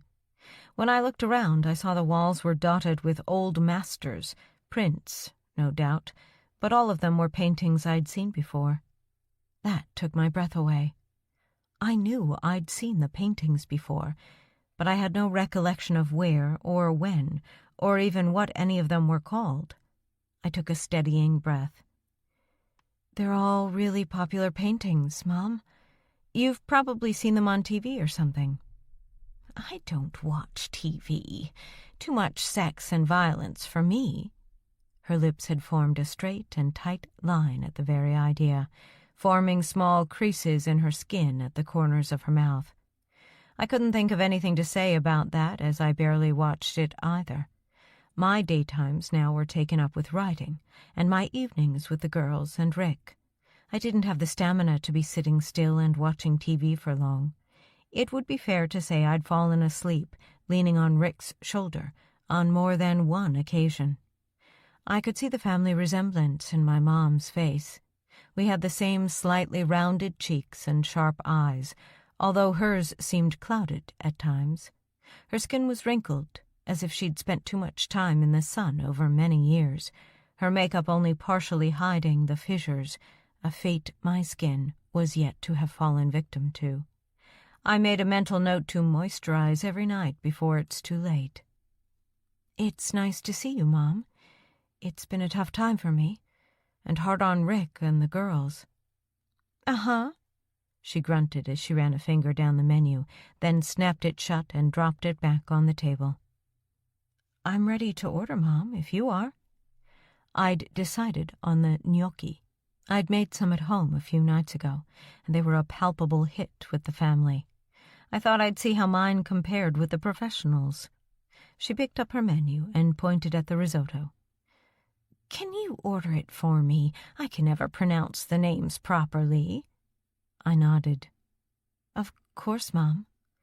My Italian was restricted to the names of various types of pasta, but I thought risotto was manageable. So, how have you been? I asked, once the waiter had taken our orders. Fine. Worried about you, but fine.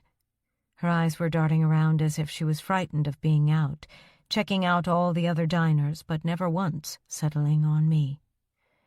Rick kept you up to date while I was in the hospital, didn't he? Sure, he did. I visited a couple of times while you were unconscious. That was nice of you. You're my daughter. I'd have come more, but you weren't doing or saying anything. Sitting there for an hour, not saying a word, was a little... boring?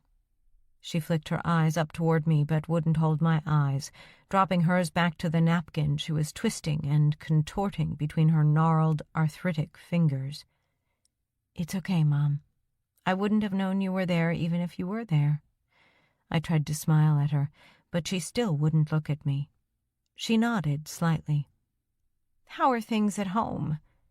With Rick? Great. The kids have been great, too. They had, too. None of the problems I'd imagined might crop up had, and I had my fingers metaphorically crossed that it would continue that way. Good. We sat in silence for a while. I couldn't think what to say to her and found myself hoping the food would arrive soon so I could at least cover up the silence by eating my gnocchi. It was almost an excuse not to talk. After that, I was pretty sure I could find an excuse to get out of there.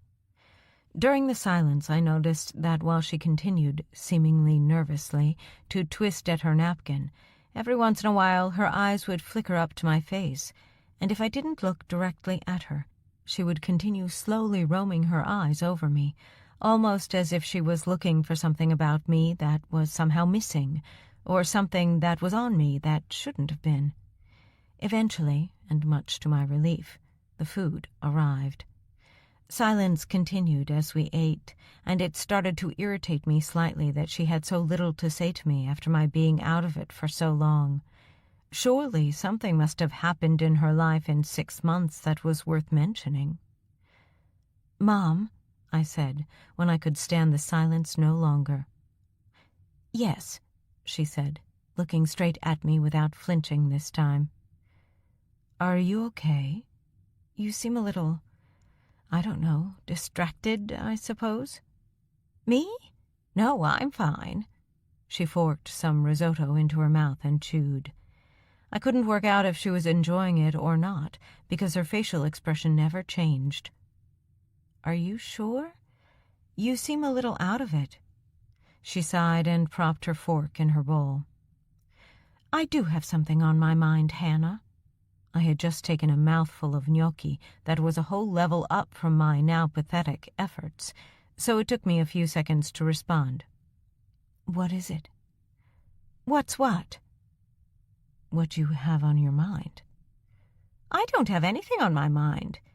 Is this what I ordered? I looked at her to see if she was willfully messing with my head, but her face was as innocent as it had been the whole rest of the time. Yeah, Mom, risotto. Is that what it's called? Yeah, Mom. Are you sure you're okay? It was as plain as the nose on my face that she wasn't, but for the next few minutes I asked questions to which I got one-word answers. Rather than coming out of herself as she relaxed, she seemed to be becoming more and more inward-looking and withdrawn. Finally, with half of her risotto still left in her bowl, she turned and summoned a waiter, asked him to fetch her coat, and without saying another word, went to leave. Mom, I said before she could go. Yes, she fiddled with the zip on her coat. I was going to ask you if you could stay at our house tonight and keep an eye on the kids. Rick and I have a date night planned. I was unsure about it. I wasn't entirely sure she was capable of looking after herself, never mind 2 girls. Something was clearly troubling her, but I wanted her to know that she was still a part of the family, which was at least partly why I'd suggested it to Rick. He had more experience with how my mom was over the last few months and had raised no objections. I couldn't explain why if someone had asked me, but I felt the need to try and build something with my mom. If anyone was going to tell me what had happened in my past that I could rely on, it was going to be Rick and my mom. "That would be wonderful," she said, her face breaking into the first smile I'd seen on her lips the entire time we'd been together. "Really?" "Yes, I haven't seen the girls for a long time, and it'll give me a chance to see how you're settling in at home." "Okay." I drew out the word, not sure if I relished the idea of her being at home and judging me. But it was what I'd said I would do, so now she'd accepted. I was pretty much stuck with it. "How about you sit down? I'll pay the bill and we can head home." "I need to go home and pack an overnight bag first." With no car, there was no way I could drive her home, and I didn't want to be stuck in her place while she packed. "I'll go pack a bag and I'll get a cab over to your house."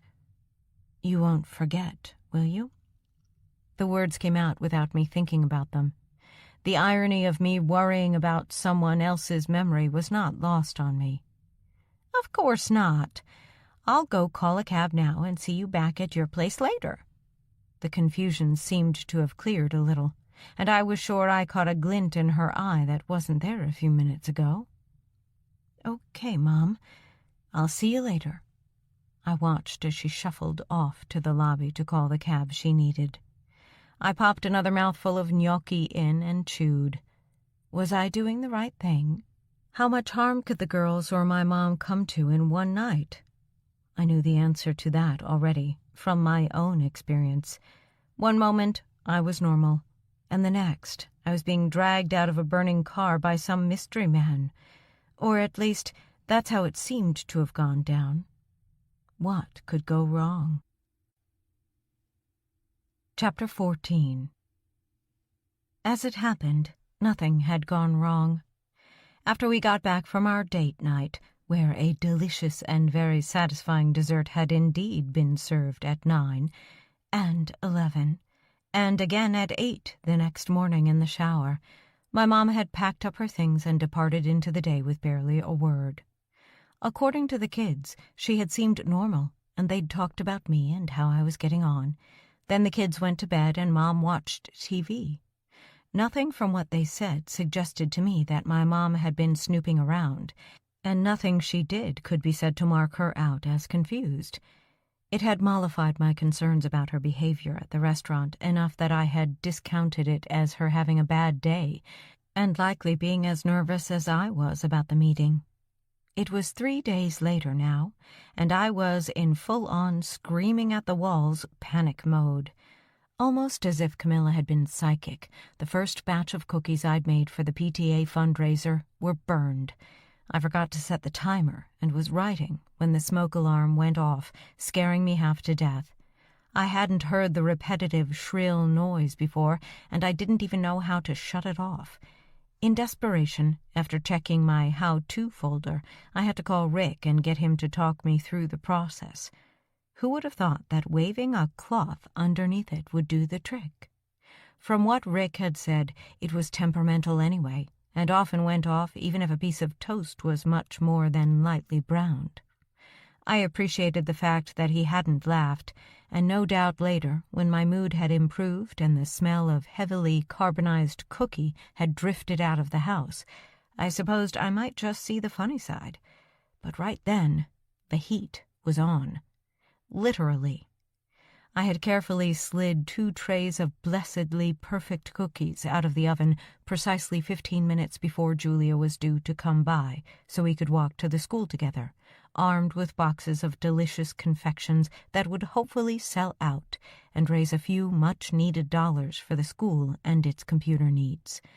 Right then I was standing over them with a bag full of ice cubes in one hand and my how-to folder in the other, wafting what I hoped was cold air over them in an attempt to get them to cool down enough to go into the Tupperware box I had so luckily found and cleaned of some kind of sticky residue.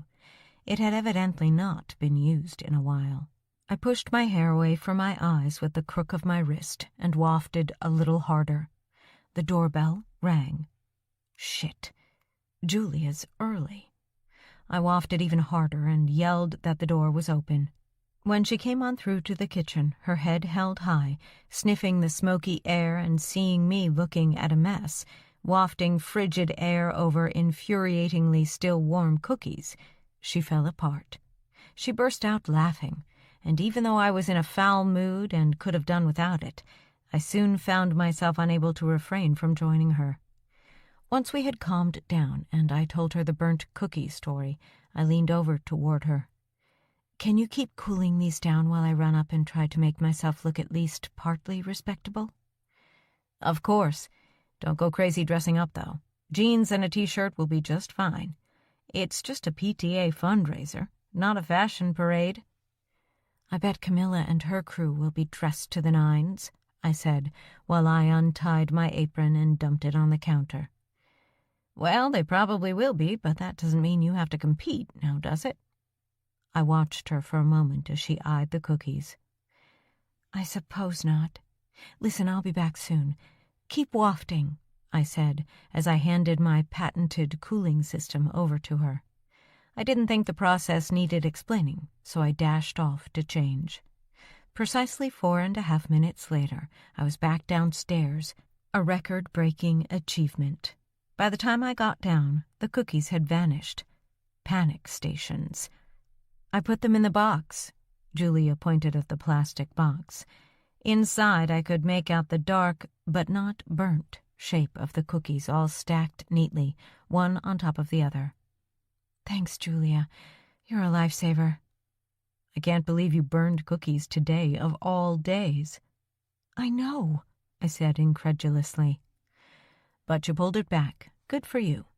Now come on, let's go and not give Camilla the pleasure of gloating at our tardiness." I hadn't thought about it like that. I had panicked, admittedly. But even with panicking, I'd still made cookies that any mom would be proud of, and I was proud of them too. We were the last two of the helpers to arrive at the school and sneaked past a suited Camilla while she was talking to Principal Deacon. That suited me. The less I had to do with her, the better, as far as I was concerned.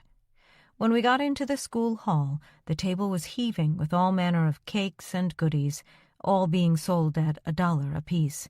Nice and simple. Even me, with my less-than-wizard math skills, could work out the totals. I had completely forgotten about Camilla and her cronies, and for the first time I felt comfortable talking to various people, and more importantly, their kids, while serving them treats. What was particularly exciting was the fact that Julia's and my cookies were all selling at a more than satisfactory rate. Every time one of the kids chose my cookies, I would give Julia a playful nudge, and she would return the favor when someone chose hers.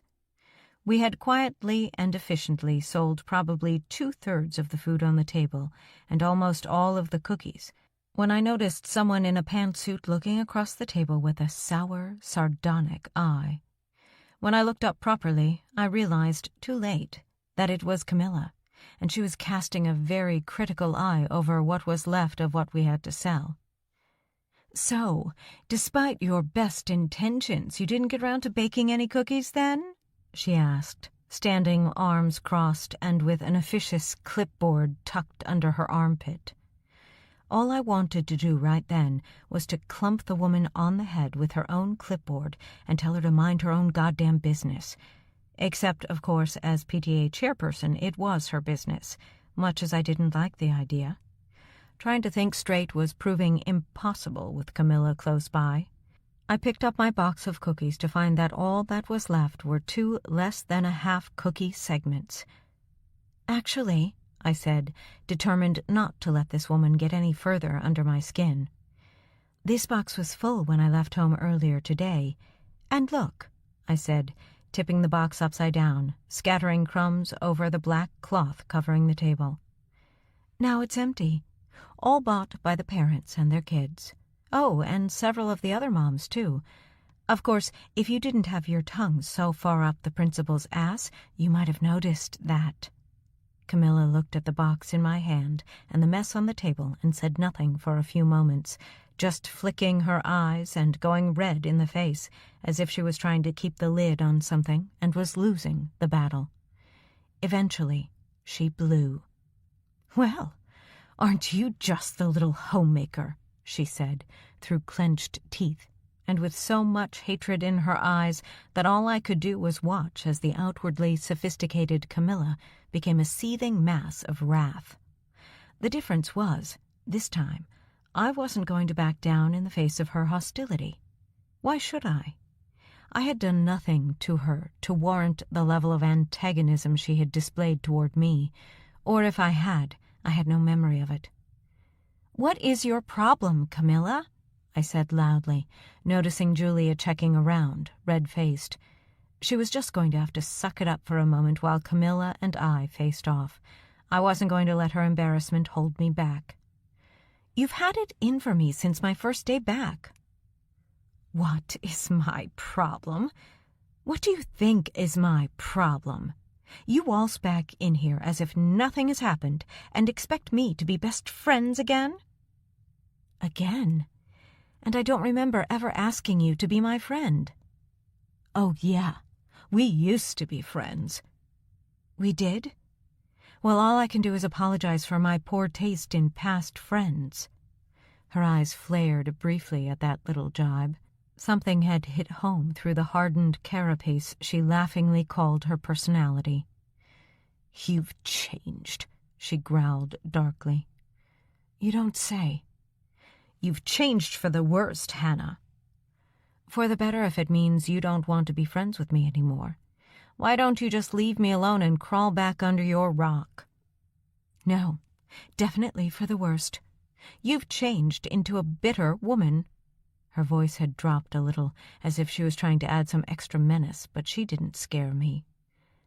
"Pot, kettle, black," I said, unwilling to concede a single step to her. For a few moments she went quiet, our eyes locked in a battle for supremacy. "Why did you come back?" she asked eventually, her voice dropping further in pitch and intensity. "Why do you hate me?" I had my hands on my hips by now. She smiled. My heart rate was already through the roof, but skipped a level when she smiled. What did she know that I didn't? Plenty, clearly. But what exactly was there in our pasts that had lit such a fuse under her? "If you were, Hannah, you'd know exactly why I hate you."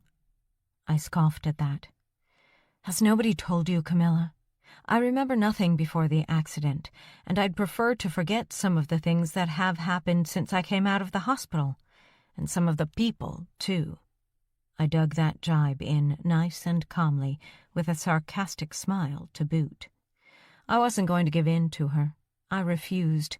I knew nothing about whatever it was she was talking about. "If you were Hannah, you'd know." "I am Hannah, Camilla. I know nothing. I told you already. Can you not understand that?" She was quiet again for a moment, studying me, running the tip of her pink tongue over her perfect red lips. "You're lying," she said. "You know everything. You're not Hannah. You're crazy, Camilla. You've flipped. Now go away and leave me the hell alone. Whatever craziness is going on in your head, go get some help for it before it's too late." "No, not until you admit it." "Admit what? I have no idea what that twisted mind of yours is making you think." "That you're not Hannah. It's the only explanation after what you did." "And what did I do?" I asked, determined not to let her have the last word. "You slept with my husband, and he almost admitted it to me when I caught him on the phone with you."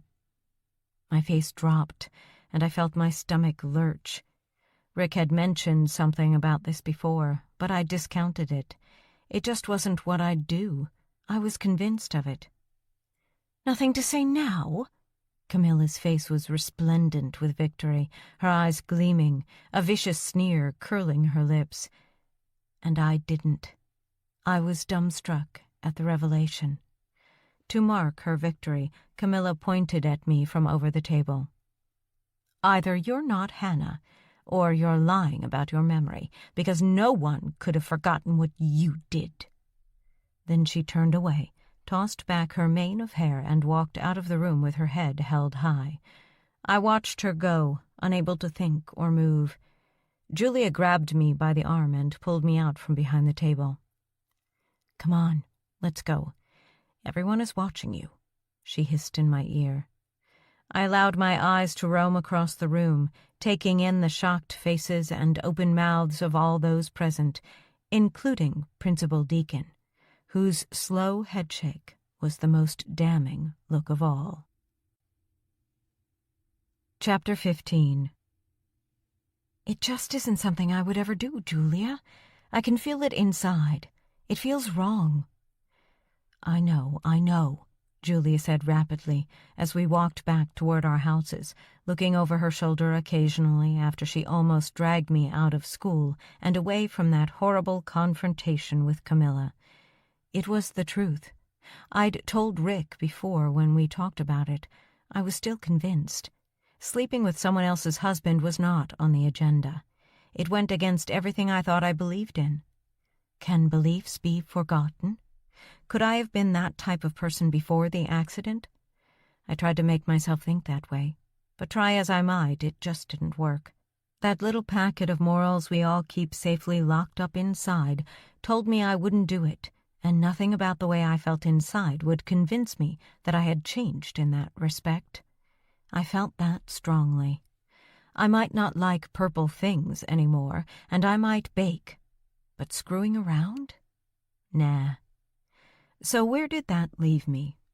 According to Camilla's logic, that meant I wasn't Hannah. There, again, someone else suggesting I'm not the person I so clearly am. Could it be true? How could it be true? The very idea was ludicrous. The important people in my life knew I was Hannah. Rick, the girls, my mom, even Julia, all knew I was Hannah. What gave Camilla the right to go around casting aspersions on my character and even doubting I am who everybody says I am? Anger at what had happened was boiling inside me, constricting my chest so it hurt to breathe. Except I could understand where Camilla was coming from. If I thought Rick was cheating on me, there's a saying, isn't there, about a woman scorned and her righteous anger? That would be me. It seemed like that would be Camilla, too. "Slow down," I said, feeling the burn growing beneath my breastbone. "I just want to get you away, honey, that's all," Julia said, not slowing down, so I had to walk just as quickly to catch up. "Julia, you knew me before the accident, right?" "Yep, that's right." "Do you think I was capable of sleeping with someone else's husband?" She was quiet for a moment, then slowed down as we reached the driveway to my house. Rick's car was parked. He was watching the kids.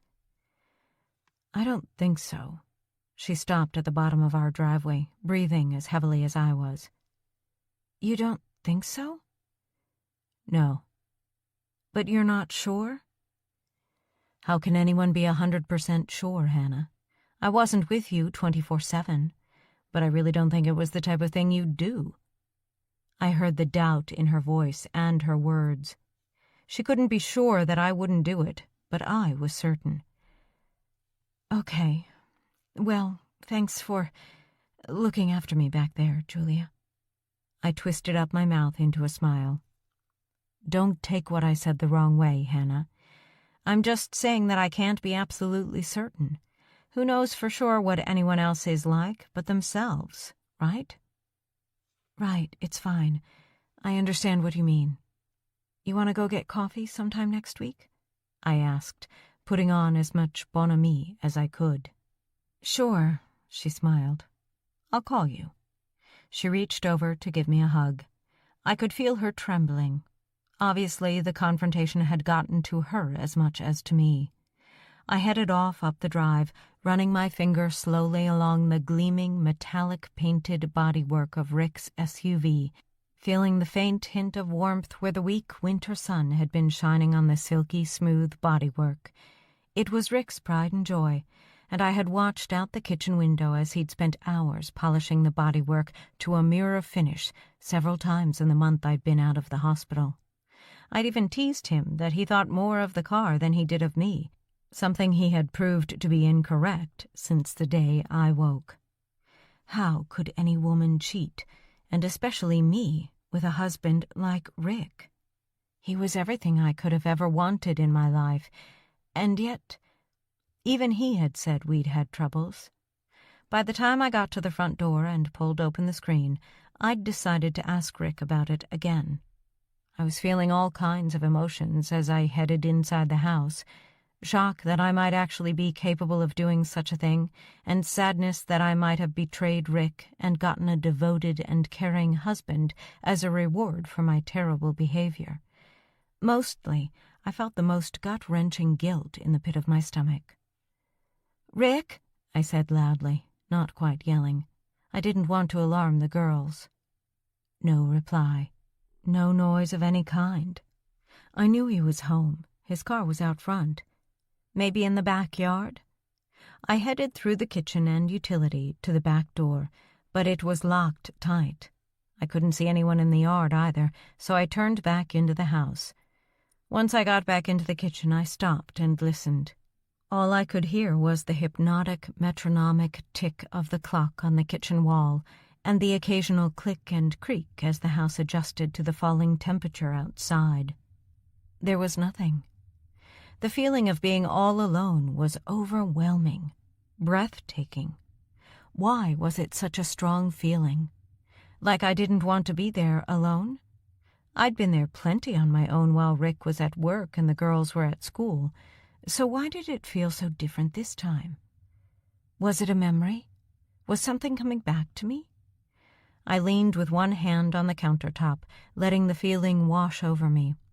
My heart rate was up again, and I could feel the muscles in my arms shaking as they supported my weight. Was I frightened? Was there something to be frightened of? Click, click. The sound of a door opening and closing upstairs made me jump, and the tread of footsteps slowly creeping down the stairs froze me to the spot. What was going on? Who was that? I quickly glanced at the countertop, eyeing the knife block as the footsteps got louder, keeping time with the tick of the clock. Rick appeared at the bottom of the stairs, and in my relief I let out a long, quiet groan that seemed to make him jump as much as he had me. "Geez, honey, you made me jump. I didn't realize you were back. How did it go?" He looked at me closely, squinting against the light coming in through the window. "You okay, honey? You look a little jumpy." "I'm fine. It all went fine. I sold all of my cookies." "But?" I can hear a but coming on. "Oh, it was nothing. I just had another run-in with Camilla." "Again? You want me to have a word with her?" No, it's fine. I can handle it." "Rick." "Good. Listen, just now I was upstairs talking with Christina." "Why? What's wrong?" I surprised myself with the urgency in my voice and pushed myself up off the counter to take a step toward him. "Nothing to worry about. She's having a little trouble is all." "Why? What kind of trouble?" If this had anything to do with the way Camilla and her friends have been treating me, she could forget my being restrained the next time I saw her. Rick coughed awkwardly, shuffling his feet around. "Boy trouble." He looked up quickly. "Look, I don't know what to say to the poor kid. She's heartbroken and needs her mom. Can you go talk to her? I'll trade making dinner." His face had broken out into a broad smile as he tried to exert all of his charm on me, and I couldn't help the corners of my mouth twisting up in response. I dropped my head and slowly shook it side to side, then lifted it again and looked straight at him. "So, what are you making?" He let out a breath. "Oh, thank God. whatever you want, but thanks. Hopefully she might be a little more responsive to you." "We'll see about that," I said. "Okay, you get the dinner on, and I'll see you in an hour or so. Chicken, and those nice fried potatoes you make." "You got it. You're a lifesaver," Rick said as I went to go past him. He grabbed me and pulled me in for a hug, then planted a long kiss right on my lips. "Go cook," I said with a laugh, and pointed at the stove once he let me up for air. Christina needed my help, and that was way more important than some stupid argument with a Stepford wife. My story about Camilla and the things she had been saying to me was going to have to wait.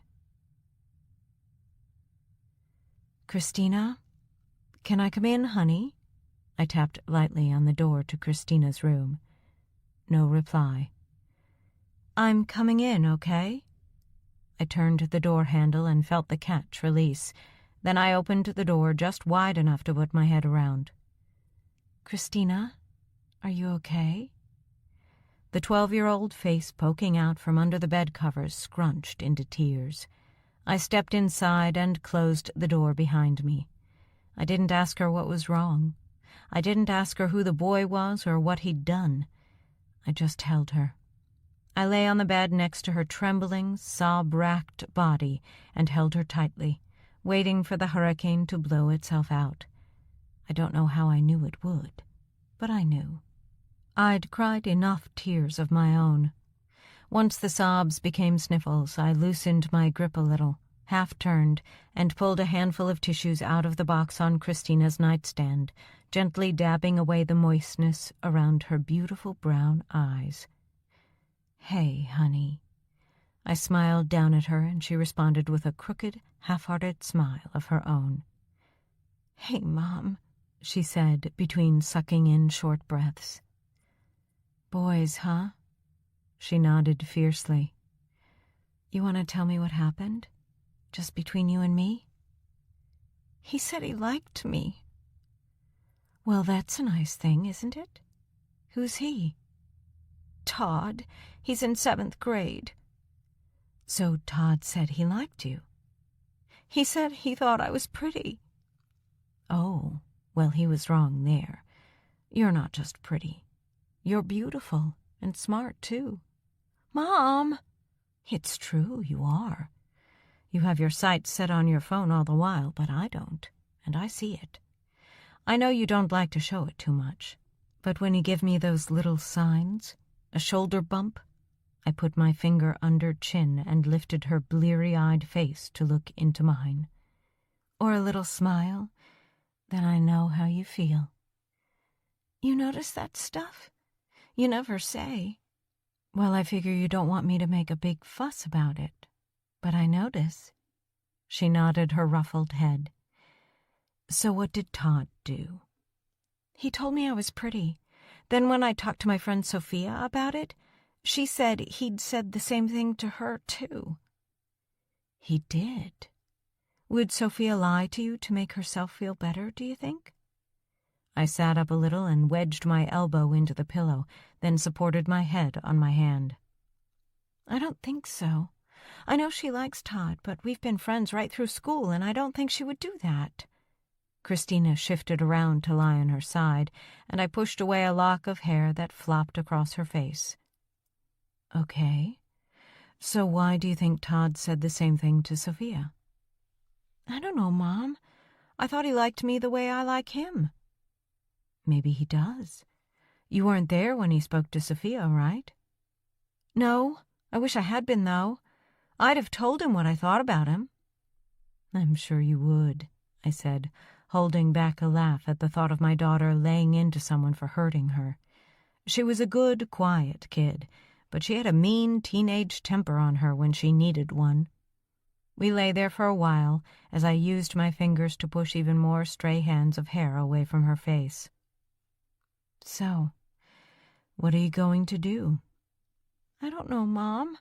That's why I got so upset when Dad was talking to me. He was telling me to dump him.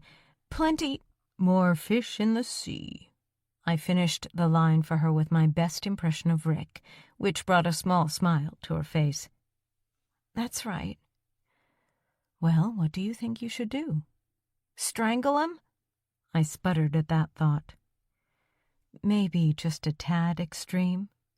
She managed a small smile at my reaction to her plan. I guess. I suppose I could talk to him about it. You could. Yes, that's an option. Anything else? I could ignore him. You could, yep. How do you think that would make you feel? She hesitated for a moment. I guessed she was trying to imagine how that would pan out. Awkward, I guess.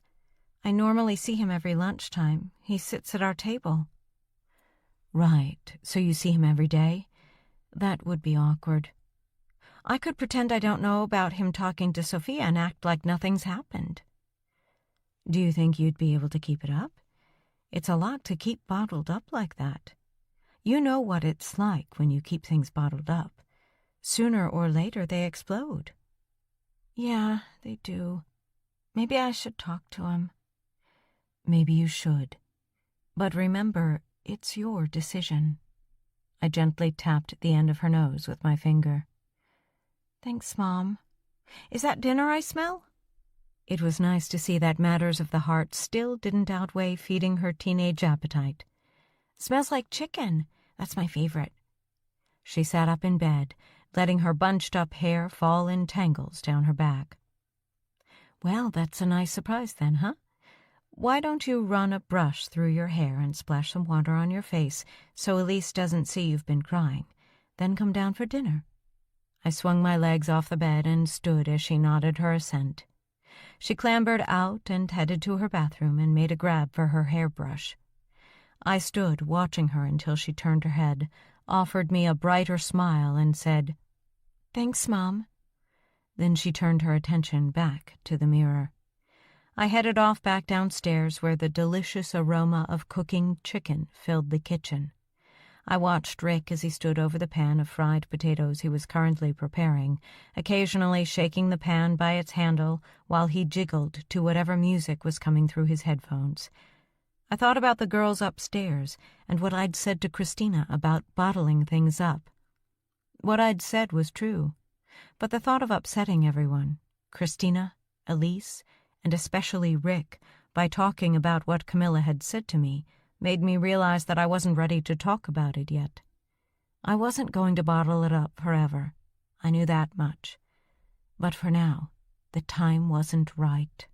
The time would be right one day, but for that day, I chose family, not fights. The more time had passed, the more comfortable I was starting to feel with my part in what we had between us as a family. The last thing I wanted to do was ruin that by dredging up the past and a life of which I had no recollection. "Hurry up, girls. Dinner's almost ready," I yelled up the stairs. Chapter 16. A couple of days later, having seen a much happier Christina and an ever-cheerful Elise off at school, dodged another bump into Camilla, and returned home to my writing after a breakfast-time cleanup, my flow was disturbed by the sound of the phone ringing. "Damn," I said, clicking on the save icon before I leaned over to pick up the receiver on Rick's desk, where I'd taken to working. Something about the light and the feeling of being shut away from the rest of the house helped me with concentrating on what I was writing. "Hello," I said, once I put the phone to my ear. "Hello? Hannah?" "Hannah speaking." The voice sounded familiar, but I couldn't immediately identify it. "Hannah, it's Dr. Patel. Do you have a minute to talk?" I could already feel my anxiety level racing to a new high for the day. "Sure, Dr. Patel. What can I do for you? I haven't missed an appointment, have I?" I knew I hadn't.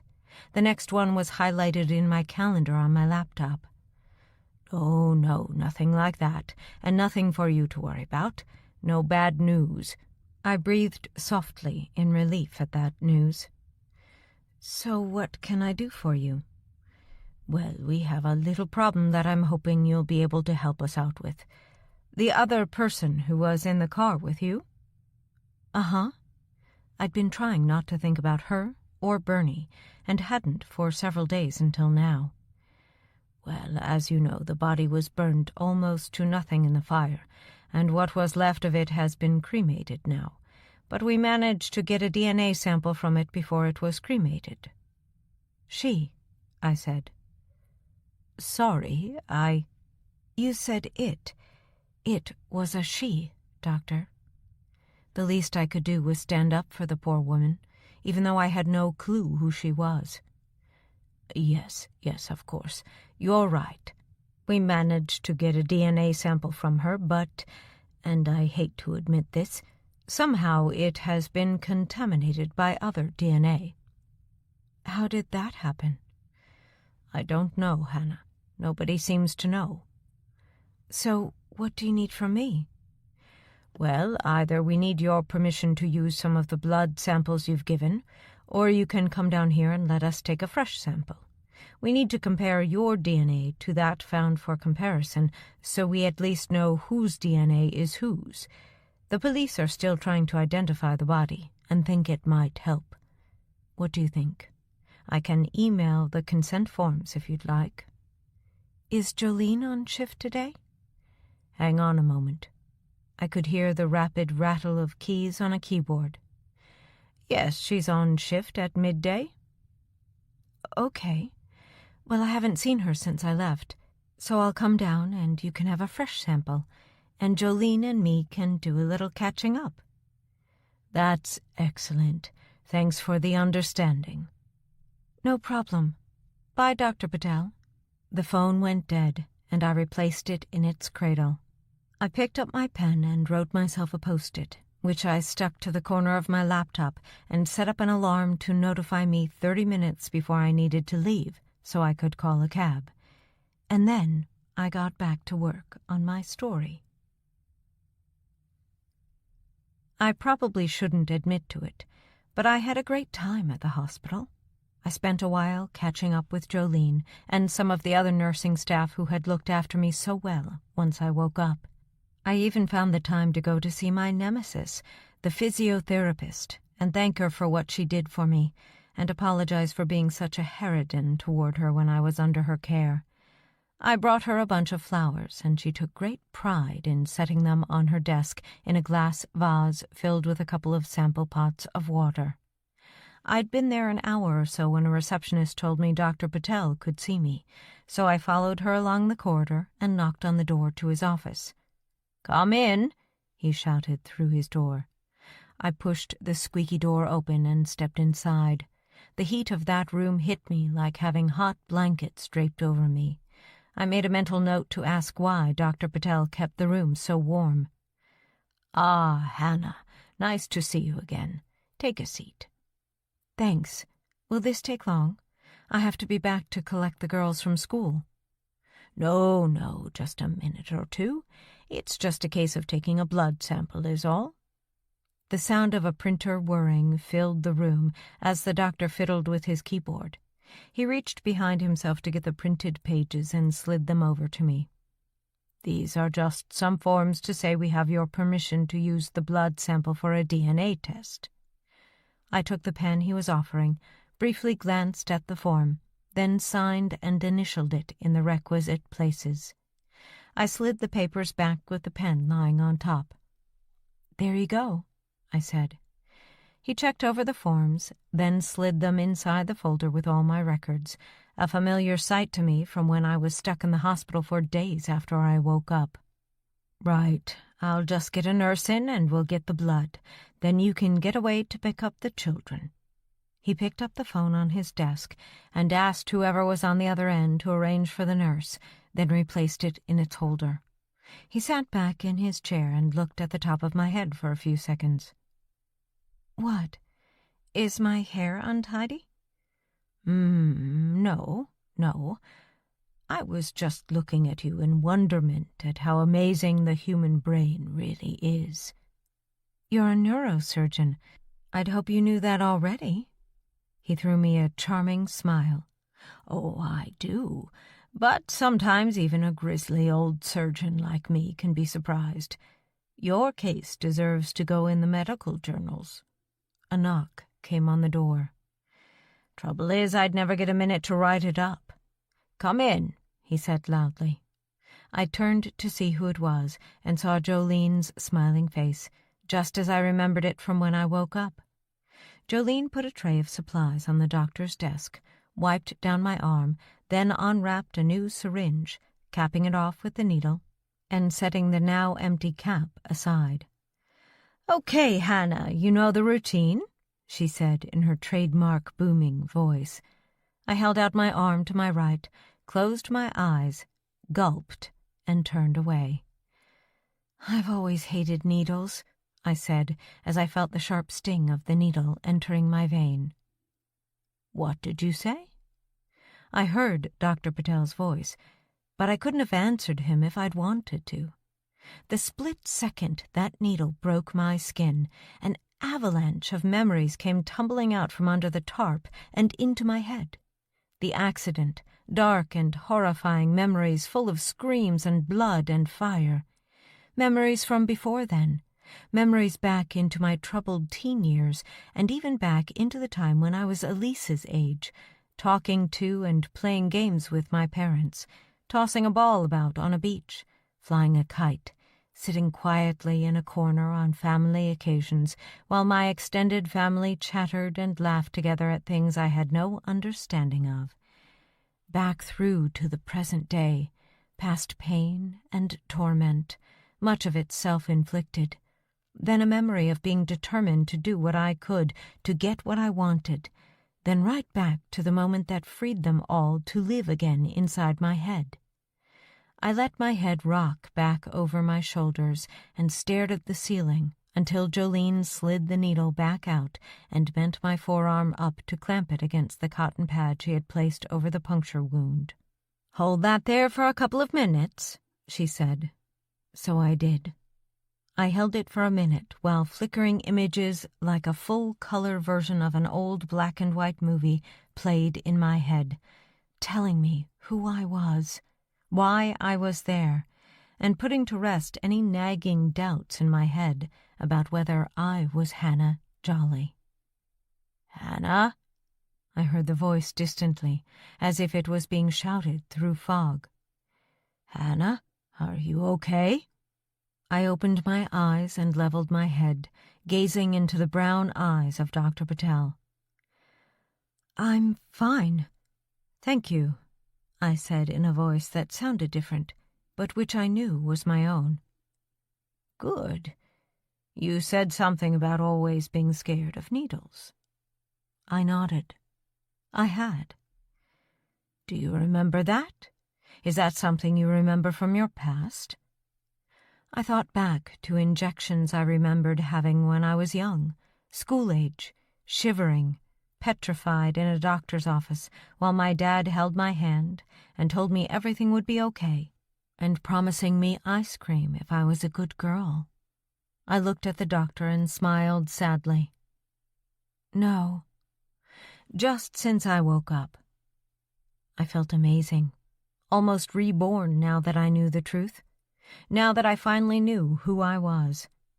I spent a few more minutes with Dr. Patel, and with a final hug for Jolene, I stepped out of the doctor's office feeling happier than I had for as long as I could remember. And now, that was a long time. When I got home again, and before I headed out to fetch the kids, I went into Rick's office and deleted every word I had written up to then. None of it was relevant now. Now that I could remember, I didn't have to speculate about what I was like before. The truth was now in my head. That evening I cooked dinner, and between the four of us at the dining table, we had a lovely time, full of laughter and joy, just like those gatherings when I was small. I wondered if Elise would feel the same when she was older. After watching TV for a while, resting my head on Rick's manly shoulder, I stood up from the sofa, held out my hand, and without a word, led him upstairs to bed, to start our life together anew. Chapter 17. The next couple of weeks passed in a blissful flash. Although I didn't tell anyone my memory had returned, the fact that it had was like having the proverbial lead weight removed from my shoulders. Why didn't I tell anyone? Because I was determined to prove that I was a capable, loving, determined, resourceful woman on my own merits, without having people imposing their reality of what things had been like before the crash onto me. I started with renewed vigor to both write my story and to make the jewelry I'd failed so miserably to make when I first left the hospital. That was a revelation. Being able to craft something beautiful and meaningful from the raw ingredients I started with was a joy, an absolute joy, something I never thought I would have been able to enjoy after my first faltering attempts. I kept up with the things I'd discovered enjoyment in since I came home. Nobody complained about that. My baking was a hit with the kids, Rick, the neighborhood children, the neighbors themselves, and anyone else who tasted it. So much so that I was ready to consider a whole new phase in my life as a shop owner, selling the goodies I had proven to myself and almost everyone else I met that I was adept at creating. The only thing that held me back was the idea that suddenly having to bake, rather than wanting to, might take the edge off the enjoyment of the process. Rick was wholly on board with the idea. His vision, once my 6 months were up and I could drive again, seemed to match up to mine, and his advice was to spend the remaining part of those 6 months working on feasibility, costs, and most importantly, recipes, although I wasn't sure there wasn't an ulterior motive in the last part, as he and the girls took on the role of chief taste testers with gusto. He had assured me that funding such an operation wouldn't be a problem, so I had gone ahead and researched properties I thought might be suitable, and the equipment I was likely to need. The only person who was unconvinced by my baking prowess was Camilla. But after our last run-in, she had kept her distance from me, and I had done the same. I did not miss the suspicious looks she gave me from a distance, but as long as she stayed away from me, I was happy to keep mine from her, and peace had reigned between us for a while. Julia was still proving to be a great friend, and a wonderful sounding board for the many ideas I came up with for the baking business. When they were over the top, she would say so. When they were uninspiring, she would come up with something to make them extra special. I had even discussed with Rick the possibility of Julia and me working together in the business as partners. It was probably the only part of the plan that he wasn't as enthusiastic about as I was. The nicest thing, he said, was that it was great to be getting back to normal at last, which I enjoyed hearing. That was a definite plus. Rick had booked a date night again for that night, 2 weeks now after the needle in my arm had brought my memory racing back, and as I stared into the mirror while I made up my eyes, I could only smile at the way events had turned out. "You ready, honey? Your mom's here. Table's booked for 8, Rick yelled up the stairs. I flicked on the finishing touch of mascara. Oh, yes, I'm definitely ready, I thought. By the time I was downstairs, my mom had settled herself in front of the TV, and the kids were about to settle down to their evenings, whatever that involved. Elise headed over and wrapped her arms tightly around my waist. "Mom, can we go swimming tomorrow? It's been ages since we went, and I know you don't like it much, but I do, and I really want to go." I looked over at Christina, who was, until that point, busy with her phone. At the mention of swimming, her head had shot up, and wide, hopeful eyes were pointing in my direction. I took that as a vote for swimming, too. I looked at Rick, who shrugged as if to say, "It's up to you." It had been a long time since I'd gone swimming, and the effect of sampling lots of cake was, I had to admit, starting to work its way onto my body. I was almost back to the weight I'd been before the accident, so I wasn't in need of a crash diet, but a little exercise might stave off the day when I was for a little longer. "Swimming it is, then," I said, receiving a much tighter squeeze from Elise, a bright smile, Then some furious text messaging from Christina, as she evidently felt the urge to pass on the good news to her friends, filling another gap in the minutiae of her life that she had already passed on so diligently. Dinner with Rick was sublime. The food was average, the wine was overpriced, the restaurant was ridiculously pretentious, serving small portions in, not on, peculiar serving dishes, handled jars, slates, not plates, and for appetizers, pâté served in tiny glass jars that I couldn't get the last bit out of. We laughed, we talked, and we held hands over the table by the light of the flickering candle in the table's centerpiece. It was everything I could ever have wanted, everything I had worked so hard to get over the years, everything I had yearned for and acted so assiduously to get. As we sat, holding hands across the table, I opened my scarlet lips as Rick fed me a strawberry dipped in liquid chocolate. I could tell by his eyes that the imagery worked for him. His pupils dilated, then closed almost to a pinprick as I slowly chewed, then flicked my tongue across to nip away the bud of chocolate left in the corner of my lips.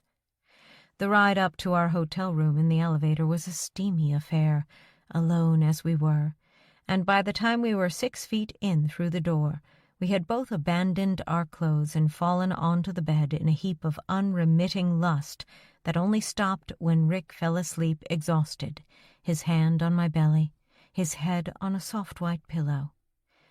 Gently, I picked up his hand and placed it back onto his belly, so I could turn over and sleep myself, completely sated in every respect. Before I slept, I couldn't stop a smile of satisfaction from sweeping across my face. I had made it. I had it all. I had my dream. Now I had to hang on to it. Chapter 18. I stood up from my kneeling position in front of Rick. The hot water from the shower was trickling down my hair and onto my back. More had run down onto my face, and I shook it away. Rick, holding onto the wall one side and the shower screen on the other, sighed, then let go of his grip and wrapped his arms around me, pressing his solid, muscled chest against my nakedness. "Last night was amazing," he said. I ran the back of my hand across my mouth, then my fingers across my eyes to sweep away the trickles of water running down now that my head was right under the shower. "Only last night?" I raised an eyebrow provocatively. He grinned his lopsided happy grin. "This morning was pretty special, too." He leaned down and kissed me on top of my head. "Well, I'm glad you appreciate it." "Believe me, I do." He sounded genuine to my ears. "Listen, if we are taking the girls swimming, we need to get ourselves cleaned up and out of here. Otherwise the pool will be too busy," I said. The last thing I wanted was to be there while the place was packed to the rafters. Rick leaned down and picked up a bottle of shower gel. "Aw, you mean you don't want me to soap you all over?" I laughed, my voice deep and throaty. "Maybe next time, huh?" He nodded resignedly. "I guess so. Okay, well, I'm all done. It's all yours," he said after he had quickly washed himself all over. "Don't be too long." "I won't be," I said, flicking him a look from under my eyelashes. He grinned again, and with a towel wrapped around his waist, preserving his modesty, and another held between two hands, rubbing his short hair dry, he headed off into the main part of the hotel room, leaving me alone to freshen up and get home, ready for some fun with the girls. The night had been awesome, it was true, and this morning's little highlight had made sure it was fixed in Rick's head as a benchmark for the future. I wasn't prepared to let what I had slip away through monotony. I needed to keep my game up just as much as Rick needed to keep his up. I smiled at the unintentional euphemism. Home was a chaos of kids hunting down swimsuits, Mom wandering around, looking for her phone, which she'd put down and couldn't find, and Rick and me trying to sort our own suits out. "I'll sort the girls out, Rick. You go find our stuff. Mom, your phone is on the dining table. I can see it from here," I yelled. She wandered past while I was helping Elise to decide which of her highly patterned suits she was going to wear. "Mom, which do you think?" Christina asked, holding up a black one-piece and a bright red bikini. "The black one, no doubt," I said, conscious that this was an open pool and she was still only 12. Bikini, maybe, for a beach, but an indoor pool? The one-piece, definitely.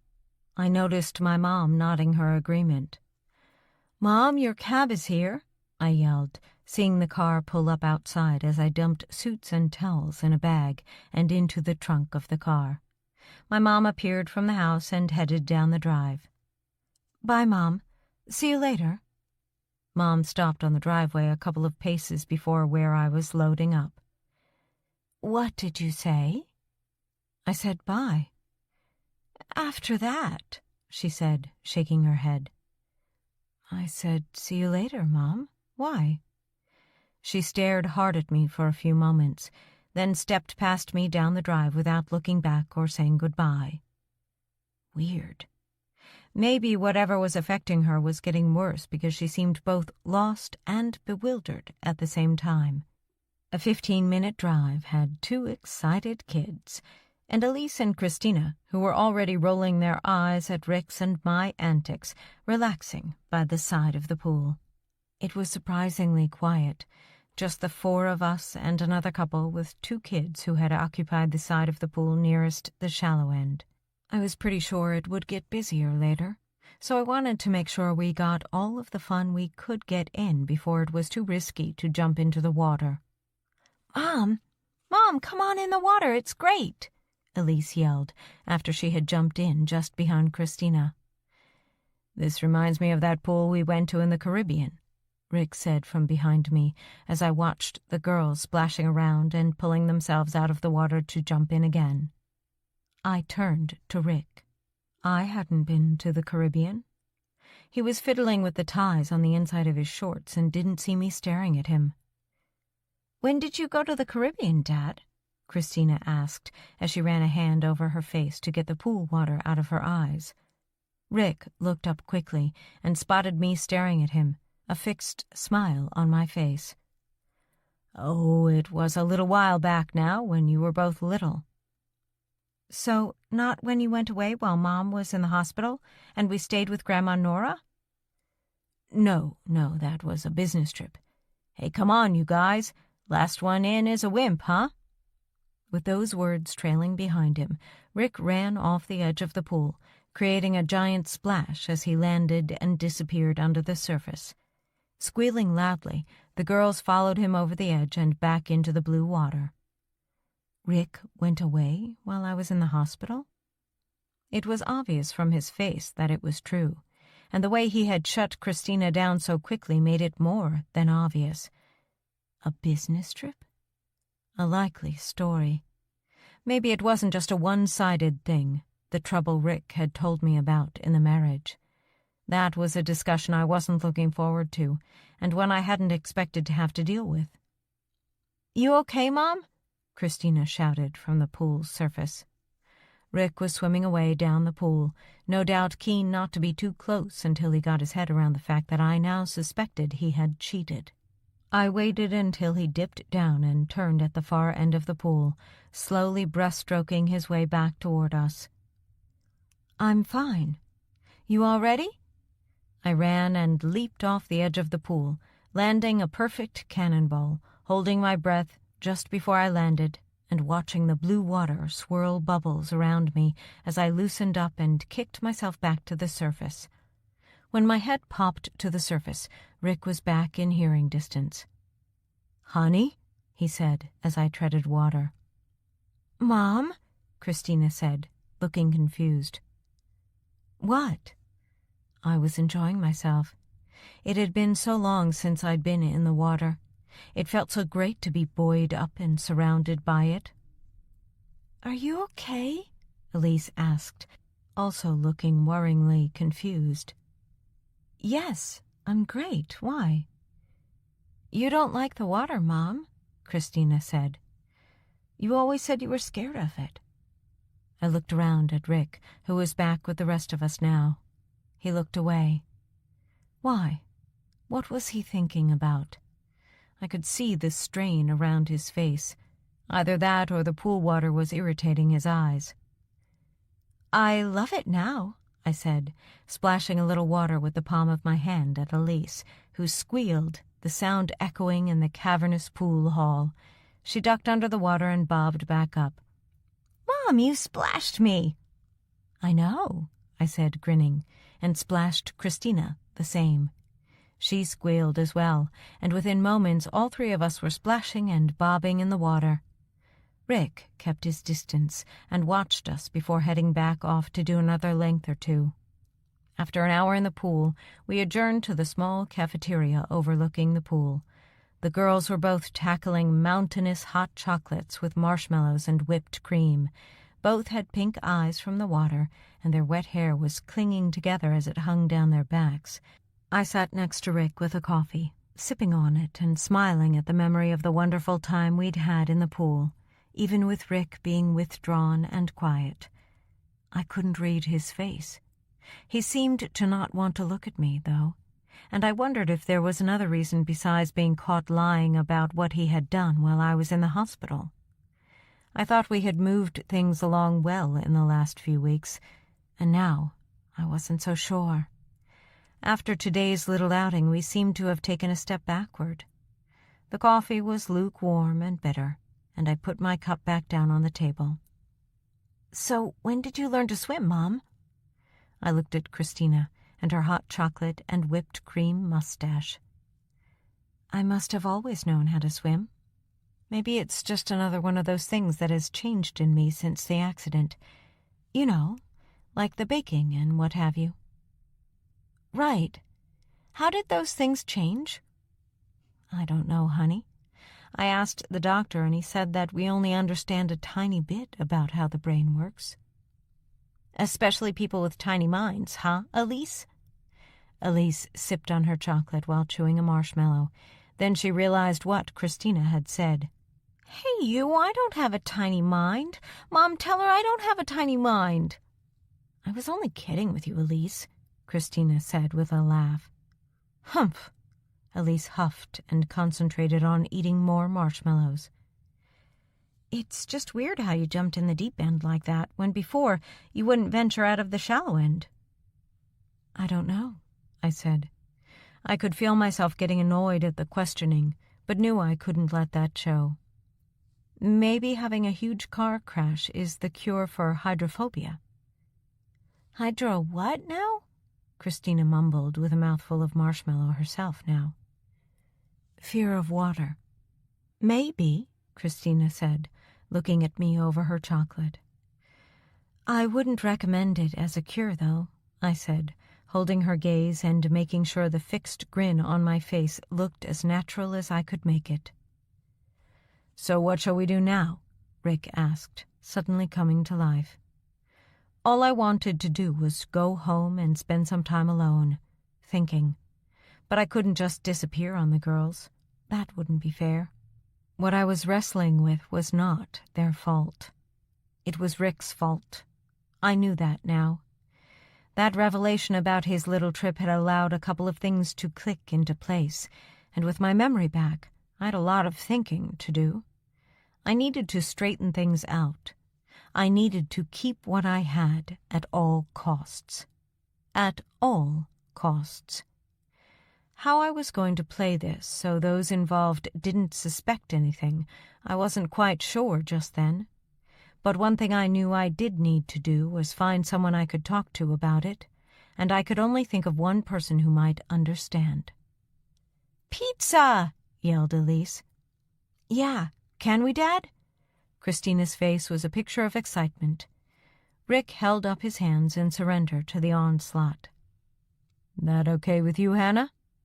I looked at the girls, then at Rick, whose eyes were slightly hooded by his eyelids, squinting as if he was trying to see a way forward in the dusk. "Sure," I said. "I could do that." "Okay," he said, pushing his chair out from the table with a screech on the hard floor. I reached out, grabbing his forearm, making him stop for a moment. "As long as we can talk when we get home." "Sure. Anything you say." "Then pizza it is. Come on, girls. Race you out to the car." The girls both leaped up in pursuit of Rick. I finished my cold coffee, picked a stray marshmallow up from the table, popped it into my mouth, and followed on behind them, walking slowly, thinking. Chapter 19. With the kids at home needing help with their homework, and Rick seemingly keeping out of the way, suddenly finding a job to do in the garage that was essential to get done that afternoon, we never got the chance to talk. Once homework was complete, the girls got on with some serious Netflix binging while I went into the study for a while to try and get some peace to let me think. My mind was whirring with what I suspected I'd learned earlier.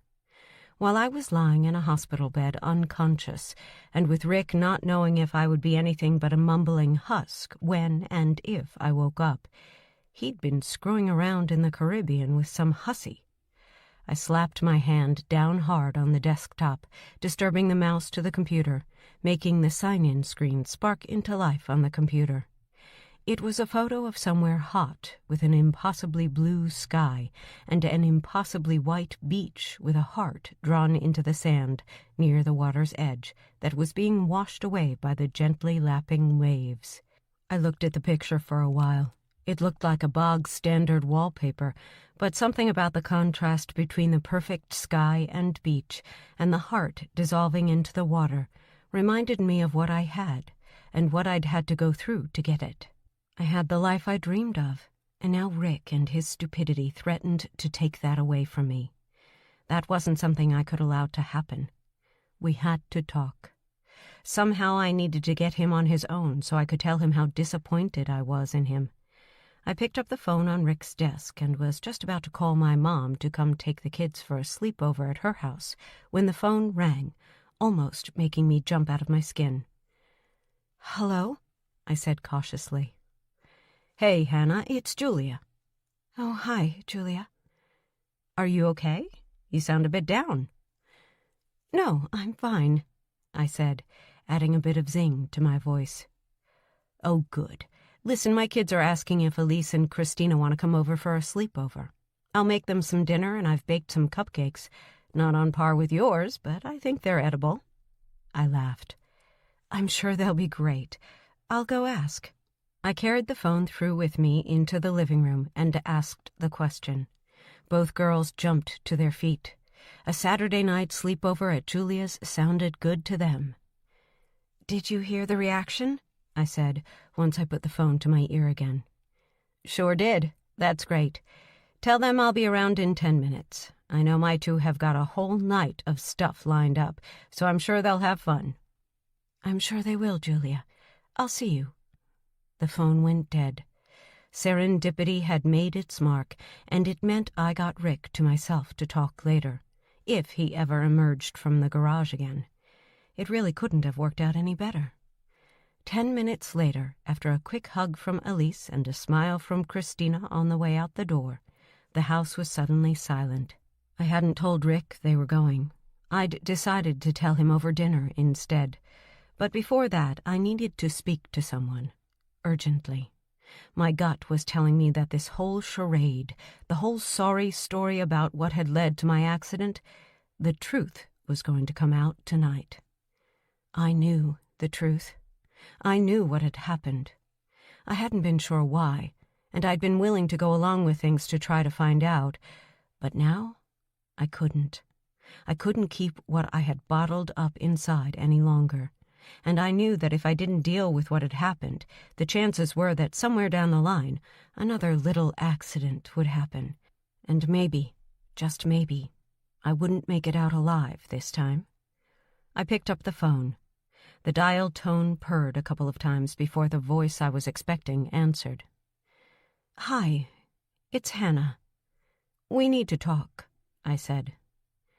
"I wondered when you'd call," the voice on the other end said. An hour later, I headed back out of the office and into the kitchen. Spaghetti was the order of the day, and I dug out some onions and tomatoes to start to make the sauce. Chopping and skinning the tomatoes as calmly as I could while my insides churned, I put them in a bowl to wait until I cut the onion and garlic up to allow them to soften in the pan. While they were gently warming through, I leaned back against the countertop, staring out the window into the early evening gloom. Thinking. Things were in place. Actions were occurring out there in the city somewhere. A series of events that were going to decide my future were slowly coming together, and I was powerless to stop them now. After everything we'd been through, why did Rick cheat? It was infuriating. Okay, I get that he's a guy with the normal urges, but maybe he could have taken care of that himself. I mean, it's not as if most guys don't do that most of the time anyway. That's what it was going to boil down to. I knew it would. I guessed he would give me all the usual guff. It meant nothing. It will never happen again. I thought you were going to die. That last one was perhaps something beyond the usual, but I could just hear his softly spoken voice trying to weasel his way back into my bed. Not gonna happen. No matter what, Rick and I would not be sharing a bed tonight. Not after what I'd had to go through before and after the accident. Once the onions and garlic had cooked to almost translucence, I tossed in the tomatoes and left the pan to simmer for a while. I pushed a heavy skillet I used for pancakes out of the way. No point heating 2 pans, and I would need the space for the pan for the spaghetti. The other ingredients could wait a while. I was just about to turn away when I saw headlights outside through the glass in the front door. A car door slammed, and a few seconds later, the sound of a key opening the front door. "Mom?" I said in surprise when she walked in the front door. "I didn't know you had a key." She headed into the kitchen. "Rick gave it to me while you were in the hospital." "Right. I'm just cooking dinner. Do you want to stay? I wasn't expecting you, but there's plenty if you want some." I heard the sound of the door from the garage as it slowly opened, but my mom demanded my attention. "No." I noticed she had nothing else with her besides her purse, so she clearly hadn't come to stay. "Where are the girls?" "Why?" I screwed up my eyebrows at the question. "Just asking. The house seems very quiet." Julia took them over to her house for a sleepover. "And Rick?" "In the garage. He's doing something in the garage." I turned back to the stove to give the sauce a stir and turn down the heat. Things were simmering along nicely. "So what did you want, Mom? It's not like you to come over uninvited. You got something on your mind?" I heard rustling as she took off her coat and draped it over one of the chairs around the dining table, then the scrape of the chair on the hard floor. She said nothing for a few moments while I kept on stirring. The rich, pungent smell of the herbs I'd just thrown in, combined with the earthy smell of the garlic, filled my head, bringing back memories of other Saturday nights when spaghetti was always the meal of choice. It had only been me, and it was almost the only choice I was ever offered, although, as I discovered, even that was a false choice. The day I asked for barbecue, we still got spaghetti. I could see my dad reading his newspaper, trying to stay out of the weekly ritual of my mom making dinner on a Saturday. He would puff out his mustache and flick the paper a couple of times to express his disapproval of my mom's almost cruel charade. "I know." My mom's voice interrupted the bittersweet memories. "You know what?" "I know you got your memory back." I felt my heart pause, then punch out a beat in my chest with such force it took my breath away. This was it. This was when it started. The end game, or at least I hoped so. I forced myself to breathe, then took a step around to face her. "What are you talking about, Mom?" She looked across at me from where she was sitting at the table, with her forearms stretched out in front of her on the table's surface, her hands gripping each other, her thumbs turning in circles around each other. "I know you got your memory back. I knew when I walked down the driveway to get my cab." "What are you talking about, Mom?" "I knew you remembered stuff. I'd watched you with the girls inside. You weren't having to think about how to do things anymore."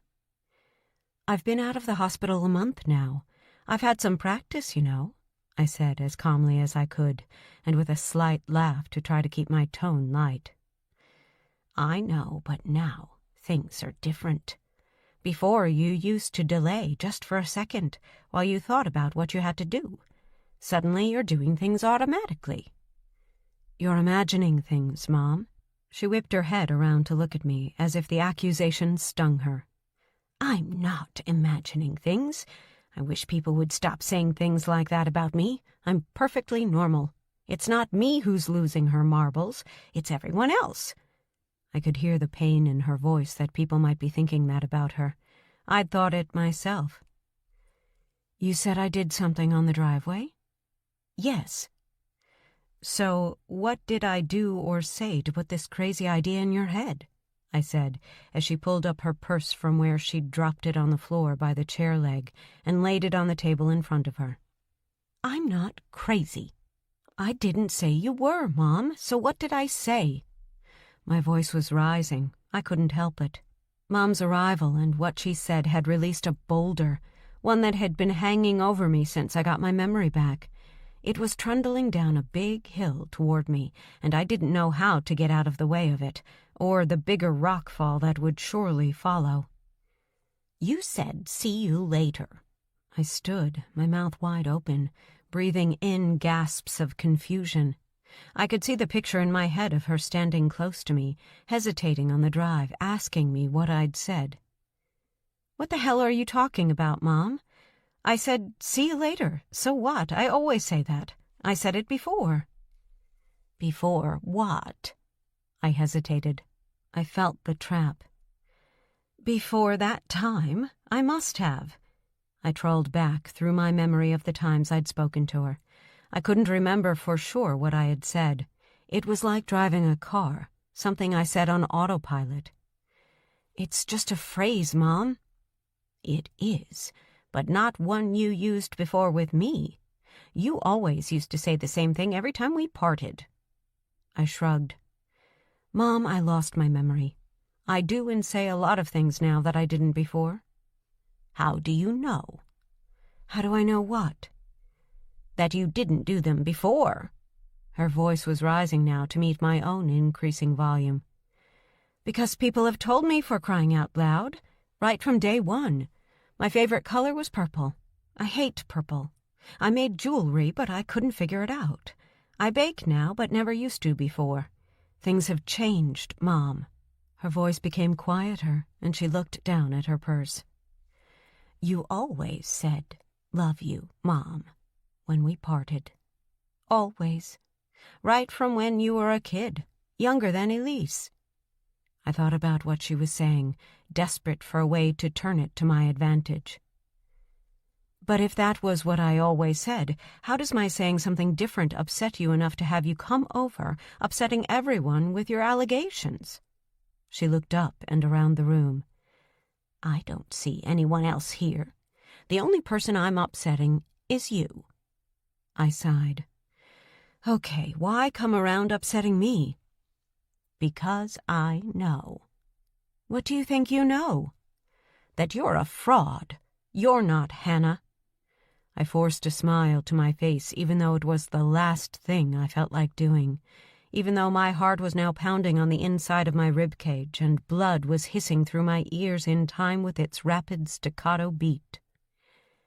"I think you should leave. Now," I said through the forced smile. "No, I won't.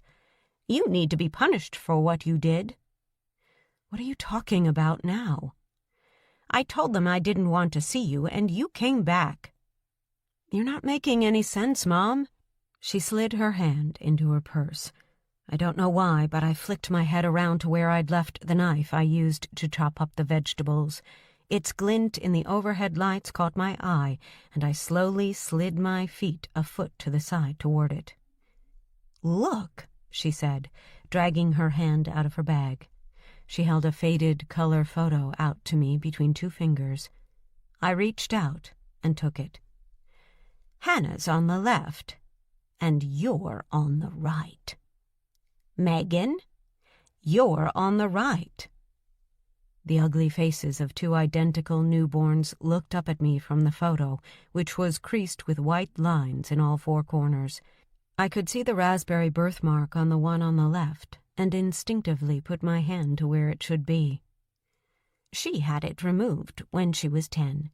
It had shrunk by then a little. You could barely see it, but it bothered her. Left a little scar. You don't have it." "I had it treated, Mom. Laser treatment." "You're lying, Megan." "I'm not Megan. I had to give you away." I looked at her face, at the dreamlike quality her eyes had taken on as she remembered. "I couldn't cope with you both. I had no husband then. Your father, my husband, came along a year later and took Hannah on, but I never told him about you. I had to work or I couldn't pay the bills. I couldn't afford to keep you both." "So you gave me away?" I said. And then, as soon as it came out of my mouth, I slapped my hand hard against my face, holding it over my mouth and nose, unable to take a breath, even if I wanted to. All I could do was watch as my mom's face broke out into a broad smile. "Shit. You couldn't leave it alone, could you?" I said as I leaned back on the counter and felt the cold steel of the kitchen knife handle as I slipped my hand around it, feeling its silky smooth surface slide through my palm until I finally managed to tighten my grip on it. I turned briefly to check that nothing was in the way to stop me from using it. I could see that night was drawing in outside, and I couldn't help thinking about the girls. How were they going to react to what was happening, and what would doubtless happen afterward? Events were now on the move, and there was nothing I could do to stop them, even if I wanted to. It was out of my hands now, on a path that had been predetermined the second those cars collided, and for months before. Chapter 20. When I turned around, I still had an incomplete idea what was coming next. There hadn't been enough time to work out the steps needed completely, and I gawped when the first thing I saw was my mom's wrinkled hands firmly and steadily gripping the handle of a gun. It was pointed right at my head, and she was out of my reach. There was no way I would get to her before she had the opportunity to take her shot. "What are you doing, Mom? Why are you pointing that gun at me? More to the point, where the hell did you get it?" "Oh, I've had it for years. When your father was alive, he bought it to keep us all safe. When he died, I kind of took it over." "But—" "Oh, don't worry. I go to the range once a month and have a hidden carry permit, so I know what I'm doing, Megan." She said the name loudly, and it echoed around in my head. "I won't shoot you by accident, but if you don't put down the knife, I will shoot you on purpose." She smiled a sweet old lady smile that sent a shudder of fear down my spine. Who knew my mom was such a dead hand when it came to guns? Right then I knew there was nothing wrong with her mind, and that her body was clearly in control. The gun was pointed unerringly in my direction. Slowly, I placed the knife back on the countertop, slid it away, and turned back to my mom, unable to take my eyes off the barrel with its single eye regarding me keenly. She didn't waver for a second. "So what now?" I asked. "It's your word against mine. I can just deny it and say I can't remember anything." "But I have the evidence." She pointed at the photo. "And plenty more where that came from, too.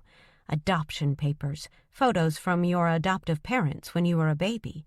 I've already passed it on to the police. Who do you think arranged for the additional DNA test?" "What?" That was what had jabbed my memory back to life. She smiled at the look of confusion on my face. Oh, yes. That was all it took to prove you are Megan. You see, identical twins don't necessarily have identical DNA. If they are brought up in different circumstances, their DNA is affected.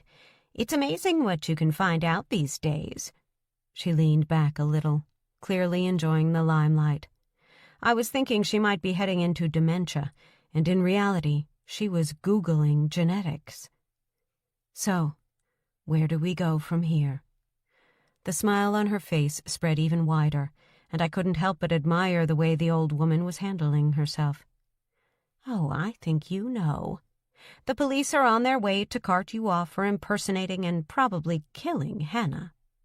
The smile vanished. She was deadly serious. I could see it in her eyes.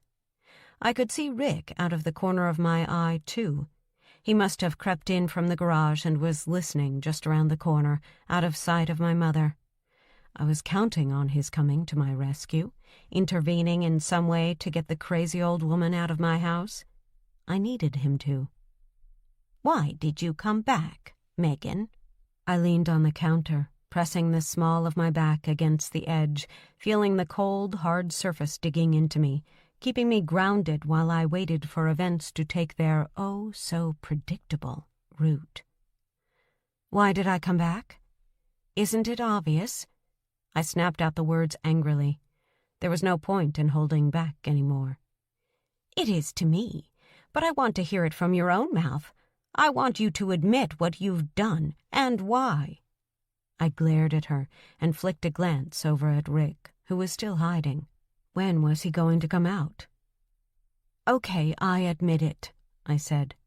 I admit that I hated my life. I admit that my parents abused me every day. I admit that I saw them fooling around and cheating on each other for years, then turning on me for reasons I didn't understand, until that fateful day when I found out I was adopted.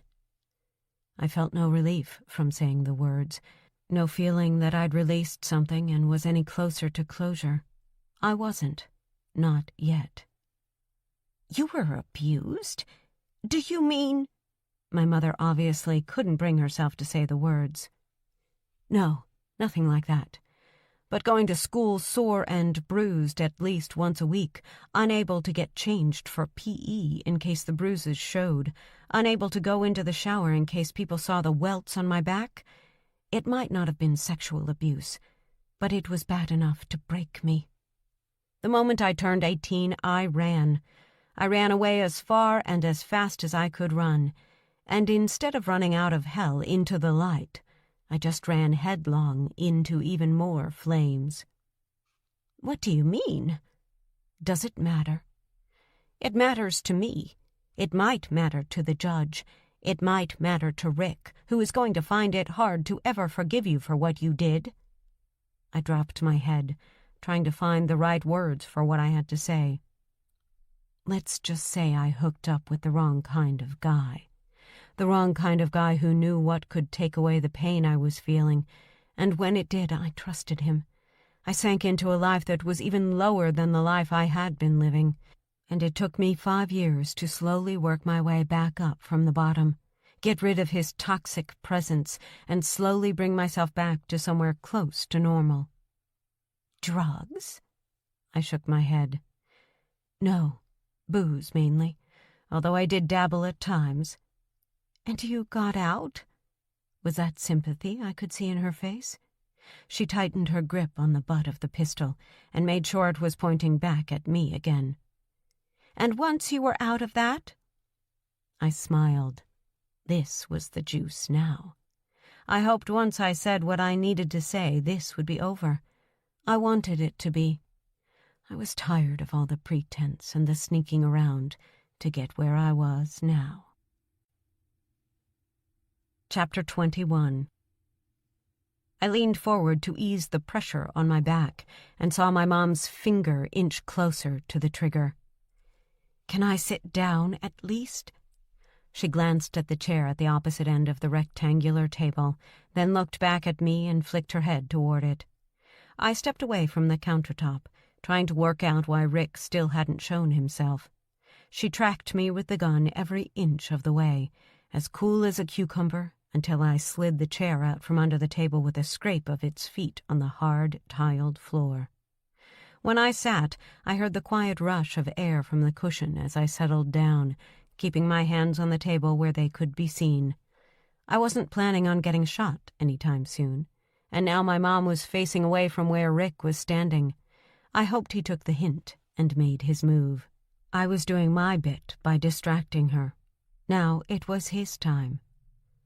"So what happened then?" she asked, resting her arms on the table with the gun now pointing at my chest and no sign of any nerves. For that, at least, I was grateful.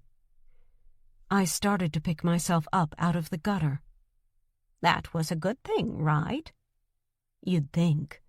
I got a good job and a decent apartment. I started going to the gym to get back into shape. It took a long time and a lot of AA meetings to get my head straight, but as soon as I did, I started going off track again. I knew I was adopted. My dad had told me one night when he finished with his leather strap. In a way, it made me feel better, knowing that no part of me was any part of that hateful bastard and the bitch who called herself my mother. I got the idea in my head to find out who my birth parents were.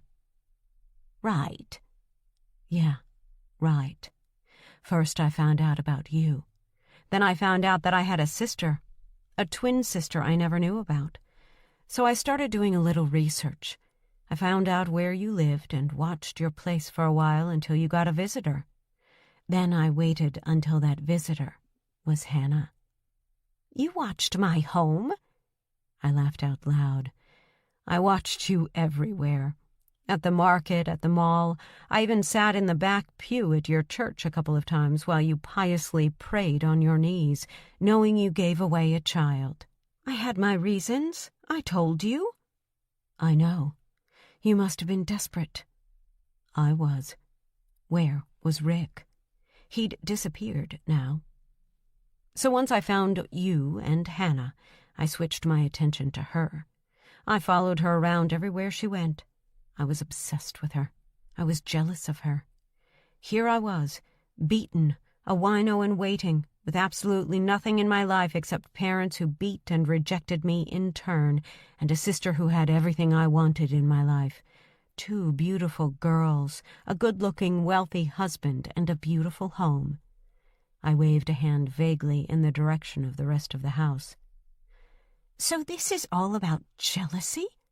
My mom's eyes were fixed on me like laser beams. I laughed at her. "Yes, of course it is." "Tell me what you did." "Like I said, I followed her." "Is that it?" "Well, not exactly." "Tell me." "I found out my perfect sister with the perfect life had a dirty little secret." "Go on. Look, don't hold back. Every man I've ever known has fooled around." I gaped at her and she forced a smile. "They're men. They think with their dicks, not their brains."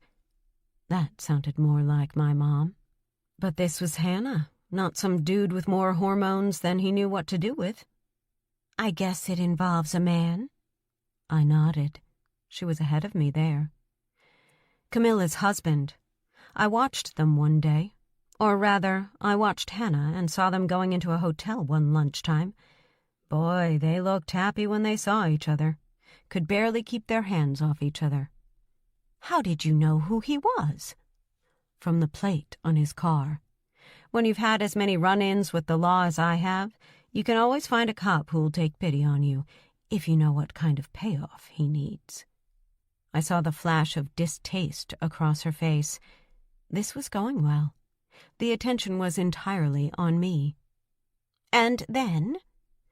"And then I hatched my little plan. We were identical twins. Why couldn't I take over her life if I could find a way of getting her to leave?" "The whole thing? The children? Everything?" Mom's face was a picture of shock now, her bottom lip hanging loose from her top. "Why not? Ha ha!" I laughed.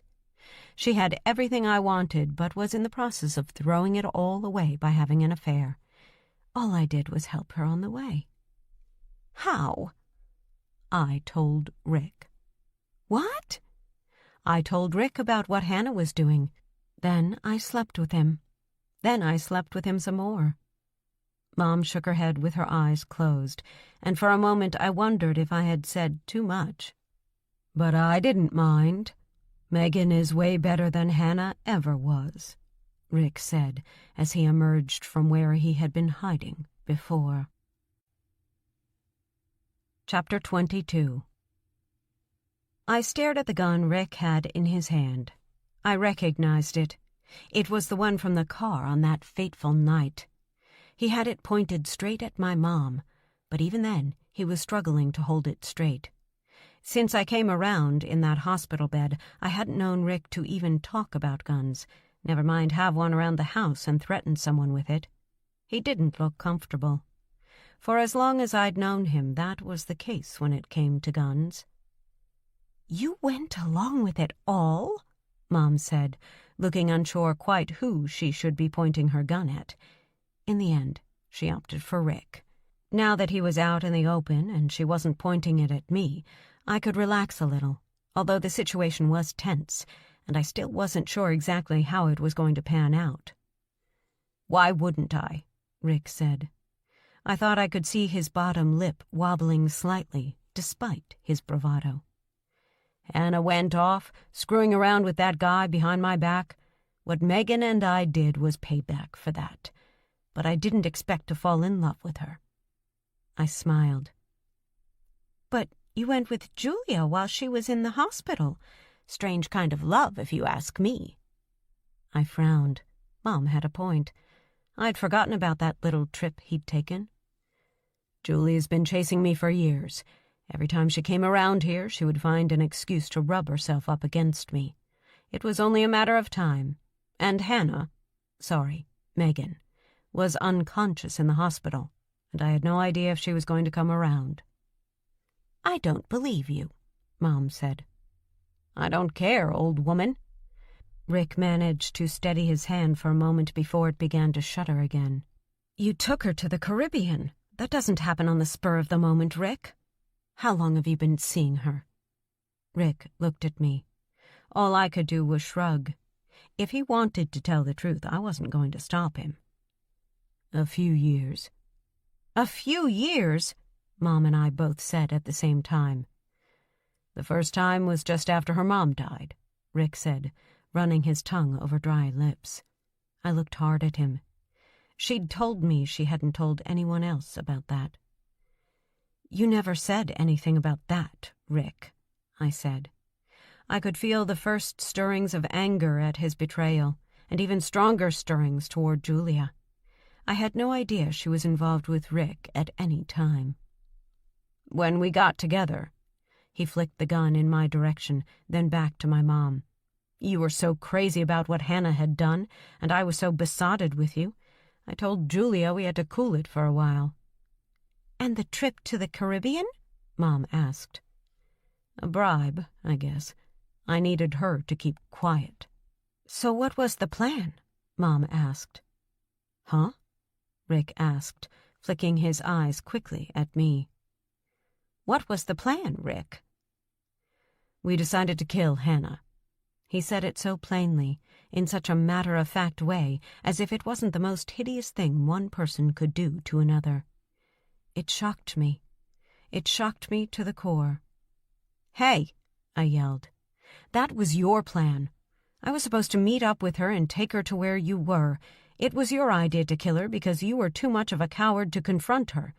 I was quite happy just to have you throw her out on the street with nothing. If that asshole Bernie hadn't gotten those pictures of us and threatened to show them to Hannah, I would never have gotten involved." "Is that true, Rick?" "Hell no." For the first time I saw a flash of anger in Rick's eyes. "It was Megan's idea. She wanted Hannah out of the way so she could step into her shoes." He pointed his spare hand at me. "But you were planning on killing her the night of the accident?" "Well, yeah." "You were planning on doing it?" Rick's head dropped a little, and he dropped his eyes to the floor in front of him. "I was supposed to be there to meet Megan and Hannah when they got to where I was planning to do it. But I chickened out. I was heading back to town when I saw their rental car coming the other way. I turned around as quickly as I could and chased them down." He stopped talking for a moment or two. Mom spoke first. "What happened, Rick?" He stared at the floor. He said nothing. "Rick, what happened?" Mom glanced my way, still keeping her gun trained straight at Rick's chest. All I could do was shrug. I wanted him to say it as much as her. "I pulled out to go past and stop them, but another car was coming toward me. I swerved one way and he swerved the other and hit Hannah's car head-on. By the time I'd pulled up and gotten back to the cars, they were both in flames. I dragged Megan out and laid her on the side of the road, then ran back to my car and drove into the woods when I saw lights approaching. Whoever it was must have called 911 because within minutes the place was crawling with cops and ambulances. I saw them pull Hannah out, then Bernie. But they were gone." I heard my mom sniff at what he described. I understood. She had lost a daughter, and I had lost a sister, even though I didn't know her well. But now she knew the truth. At least she had that. Whether it would do her any good would only come with time, but for now she seemed relieved to find out for sure what happened to her daughter. Now it was my turn. We had been silent for a while, maybe a long while, but I don't think the ticking of the kitchen clock had been going on for long when I finally spoke. "So, Mom, what happens now?" "I already told you. The police are on their way.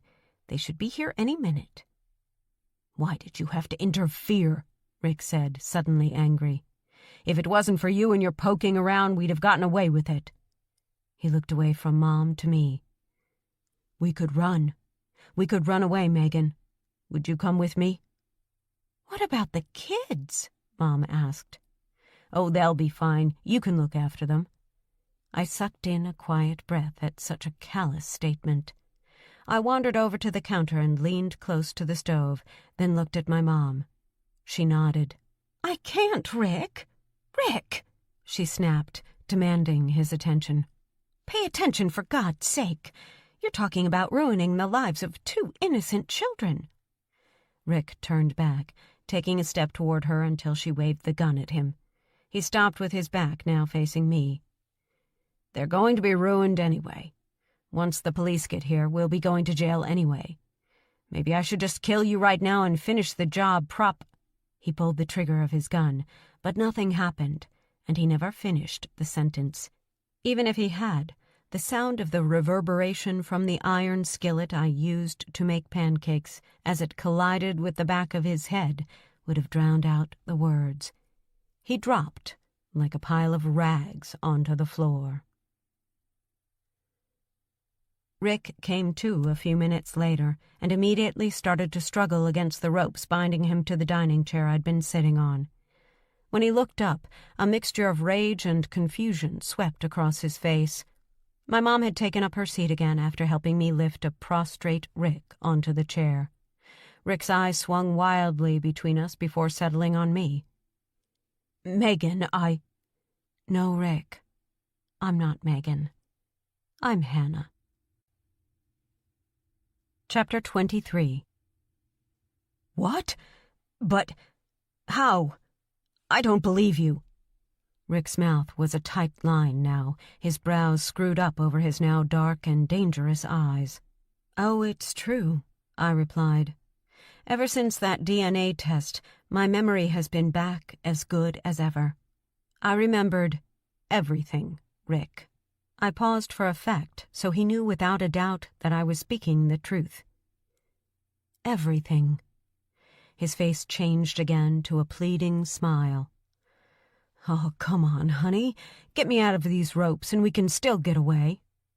I looked at him, at the pathetic creature I'd been married to for so many years. I shook my head in disbelief that I had never seen through him before now. "How can I convince you, Rick? How about when I was pregnant with Elise? The name she would have had if she'd been a boy was Eric, after your uncle. Or that on our second date I got sick on ice cream and hurled on your jeans. Or when we went on our first weekend vacation to Niagara Falls, you told me you loved me for the first time. Do I need to carry on? But I could see his mind was working overtime to try and remember whether he had said any of that stuff to Megan. I'm Hannah, Rick. But the baking, the purple stuff. I shrugged carelessly. What can I tell you? Dr. Patel was right. It is not uncommon in cases like this that there are personality changes. And the DNA? So you were listening in. Good. Foul up at the lab. When my DNA and the other person's came back exactly the same, they knew there was a problem. So they ran tests again on fresh samples. Similar, but not identical. Just as expected. I smiled a sweet smile at him. Was I angry with him? Hell yeah. He'd been planning to kill me. He ran me off the road, but look at him now. Pathetic, sniveling, defeated. He had been dazzled by another woman. Or 2 women, as it turned out. I was going to have to give some thought to Julia and how I was going to deal with her. But what about everything you said?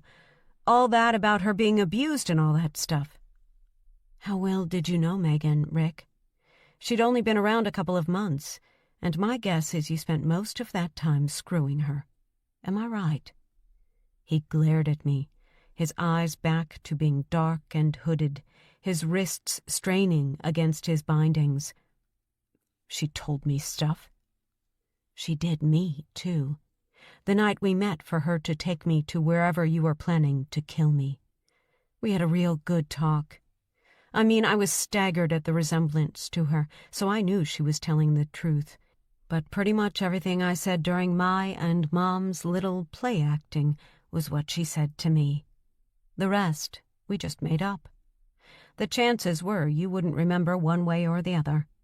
It was only when Megan pulled that gun on me as we were leaving the restaurant that I realized I was in trouble.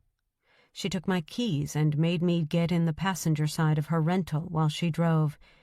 Then you turned up, and bam, the rest is history. I'll just deny it all. You could do that. The police already have plenty of evidence. My statement, my mom's, Camilla's husband, Jack's, who I wasn't sleeping with, by the way. That was a meeting to plan their anniversary surprise. All they needed was for you to confess. I won't, he yelled, angry again. You already did, sweet pea. Mom pulled down the collar of her jacket to reveal a microphone and a wire running down inside her coat. A loud knock on the door made me jump. I was concentrating so hard on Rick, trying to hate him for what he did. But I couldn't. He couldn't keep his dick to himself, and now had to live with the consequences. I still didn't hate him, even though he'd planned to kill me and replace me with my twin sister. I knew him well enough to know he would chicken out. He was far too much of a coward to do that. Ever since I'd known him, he was a gentle man, kind-hearted and loving, but with a wandering eye. I can only assume that Megan, the sister I never knew I had until the day I met her, the day of the accident, must have had some mighty fine tricks up her sleeve to have hooked her claws into him. It wouldn't have surprised me if she had been behind it all. The few memories I had of her were of a woman who was spewing hate and bile the whole time we talked. She hated the world, and anyone she saw as having something she didn't. But it was plain to see, even over that short time, that she was a damaged individual. During our meeting it was clear she was planning something, but she took me by surprise with the gun. Not a mistake I made this time. Mom moved to the door and opened it to the burly detective I'd spoken to briefly after I called my mom to set the whole play up, and a couple of equally large uniformed officers. A few minutes later, after freeing Rick, cuffing him, and reading him his rights, they turned him away from the wall he was facing and began to walk him out of the house. I stepped in front of him. Then I turned my neck to one side and pointed at a very tiny, faint scar from my birthmark that I'd had mostly removed before we'd met. I'd never shown it to him, and in all the years we were together he'd never noticed. All this time of us being together, and he'd never noticed it or asked about it. They say that familiarity breeds contempt. In our case, familiarity had bred blindness to my faults, and to his on my part. "I'm Hannah, Rick." He started to cry. Chapter 24. 6 months later, and there I was in Rick's office, or rather, my office now. Rick was in jail, sentenced to 25 years, and out of my life for good. Divorce proceedings were almost complete, and as part of the deal, I had taken complete control of the company he had spent so long building up. It seemed like a fair deal to me. It also seemed like I was a natural at property financing as I checked over the monthly accounts. Commissions were sky high after I concluded 3 big deals in the last month that I had generated, and had eyes on at least a dozen more for the coming months. Life, at long last, was looking good. It had taken a while for the kids to settle down. There was no doubt about that. For the first week after Rick was arrested, Elise cried constantly, while Christina shut herself away in her room. I had no doubt that somewhere down the line something would crop up as a result of the whole affair, but I was lucky that I could still tell them I remembered almost none of it, and they had little choice other than to believe me. It saved me the pain of having to explain everything to them again, although I guess that would have to happen sooner or later. Right then, I was just enjoying being a mom and looking out for the girls. They and the business were now the focus in my life. Camilla had come to see me a couple of times to apologize once she found out why I had met her husband at the hotel. He'd finally confirmed it when he couldn't abide keeping the party he was planning a secret any longer. She had lost a surprise bash, but had regained her husband and maybe a friend. We had always been good friends before all of this kicked off, and maybe we'd be able to pick up on that again sometime down the line. I hoped so. I admired her feistiness in defense of what was hers, even if it had been misdirected. It had been a kind of inspiration to me to set the whole scam up with my mom. I wasn't going to just hang around and wait for Rick to make another move. I knew he would have, eventually. Maybe not while the kids were about, but eventually, and I would no doubt have been left with nothing, or lying dead, half buried in a forest somewhere in the boondocks. My mom had now moved in with us. With the hours I was putting in at the business doing something I loved, suddenly doing math had a point. I needed someone there whom the girls trusted to keep an eye on them, particularly after school, and it was great to watch as the sketchy relationship she'd had with them before the accident developed into something deeper. My mom was suffering a little with her memory, and I was glad to have her at home where I could keep an eye on her when I wasn't working. Her doctor told her it was nothing more than a little old age creeping up on her when I insisted that she go to see him. The tests they ran ruled out anything more sinister. It wasn't completely ideal, but better than hiring someone the kids didn't know, and way better than relying on Julia. She was completely unaware that I knew about her and Rick. It never came out during the trial, and I had been saving that little nugget of gold for the right time. That was this morning. After her baking successes, and with my enthusiastic encouragement, she had mortgaged her house to the hilt and opened up a bakery just as we had planned together before the final reckoning with Rick. I'd even arranged the finance deal for her. If he hadn't said anything about his affair with her, I would have been none the wiser. Once I'd had a chance to settle down into my new life routine, I'd hired a PI to find out whatever else he could. His report sat on my desk in front of me now, next to another document, and it hadn't made great reading. He'd tracked down dozens of liaisons over the course of the couple of years before the accident. He'd even included some CCTV footage of them entering the same hotel where I'd met Camilla's husband to help plan their party. When she heard about what Rick and Megan had been planning, she expressed her complete and utter shock, insisting that she knew nothing about what Rick had been up to. Ironic, huh? I picked up my office phone and dialed out. While I waited for the reply, I slid the other document on my desk over and laid a pen on top. "Hello, Hannah? Is that you?" "Yes, it's me." "Great. How have you been? I haven't seen much of you lately. Mind you, I've been busy in the store." I could hear what sounded like a mixer whirring away in the background. I blinked. I'd been keeping the girls away from her as much as I could the last few months. I couldn't stomach the idea of her having anything to do with my family now. With what I was about to do, I doubted she would want anything to do with me either, so we were even on that score. "I'm glad you're busy, Julia. I heard that things weren't looking so good." She snapped a reply off so quickly, so defensively, that I knew I'd struck a nerve. "Where did you hear that?" "Just whispers, I heard." I kept my tone as light as I could. She hesitated before she said anything else. "I'm having some problems with affording supplies. Fitting out the place cost a lot more than I'd anticipated, and some assholes keep leaving crappy reviews on TripAdvisor." I smiled to myself at that one. Not some, I thought. Just one. "Things will ease off when you make your investment and come on board as a partner. Did you get the agreement my lawyer worked up?" She had put on her upbeat, positive voice. "I did. I have it on the table in front of me now." "Well, get it signed and let's start making a success of this place." I could hear the mock enthusiasm in her voice. Without my investment, that business was doomed to failure, and pretty quickly, too. She knew it, and now so did I. "I know what you did with Rick." I said it matter-of-factly, with no hint of the real venom I would love to have inferred. A gulp, then silence. Just the distant sound of the mixer, grinding away somewhere in that God-forsaken shithole I was never going to see again.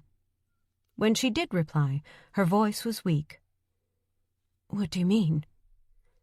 "I mean, I know you and Rick were having an affair." A pause. A telling pause. She knew the game was up. "I can explain, Hannah. It wasn't—" "Save it, Julia," I said, my voice frigid now.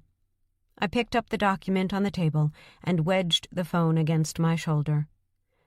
"I have all the details in front of me, and this," I shredded the document in my hands into pieces, "is the sound of me tearing up any agreement we might have had."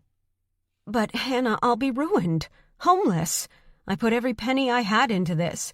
She sobbed out the words, the realization of what she was facing hitting home hard. I waited for a second, wondering if she gained some false hope from the delay. I hoped she did.